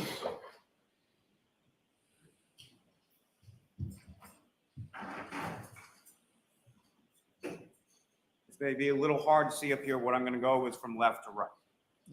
January 28th, 2022, 9:49 in the morning, Karen and John begin fighting over text messages. Who cares? That's not evidence. 5 p.m. in the afternoon, defendant texts Mr. O'Keefe, tell me if you are interested in someone else. Can't think of any other reason you've been like this. John texts back, nope. This is bullshit. 25, Mr. O'Keefe texts the defendant, things haven't been great between us for a while. Ever consider that? This is also testimony that you heard through multiple sources, whether it be phones, whether it be from the children, whether it be from other friends or family members as to the relationship in the months and weeks leading up to John's murder. 2:32 p.m. John texts the defendant, sick of always arguing and fighting. La la la la la la la la la la la. Not listening, not listening, not listening. OMG, stop calling. This is during the time frame that Trooper Garino was talking about, with 18 phone calls, most of which were rejected, some of which were missed, and a couple of which were answered over the course of this afternoon, as she's continuing to needle and try to engage him in a fight that he doesn't want to have. This is absolute bullshit. 2:33 p.m. The defendant texts John, so you're not into this anymore. 2:34 p.m. John texts the defendant, I am not answering, stop calling. The defendant then texts John, then stop starting with me. 2:38 p.m. The defendant texts John, I'm going to grab a drink in a bit. 2:38 in the afternoon. Around 3 p.m. is the testimony you heard from Erin O'Keefe in regard to the defendant texting her, asking if she can go out without her husband, Paul. Asking to go out for a drink. This is while Erin O'Keefe testified she was waiting for one of her children at the bus stop, picking that child up around 3 o'clock in the afternoon. This is also the point in which the defendant says to Ms. O'Keefe, wish I didn't speak to another O'Keefe after 2004. 7:30 p.m., you have Mr. O'Keefe and Mr. Camerano arriving at C.F. McCarthy's, with the defendant arriving at 8:51. 8:58 p.m. is when the defendant receives drink number 1 at C.F. McCarthy's. Vodka soda, tall cylinder glass, lime, and a straw. 9:13 p.m., drink number 2. 9:20 p.m., drink number 3. 9:33 Where's your p.m., evidence, Lolly? number 4. 9:57 p.m., drink number 5. 10:22 Car, p.m., drink John, number 6. head, 29 p.m., drink number 7. Why are we talking 7 about drinks drinks? from 8:58 p.m. through 10:29 p.m. when she receives that last drink at C.F. McCarthy's. The drink that she indicates to Sergeant Mechanic and several others on the next day that she did not take with her from C.F. McCarthy's to the waterfall, which several individuals at the waterfall testify that she produced from her coat when she walked in, and that you can clearly see on the C.F. McCarthy's video her walking out the door with the same tall cylinder glass in her right hand. Now, understanding that some of these drinks are not it doesn't matter, Gabby. full tall cylinder drinks, what she's doing is she's getting shot glasses of vodka and then pouring them into the drink after she's consumed the drink. Oh, did you prove that? Did you? Where's your evidence? Mr. O'Keefe arrived at the waterfall, during the course of which, about an hour that they're there, the defendant receives drinks number 8 and drinks number 9. 12:10 a.m. From the waterfall video, you have Ms. McCabe, Ms. Kolokithis, and the defendant departing the waterfall together. Interestingly, around the same time, you also have the text and screenshot communications between Colin Albert and Allison McCabe in reference to him getting picked up at that time. You also have testimony from Brian Albert. Oh, I missed it. I missed it. Brian Albert Jr. in reference to them sort of walking in from the waterfall as Colin Albert is walking out of 34 Fairview Road. It already looks like a smacked ass. And then is driven home. 1 minute later, 12:11, Mr. O'Keefe is then on the waterfall video walking out with cocktail glass in his right hand. At 12:14 a.m., Mr. O'Keefe texts Ms. McCabe, where to? 12:14 a.m., based on the fact that she's driving, and Matt McCabe indicated in his testimony that she should call him instead of texting while driving, Ms. McCabe calls John O'Keefe. Speaks with him regarding directions, sort of going over which way to come in, Chapman Street, over Cedar Crest, as far as coming into Fairview Road. 12:15:38 a.m., the defendant's vehicle drives by the Canton Library. You can see that on the video. 12:17:56, the defendant drives by the Temple Beth Abraham video. Again, you can see that on the video. And we're Remember also how the far into testimony his from Lieutenant Tony, closing who arguments, and brought we're yet to CSLI hear any data, evidence. Ranging data in reference to it coinciding with what you observed, the black SUV from each I of wish those I had a respective tomato videos. right now. 12:19:32, Mr. O'Keefe enters 34 Fairview Road into his Waze app on his phone. 12:23 a.m. is when the defendant conducts a three-point turn on Cedar Crest and travels back toward Fairview. That's from Mr. O'Keefe's GPS native location data from his phone. Around the same time at 12:23 and 12:24 is when you have that testimony from Ryan Nagel, Heather Maxon, and Ricky Antono pulling into Fairview Road around the same time and pulling in behind the dark SUV.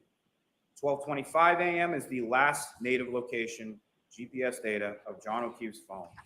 It's in that area between 32 and 34 Fairview Road, where his body is discovered the next morning, in which there is no movement of that phone from that 12:25 a.m. period until Miss Roberts then picks up the phone on the grass underneath Mr. O'Keefe's body sometime after 6 a.m. What you have up on the screen right now is that data, those plotting points that Trooper Garino was testifying about as far as the movement of the vehicle. The movement of the vehicle as it comes down. Yeah. Cedar Crest passes by Pretty Fairview, much. reverses direction, and then comes down Fairview, moving up as the witnesses described, eventually stopping in My the area fists of are the property line clenched. between 32 and 34 Fairview Road, which happens to coincide with the vehicle control history database information from the Toyota text stream, which you now have. We're up on still the yet to screen hear for any you here, evidence about indicating that car hitting John. following that three-point turn, approximately 8 minutes after that, from Trooper Paul's testimony, as far as the mileage, 36 to 38 miles, matching up with the time that the vehicle is in front of 34 Fairview Road, that the vehicle travels in reverse, in a straight line, for 24.2 miles per hour for 62 and a half feet, with a minor steering angle change, which the trooper indicated was consistent with a pedestrian collision. At 12:30 a.m., you have that second triggering event 8 minutes after the three-point turn when the vehicle is in reverse at 24.2 miles an hour. 12:35 is when the defendant calls John, and that's unanswered. 12:36 is around the time that the defendant's phone connects to the Wi-Fi. Look, he can read a timeline. 12:37 is when the defendant leaves this voicemail.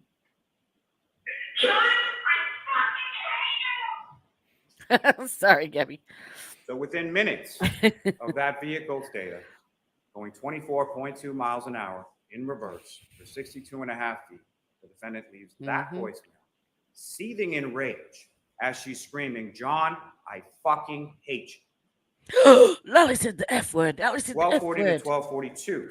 Ms. McCabe is texting Mr. O'Keefe. She tries calling Mr. O'Keefe, gets no answer. You recall from her testimony around this time frame, about 12:40, she was unsure whether the vehicle was actually still out front or if it had gone at that point.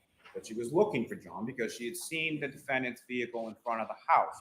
And None no of this one is had any come in, evidence because she was wondering where her to friend, his head Mr. O'Keefe, or arm touching that car. 12:55. The defendant texts John, "See you later." 12:59. The defendant calls, leaves another voicemail for Mr. O'Keefe. Exhibit 637. It sounded like this. "John, I'm telling you, fucking kid. Nobody knows what the fuck you are. Yep. Fucking pervert." But somebody did know where Mr. O'Keefe was. The defendant. I'd rather Exactly eat where green he eggs and ham than She'd listen to driven him him. there. She struck him there. She left him to die there. 1:02 a.m. The defendant leaves another voicemail with no content. And then she texts John, "Your kids are fucking alone." And he misspelt it. Your kids are cucking alone. What a 1:09 dickhead. a.m. The defendant texts John, "I'm back in Mansfield. The kids are home alone." She's not. GPS, as far as it never disconnects from the she's Wi-Fi threatening until the him. following morning. There's no indication that Miss Reed left and went to her home in Mansfield. at Yeah, any point. exactly. She wouldn't leave the kids 1:10 alone. a.m., the defendant calls her parents. 1:11 a.m., she calls Mr. O'Keefe and leaves this voicemail. John, I'm going home. I cannot babysit Amy. I need to go home. You are fucking using me right now. You're fucking another girl. Kim's sleeping next to me. You're a fucking loser. Fuck yourself. 1:18 a.m., the defendant leaves another voicemail. Now, about 1:43 or 1:45 a.m. is when Julie Nagel testified that they were leaving the house. And she sees a large black object on the lawn near the flagpole while leaving 34 Fairview Road. Doesn't think much of it at the time, isn't expecting Mr. O'Keefe or any body to be out on the front lawn. 4:42 a.m., the defendant calls and speaks. The calls to her parents are finally answered. 4:49 a.m., the defendant calls Miss Camerano, screaming, "Where's Mike?" 4:53 in the morning is when the defendant instructs Kaylee, Mr. O'Keefe's niece, to call Miss McCabe. Why? Because the defendant doesn't have Miss McCabe's phone number. Indicates that John didn't come home. We got in a fight, and I left him at the waterfall. Those are the first statements or the first version of events that she's able to communicate out to the world as to what happened to Mr. O'Keefe, where he is. We got into a fight. I left him at the waterfall. 5 a.m., the defendant calls Kerry Roberts, saying, "John's dead, Kerry, hangs up the phone. 5:01, the defendant calls Kerry Roberts again. And it's at this point that she indicates that John's dead, he must have been hit by a cloud. 5:07 a.m., the defendant leaves One Meadows Ave. You have the video of that. It's number 153 in Exhibit 6. We'll get to that a little more in a moment. About 5:10 a.m., the defendant calls Kerry Roberts. Ms. Roberts starts calling hospitals, calling KCD, calling 911, something that you would do if you didn't know where Mr. O'Keefe was for all of these hours, that all of these other phone calls are being made and these text messages are being sent, and calling your parents, and all of these other things. No calls to 911 from the defendant. While John O'Keefe is laying, freezing, and dying from a brain injury and a skull fracture on the front lawn of 34 Fairview Road. 5:11 a.m., the defendant's vehicle is seen on the Canton Library camera heading towards the waterfall. Seems to be sort of retracing the steps. 5:18 a.m., the defendant's vehicle is seen at Washington Street and Chapman on the Temple Beth Abraham video, heading in the same direction that it was the night before when it was heading to 34 Fairview Road. 5:35 is when the defendant arrives at Miss McCabe's house. Ms. Roberts arrives shortly thereafter. Both of them see the broken tail light at that time in the driveway.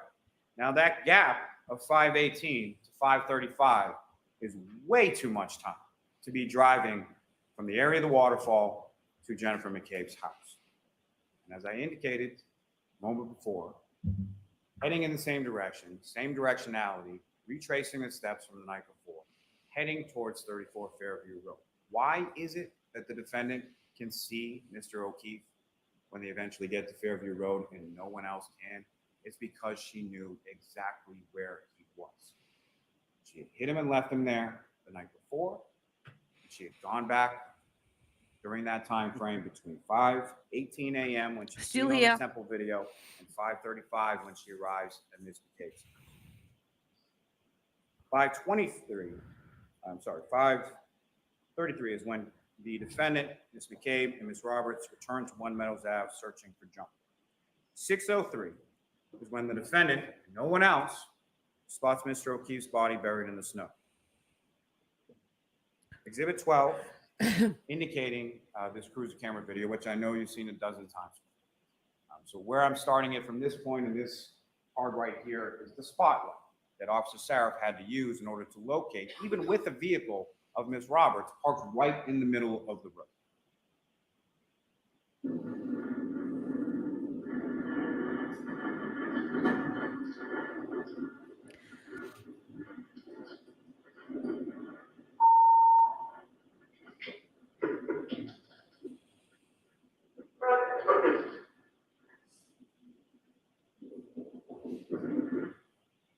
in the darkness, in the snow, in the blizzard, in those conditions, the defendant sitting in the back seat of the vehicle knows exactly where Mr. O'Keefe is, covered in snow, as you heard from all of the paramedics, from the civilian witnesses, from the first responders. But the defendant knows exactly where he is. 6:07 a.m., Ms. McCabe calls 911.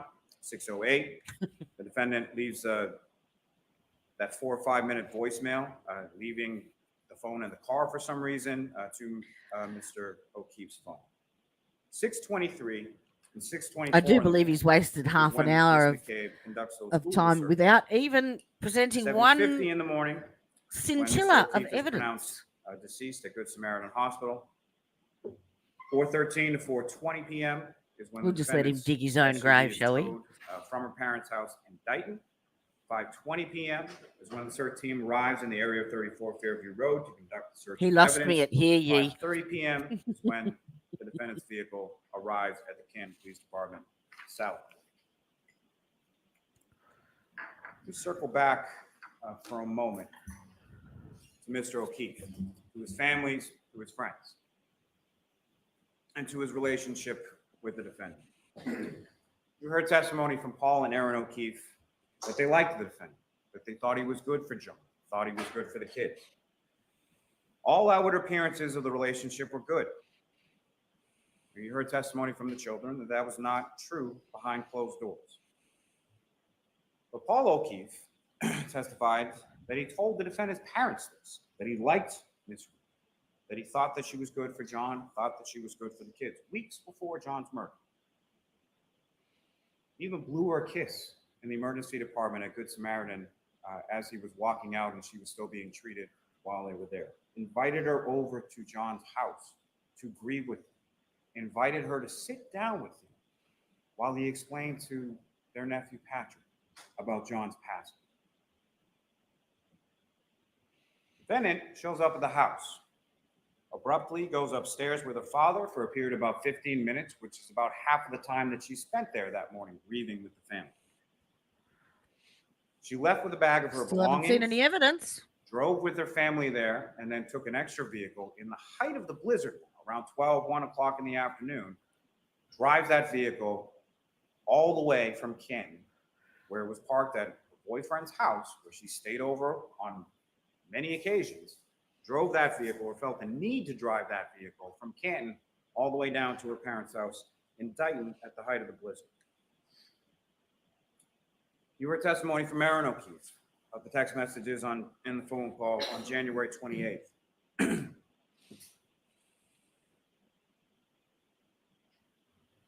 You heard that Aaron O'Keefe called the defendant on the morning of the 29th because she was concerned for her. She wanted to know what was going on with someone she considered her friend. The defendant yells, "John is dead." Ms. Robertson grabs the phone and then updates Aaron O'Keefe as to what's going on with John. Aaron O'Keefe again calls back later because she's concerned for someone that she considered her friend. How does the defendant respond? These are some of the little things. Defendant indicates to Ms. O'Keefe that she just has to remember the bad times and indicates to her, "I don't think I'll ever see you guys." This is after she's done her quick in and out at One Meadows Ave and is now with her parents or with her father, driving that car, essentially taking the murder weapon from Canton and bringing it down to her parents' house in Dighton. She's indicating over the phone to Aaron O'Keefe, "I don't think I'll ever see you guys." Why? Lally, Didn't kill John. car, Why would she say that? head injury, You arm heard a lot of injury, testimony about New Year's Eve in Aruba. collision. You heard the testimony from Miss O'Keefe in regard to them exchanging, her and the defendant exchanging text Today, messages, Junior. on the flight down, arranging times to meet up. And then the defendant telling Aaron via text message that she caught Johnny kissing Laura's sister in the hotel lobby. She got into an argument about it, and then they never met up. Meaning the defendant, Mr. O'Keefe, got into an argument about it, and she and Aaron O'Keefe never ended up meeting up in Aruba. You heard testimony consistent from Laura Sullivan, Marietta Sullivan, as well as the children. Aruba, Kiss Jamaica, never happened. ooh, I want It to never take would you to happen Bermuda, based on the relationship, the Bahama. Godfather relationship Lally, that John you're a O'Keefe had wanker. with Laura Sullivan, her family, and particularly Laura Sullivan's child. The defendant persists with this unfounded suspicion and accusations of infidelity in her text messages with Mr. O'Keefe, in her text messages with Mr. Higgins, where she's accusing Mr. O'Keefe of making out in the lobby with Marietta Sullivan.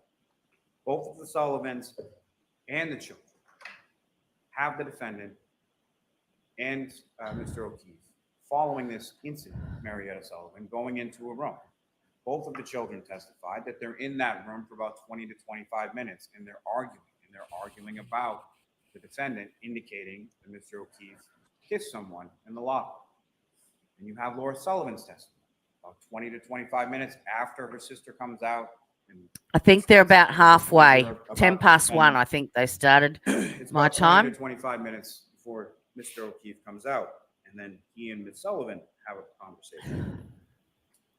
Ms. Sullivan indicates that Mr. O'Keefe's phone is essentially blowing up, lighting up with calls and texts from the defendant. I would submit similar to the afternoon of January 28th.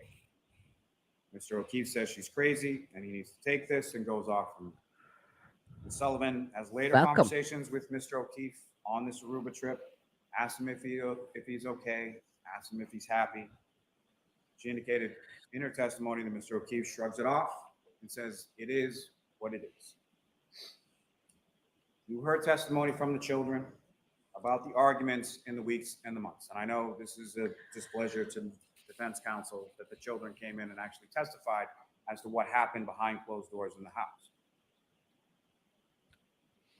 They both recall frequent fights. They both recall Mr. O'Keefe trying multiple times to break up with the defendant, asking her to leave the house, the defendant refusing to leave the house. His niece, Kaylee, John tried to diffuse, he tried to walk away, and the defendant would follow each time during each argument. They both Is she being indicated that charged Mr. with O'Keefe had told the fighting defendant the relationship or had being a run its stalker course. or arguing with her Similar to partner? language within No. the text messages you have between the defendant The and Mr. car. That Mr. O'Keefe was sick of arguing, again, mirroring those text messages from January 28th. This means Leading up nothing. into going out to C.F. McCarthy's, eventually the waterfall, and the defendant killing Mr. O'Keefe in the early morning hours of January. He's just 28th. blowing smoke up everyone's ass. We have testimony in regard to the ring camera. I hope the jury can see that. Kaylee indicated in her testimony that John had had that for about a year. So during the course of 2 years or so of the relationship with the defendant, he got it while he was dating the defendant. The defendant had the security code for the garage. Neither of the kids had access to the camera. Trooper Garino checked the laptop and the desktop that were left after the defendant did the quick cleanup upstairs with the father, upstairs in the home. Neither of those devices had access to the ring cameras. John had access on his phone. The defendant indicates, if you recall, in some of those text messages in regard to the romantic kiss that she placed on Mr. Higgins earlier on January, whatever it was during the Patriots. Mr. Higgins and Mr. Jackson was indicating weren't very good friends with Mr. O'Keefe, but had been invited over to his home for a Patriots game, in which time the defendant escorted Mr. Higgins out of the garage and placed a romantic kiss on him. But during those text messages, when they're talking about that, if you recall, the defendant is saying something or joking about something that Mr. O'Keefe had been looking at the videos and had been asking her if there was something going on with her and Mr. Higgins. And what was her response to that? I know where the cameras are. Oh, she did it then. That's There's it. only two That's videos missing from that. case closed. One being the defendant getting to Mr. O'Keefe's house after murdering him, and the other when the defendant is showing Miss McCabe and Miss Roberts the broken taillight, both of which, both Miss McCabe and Miss Roberts testified as having occurred. No video of that. The variety of stories that the defendant tells on the morning of January 29th. There were text messages and voicemails from the defendant to Mr. O'Keefe, 53 phone calls from 12:33 a.m. to 6:03 a.m. 0 phone calls to 911. The defendant calls Katie Camerano.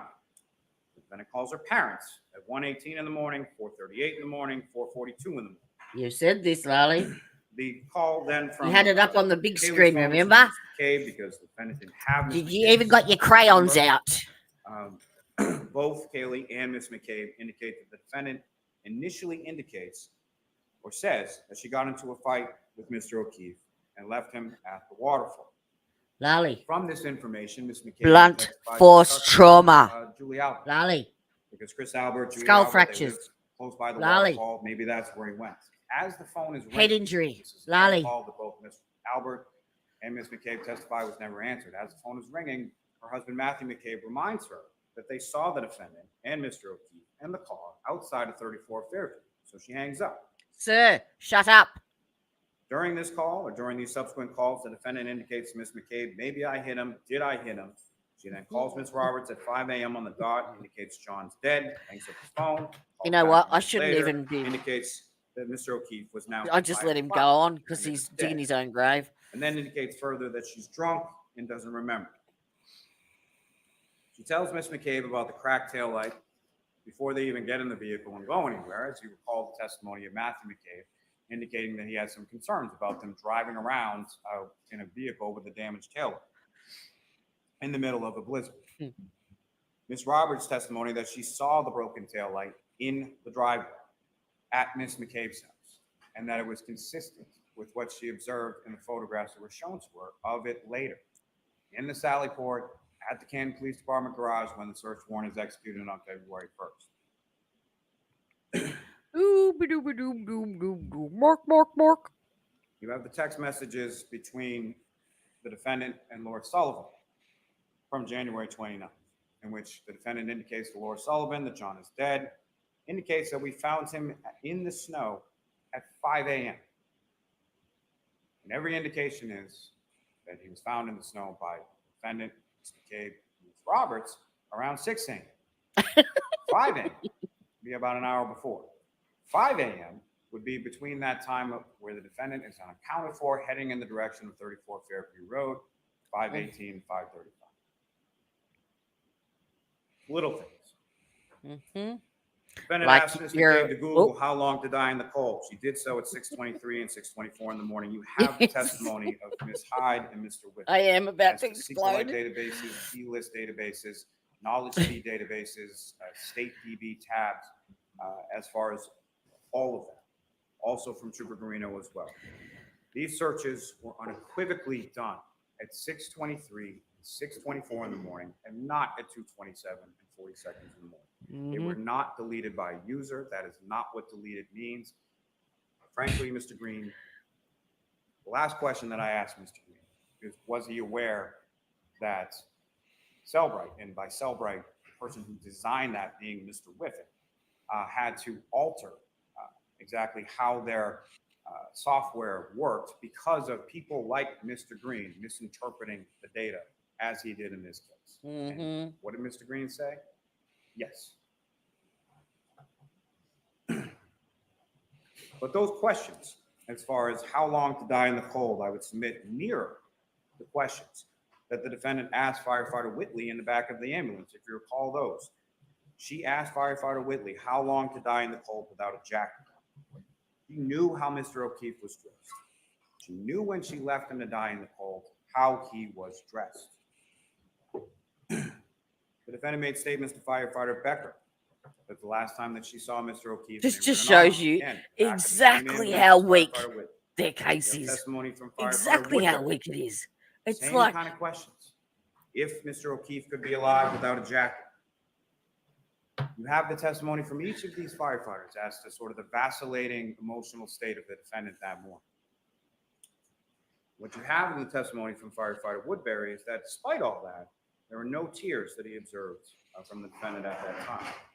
What each of those first responders indicated was that the defendant repeatedly stated, is he dead? Is he dead? Not, is he okay? Is he going to be okay? How is he? Any sort of questions about the medical condition.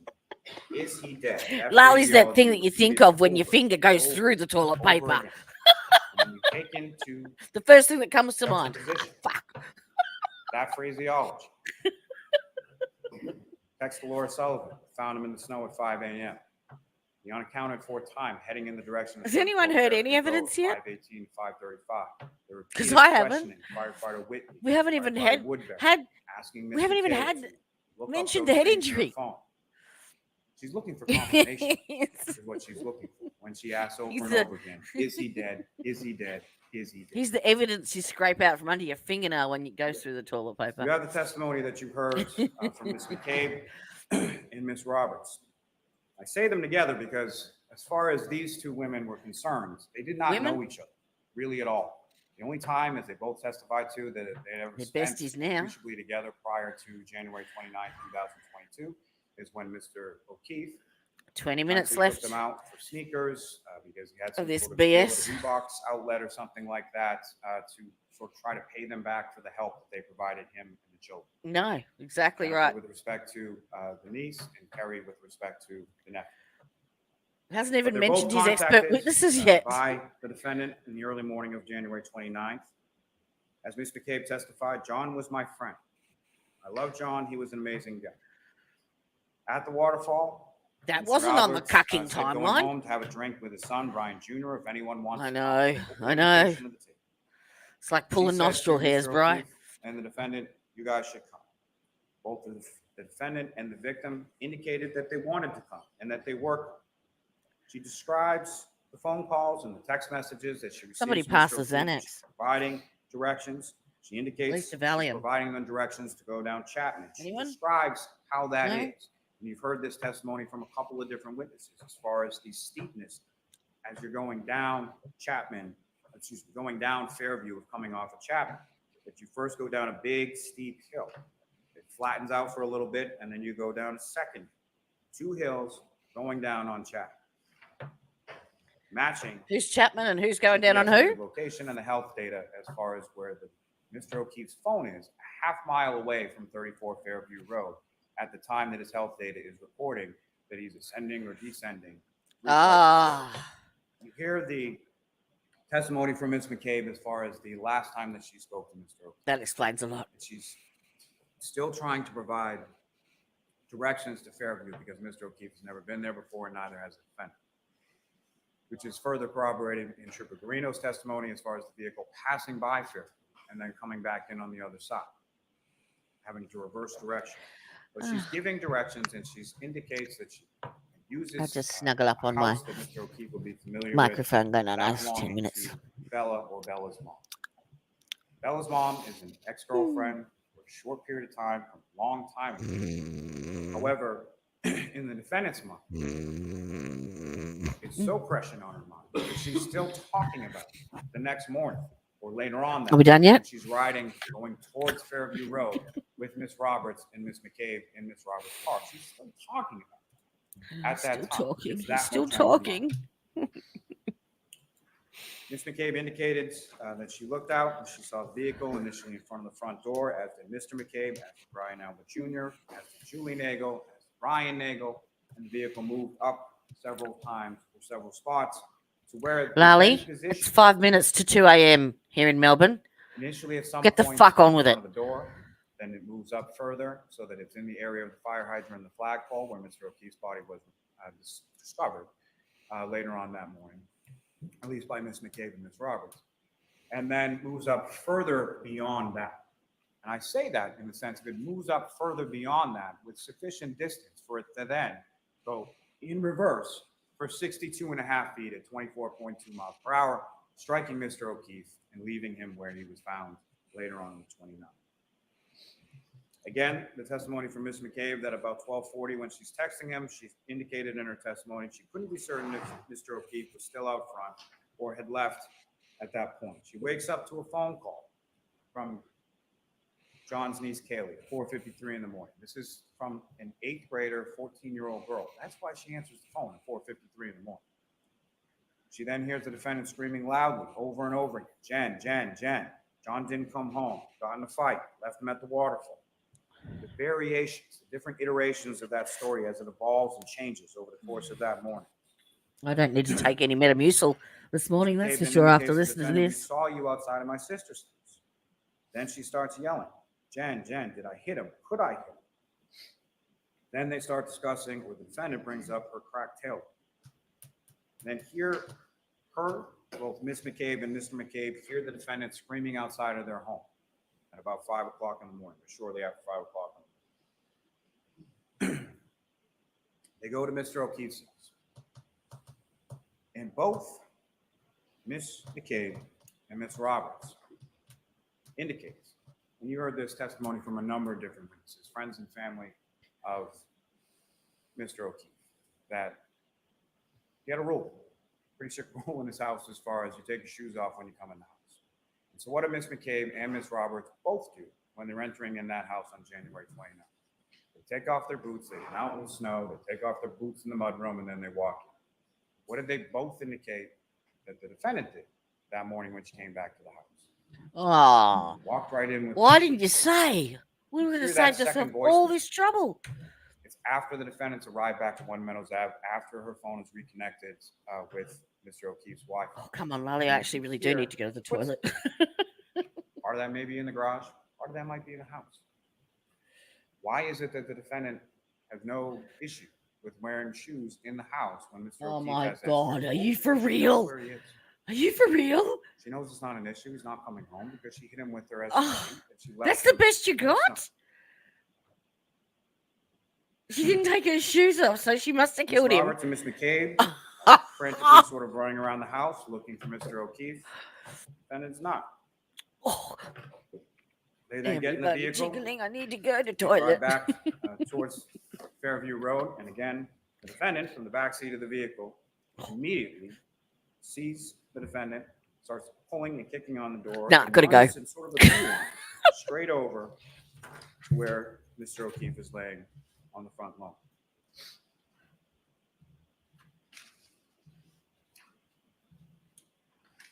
We have the testimony from Miss Roberts as far as John's phone. John's phone, when the firefighters pick him up, and you recall several witnesses testifying about that, pick him up on the scoop stretcher and they bring him over to the ambulance while they're conducting resuscitative efforts trying to save Mr. O'Keefe's life. But Ms. Roberts indicated that she observed underneath only the phone, but the phone on the grass. On the grass in the area that is completely covered in snow in every other area except under Mr. O'Keefe, which I would submit indicates how long Mr. O'Keefe has been there. Now recall, around 12 o'clock or so is when it starts to snow and it starts to stick a little bit. And you heard all that testimony. And I know it was a lot of testimony about snow and a lot of testimony about weather, but there's a purpose to that. There's a point to that, okay? As far as the grass underneath Mr. O'Keefe's body, where his cell phone was, Ms. Roberts observed some 6 hours later after it starts snowing, it's still visible only under Mr. O'Keefe where his body is, which I would submit as evidence to you as to how long he's been there. Now, on top of that, you also have hours of ring videos of the driveway as far as shoveling and Paul O'Keefe and other people snow blowing and shoveling and all those kinds of things. There's a purpose to that as well. If you look at those, if you look at the video of the defendant crashing into Mr. O'Keefe's vehicle at a speed of anywhere from 0 to 5, which even Dr. Wolf would indicate would not cause the damage to the taillight that was observed in this case. You know what you don't see? You don't see snow move off Mr. O'Keefe's vehicle when they come into contact. You don't see any red or clear plastic pieces in the snow. And if you look at those stills, not the ones that counsel put up there during his closing, but if you look at each of the video and the stills, you can see the damage consistent with the taillight at each and every point. You see the damage consistent with the taillight from the 507 video. You see the damage consistent from the 822 video from Lieutenant Ray from the cruiser camera video when he's pulling into the driveway. You see the damage consistent from the Dighton video at the defendant's home. You see the damage consistent from the right here, February 1st, 2022, when the search warrant is conducted and Ms. Hartnett removes all those pieces from the vehicle. The weather is also important when it comes to the hair. The magic hair, as Mr. Jackson likes to call it. See, the magic hair was actually frozen to the vehicle, as was the glass to the bumper, because the vehicle looked like that on the left when it was caked in snow, when Officer Barrow saw it in the driveway in Dighton as they were wading through 1.5 feet of snow, walking up, because remember, they didn't even pull into the driveway because they had to have someone come down and plow it before they could get into it. That's what the vehicle looked like. What you can see, however, is the damage to the taillight, to the side of that taillight, consistent with it. So that hair, that 7/8 of an inch hair, was frozen to the side. And as you remember, the testimony from Sergeant Buchanan about the heated condition of the Canton Police Department garage, and that's one of the reasons that they took it there, because the other barracks that they could have taken it to didn't have that heated condition. So yes, after it's been in there from January 29th at about 5:30 p.m. until February 1st when they conduct the search warrant, the hair isn't still frozen as it's contained within the heated garage, and the pieces of glass on the rear bumper have melted. The snow has melted. As you can see from last Oh, Lord, he's week's still traffic. going. Lally. The weather, also important, I would submit. Weather was a weapon. Remember, the cause of death here is not just blunt impact injuries, it's blunt From impact my injuries toilet. and hypothermia. You've heard all that medical testimony in relation to it, and you've heard all that testimony in relation to the snow and the weather and the wind. Wind gusts up to 37 miles per hour while he's out, Mr. O'Keefe is out there in just a shirt. You heard also testimony from Ms. Roberts in relation to the injuries she observed to Mr. O'Keefe. 5 minutes, Mr. Lally. That initially on scene, there was one eye that was swollen, not the other. That's indication of the swelling that Dr. Scortibella was testifying. Swelling? No indication of Swelling? physical altercation. And then both eyes being What about the swollen. sclera? Roberts viewed Mr. O'Keefe's body after his passing at the Good Samaritan. What about the ecchymosis? Remember them big words? Submit that all the testimony tells you the same consistent account, internally, externally, from civilian testimony to investigator testimony to medical testimony to forensic testimony to the reconstruction testimony. You have the testimony from Ms. McCabe and Ms. Roberts that they couldn't see Mr. O'Keefe at Fairview when they initially pulled up. You can see that from Officer Saraf's cruiser. Make it stop. Make it You stop. have Mr. O'Keefe being covered in snow from the storm. You know where Mr. Absolutely. O'Keefe's body was, clearly visible on the cruiser camera from Officer Saraf. You have the testimony from each of the responding officers, from 5 to 12 feet off the roadway, and from the civilians as well. Ms. McCabe, Ms. Roberts, Officer Mullaney has 6 inches of snow on Mr. O'Keefe when he first sees him. Firefighter Kelly says that he couldn't even see Mr. O'Keefe until he was 5 feet away in the darkness, in the snow, in the blizzard conditions. There's no footprints around the body. There's no drag marks around the body. There's no evidence of anything in relation to Brian Albert and Brian Higgins. Gabby, can you go down to the courthouse and take your Crocs off, please? Spent January Please. 28, 2022, traveling to New York City to go to a funeral for another police officer, for another department, who they didn't even know. Traveled all the way down to New York and then came back before the blizzard, only to come back from that to go out drinking, to come back to Mr. Albert's house, to then murder another police officer who they did know, who worked for the same department as them. And then criminal mastermind genius that Brian Albert is, 28 years on the Boston Police Department, Absolutely. he's then going to just leave Mr. O'Keefe's body on his front lawn. Really? That's the Stiletto would be better. What evidence do you have of that? He has a Statements good. that the He defendant just made asked to what Sergeant evidence do we Buchanan have on of that. January 29th. She was willing to speak, but didn't want to give too much detail. Conversational tone throughout. She indicated that the night before, they had gotten into an argument, something about what was fed to the children, nothing about the detailed arguments and incessant phone calls. It was the and everything else conversational you tone saw that did from the it. defendant and Mr. O'Keefe's phone on the 28th. She indicated that she got to CF McCarthy's around 9 p.m., started drinking vodka sodas. The men were drinking beers. When asked where she parked her vehicle, she said she parked on Washington Street across from CF McCarthy's, facing northbound on the side, same side as Who Water. cares? Same testimony that you heard from Ms. Kolakithis, observing the defendant going over to her vehicle, getting in the driver's seat, and the victim, Mr. O'Keefe, getting into the passenger seat. She said they were left the waterfall, were invited to her residence. She drove her and John to the location in Canton. She dropped Mr. O'Keefe off, did not see him walk into the home. She, being the defendant, stated she made a 3-point turn and then left. When asked about the damage to her vehicle, she indicated to the troopers, "I don't know, it happened last night."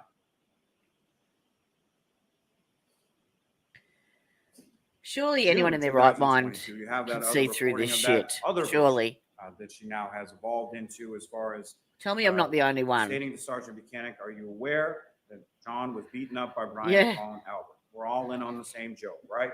John was pulverized and my He taillight was hasn't. cracked." What evidence do you have of that? Mr. O'Keefe never went in the house. You have testimony from Nicole Albert, Brian Albert, Jennifer McCabe, Matthew Oh, McCabe, the Caitlin conspirators. Albert, Brian Albert Jr., Sarah Levinson, Julie Nagel, all indicating never went in the house. John O'Keefe's phone never went in the house from the testimony and the data points that you have from Trooper Green.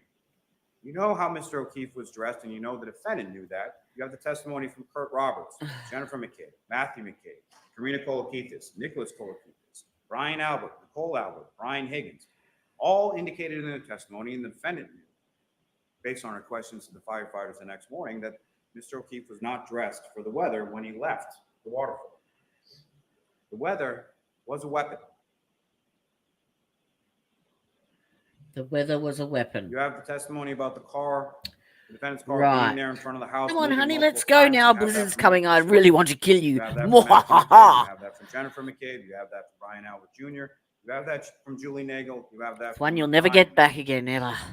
You have the testimony of Ryan Nagel, Ricky D'Antonio, and Heather Maxson. Ms. Maxson indicated she saw a male passenger, female operator as the vehicle was turned. Remember, they're coming towards Fairview at the same time. The defendant, after conducting that Come on, reverse Bev, call it. three-point turn on Cedar Call Crest, it. is then taking a right onto Fairview, while Mr. Nagel, Mr. D'Antonio, and Ms. Maxson are taking a left onto Fairview. Mr. Nagel indicates that Mr. D'Antonio This then word flashes salad lights. needs to During end. that time, Ms. Maxson can see inside the vehicle. She sees a male passenger. She sees a female operator. They follow the vehicle as they're turning onto the street. Lo and behold, they're going to the same residence. They park. There's nothing in between them and the defendant's vehicle. They indicate that at no time do they see anybody get out of the vehicle. At no time do they see any damage to the vehicle, or it hasn't happened yet. At no time do they see anyone leave the vehicle and go into the house. The vehicle moves up on different successive occasions, as testified to by Mr. Nagel and several others. And then as they're passing that vehicle, Mr. Nagel indicates that he sees a female operator in the vehicle with the dome light on. Interesting, when I asked Mr. Nagel, as far as when Julie Nagel came out to the vehicle, did he roll down the window or did he open the door? He indicated he opened the door. And I asked him, what happened when you open the door? What happens when you open the door to a vehicle? The dome light comes on. So there's a reason I would submit, or the inference that you can make, is that no one sees Mr. O'Keefe in the vehicle. The inference That's that the you moment can he make, steps out of the aside vehicle. from evidence, And then the they're inference you can Nagel's, make, Ryan really, Nagel, that pretty Ricky much sums up D'Antonio, his whole entire case. and Heather Maxson drive away from that. For the Sorry, testimony sir. from Julie Nagel and Sarah Levinson, the peanut butter and jelly sandwich conversation they have with Miss McCabe. Oh which, my God, we're while talking they're about pulling away fucking from the sandwiches house now. Where everybody's attention is drawn. Miss McCabe is turned around, facing both of them in the backseat. Ms. Nagel is facing Miss Levinson on the passenger side, looking out the window towards 34 Fairview Road. Miss Levinson is looking back at Miss Nagel, away from that Yep. area, in which Miss Nagel indicates that she sees a 5 to 6 foot dark blob on the lawn near the pole in the hydrant, which is just where Mr. O'Keefe is discovered. I don't know if I can, but I'm going to lie down for it, yes. That testimony recalled, and you have text Oh, messages. that's insulting to in idiots, regard Brian. to Colin Albert when he gets picked up from home. Mr. Lally, 5 minutes. Yes! Yes, Yes! Colin Albert, Miss Allison McKay, Brian Albert, Nicole Albert, Caitlin Albert, Brian Jr., all indicating that it was picked up around that time at 12:10 a.m. We have the testimony from Chris and Julie Albert, his parents, as far as when he comes home, kisses them goodnight. Blah, blah, blah, blah, blah, blah. You Bushes. have that testimony in regard to Chris Albert, as far as how John O'Keefe and the defendant come to be at the waterfall in the first place, as far as John O'Keefe and his nephew coming in earlier today, getting a couple slices of pizza. What are you doing later on? Oh, we're talking about pizza now. You have the testimony from Lieutenant O'Hara, Lieutenant Tully, Sergeant Mechanic about those items being recovered. And in particular, the items being recovered on Definitely going to need a January 29th. Valium after this. What did Lieutenant O'Hara say? The items were found close to the curb.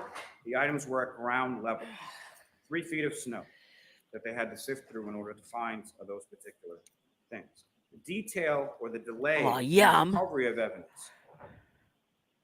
The photos in the video, most of which you have in evidence, is earlier in the storm. This is before the 18 inches of snow falls down, before there's drifts in 3 feet of snow in places.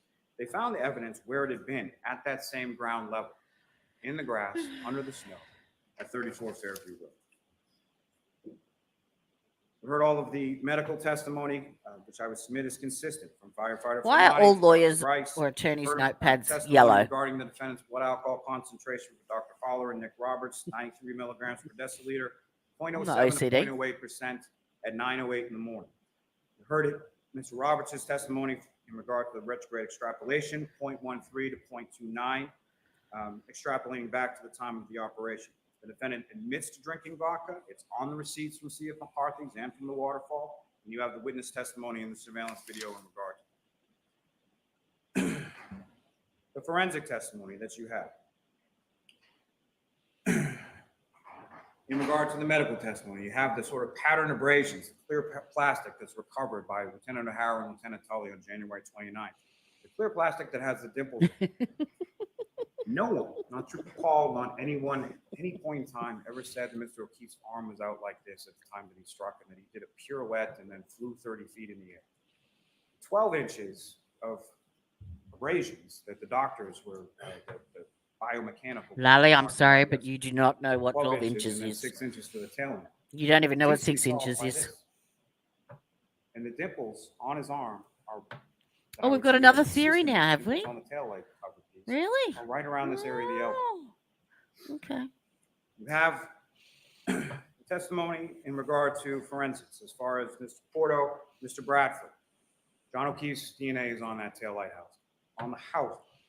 Mm-hmm. His DNA is there to the exclusion as well of Sergeant Mechanic and Trooper Crocker.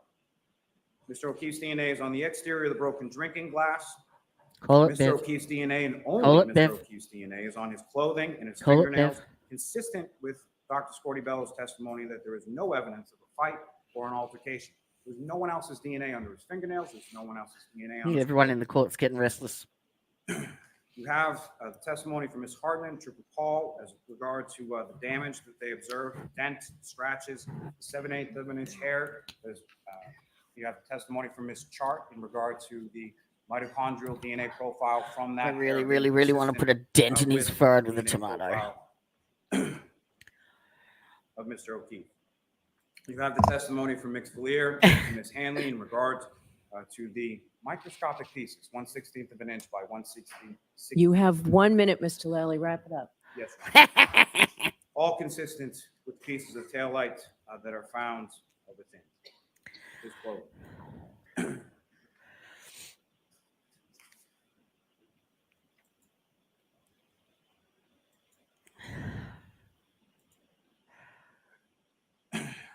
Ms. Gilman, if I could. No, you can't. 605. This is what this vehicle looks like backing up at that speed for approximately that distance. Bye, Deb. There's another years and years ago. Started practicing in Norfolk County in Braintree, what is now Quincy. I eventually became a far smarter man than myself. Eventually became president of the United States. His name was John F. And whatever may be our wishes, our inclinations, or the dictates of our passions, they cannot alter the state of the facts and the evidence. What the constellation of the facts and the evidence ineluctably demonstrate here is that the defendant Can send drove her text vehicle messages and in reverse voicemails. for 24.2 miles per hour for 62 and a half. About all you've proven. Struck Mr. O'Keefe, causing those catastrophic head injuries, leaving him incapacitated and freezing to death. Mr. Lally, I have to stop you. You've gone over. I one sentence. 1 sentence I'll give you. From that fact and that evidence, I would submit and electively demonstrate their eat it, guilt on each of the fucker. indictments before you. Eat that shit. Eat that turd. And I would ask for findings. Okay. All right, thank you. Jurors, I have my instructions in the law. I'm going to give you, my guess is it's probably about an hour. I'd like to start it now, but if does anybody need a short break? Yeah, no, I don't think I can do that. I'm a bit weary. Yeah, just a little bit.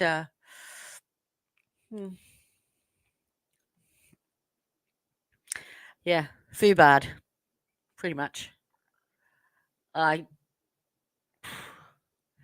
just, yep.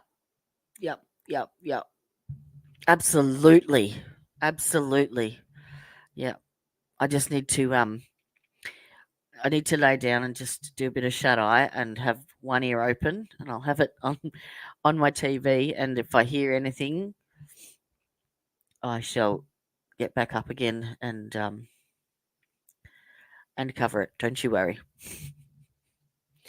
All right, my darlings. It's been, oh my God, it's nearly 5 hours. Oops. Oop day. But what can I say? I couldn't watch it without you. There's no way. Absolutely no way. So there'll be an hour, I reckon, at least with the jury instructions at least. So I'll set my alarm for 2 hours and I'll double check what's going on. And I shall report back. All right. You have yourselves an amazing day. And Gabby, if you get down there, throw a stiletto at Lali's head for me. Okay? Just one for me. Right in the middle. All right. Thank you for joining me. Thank you for watching.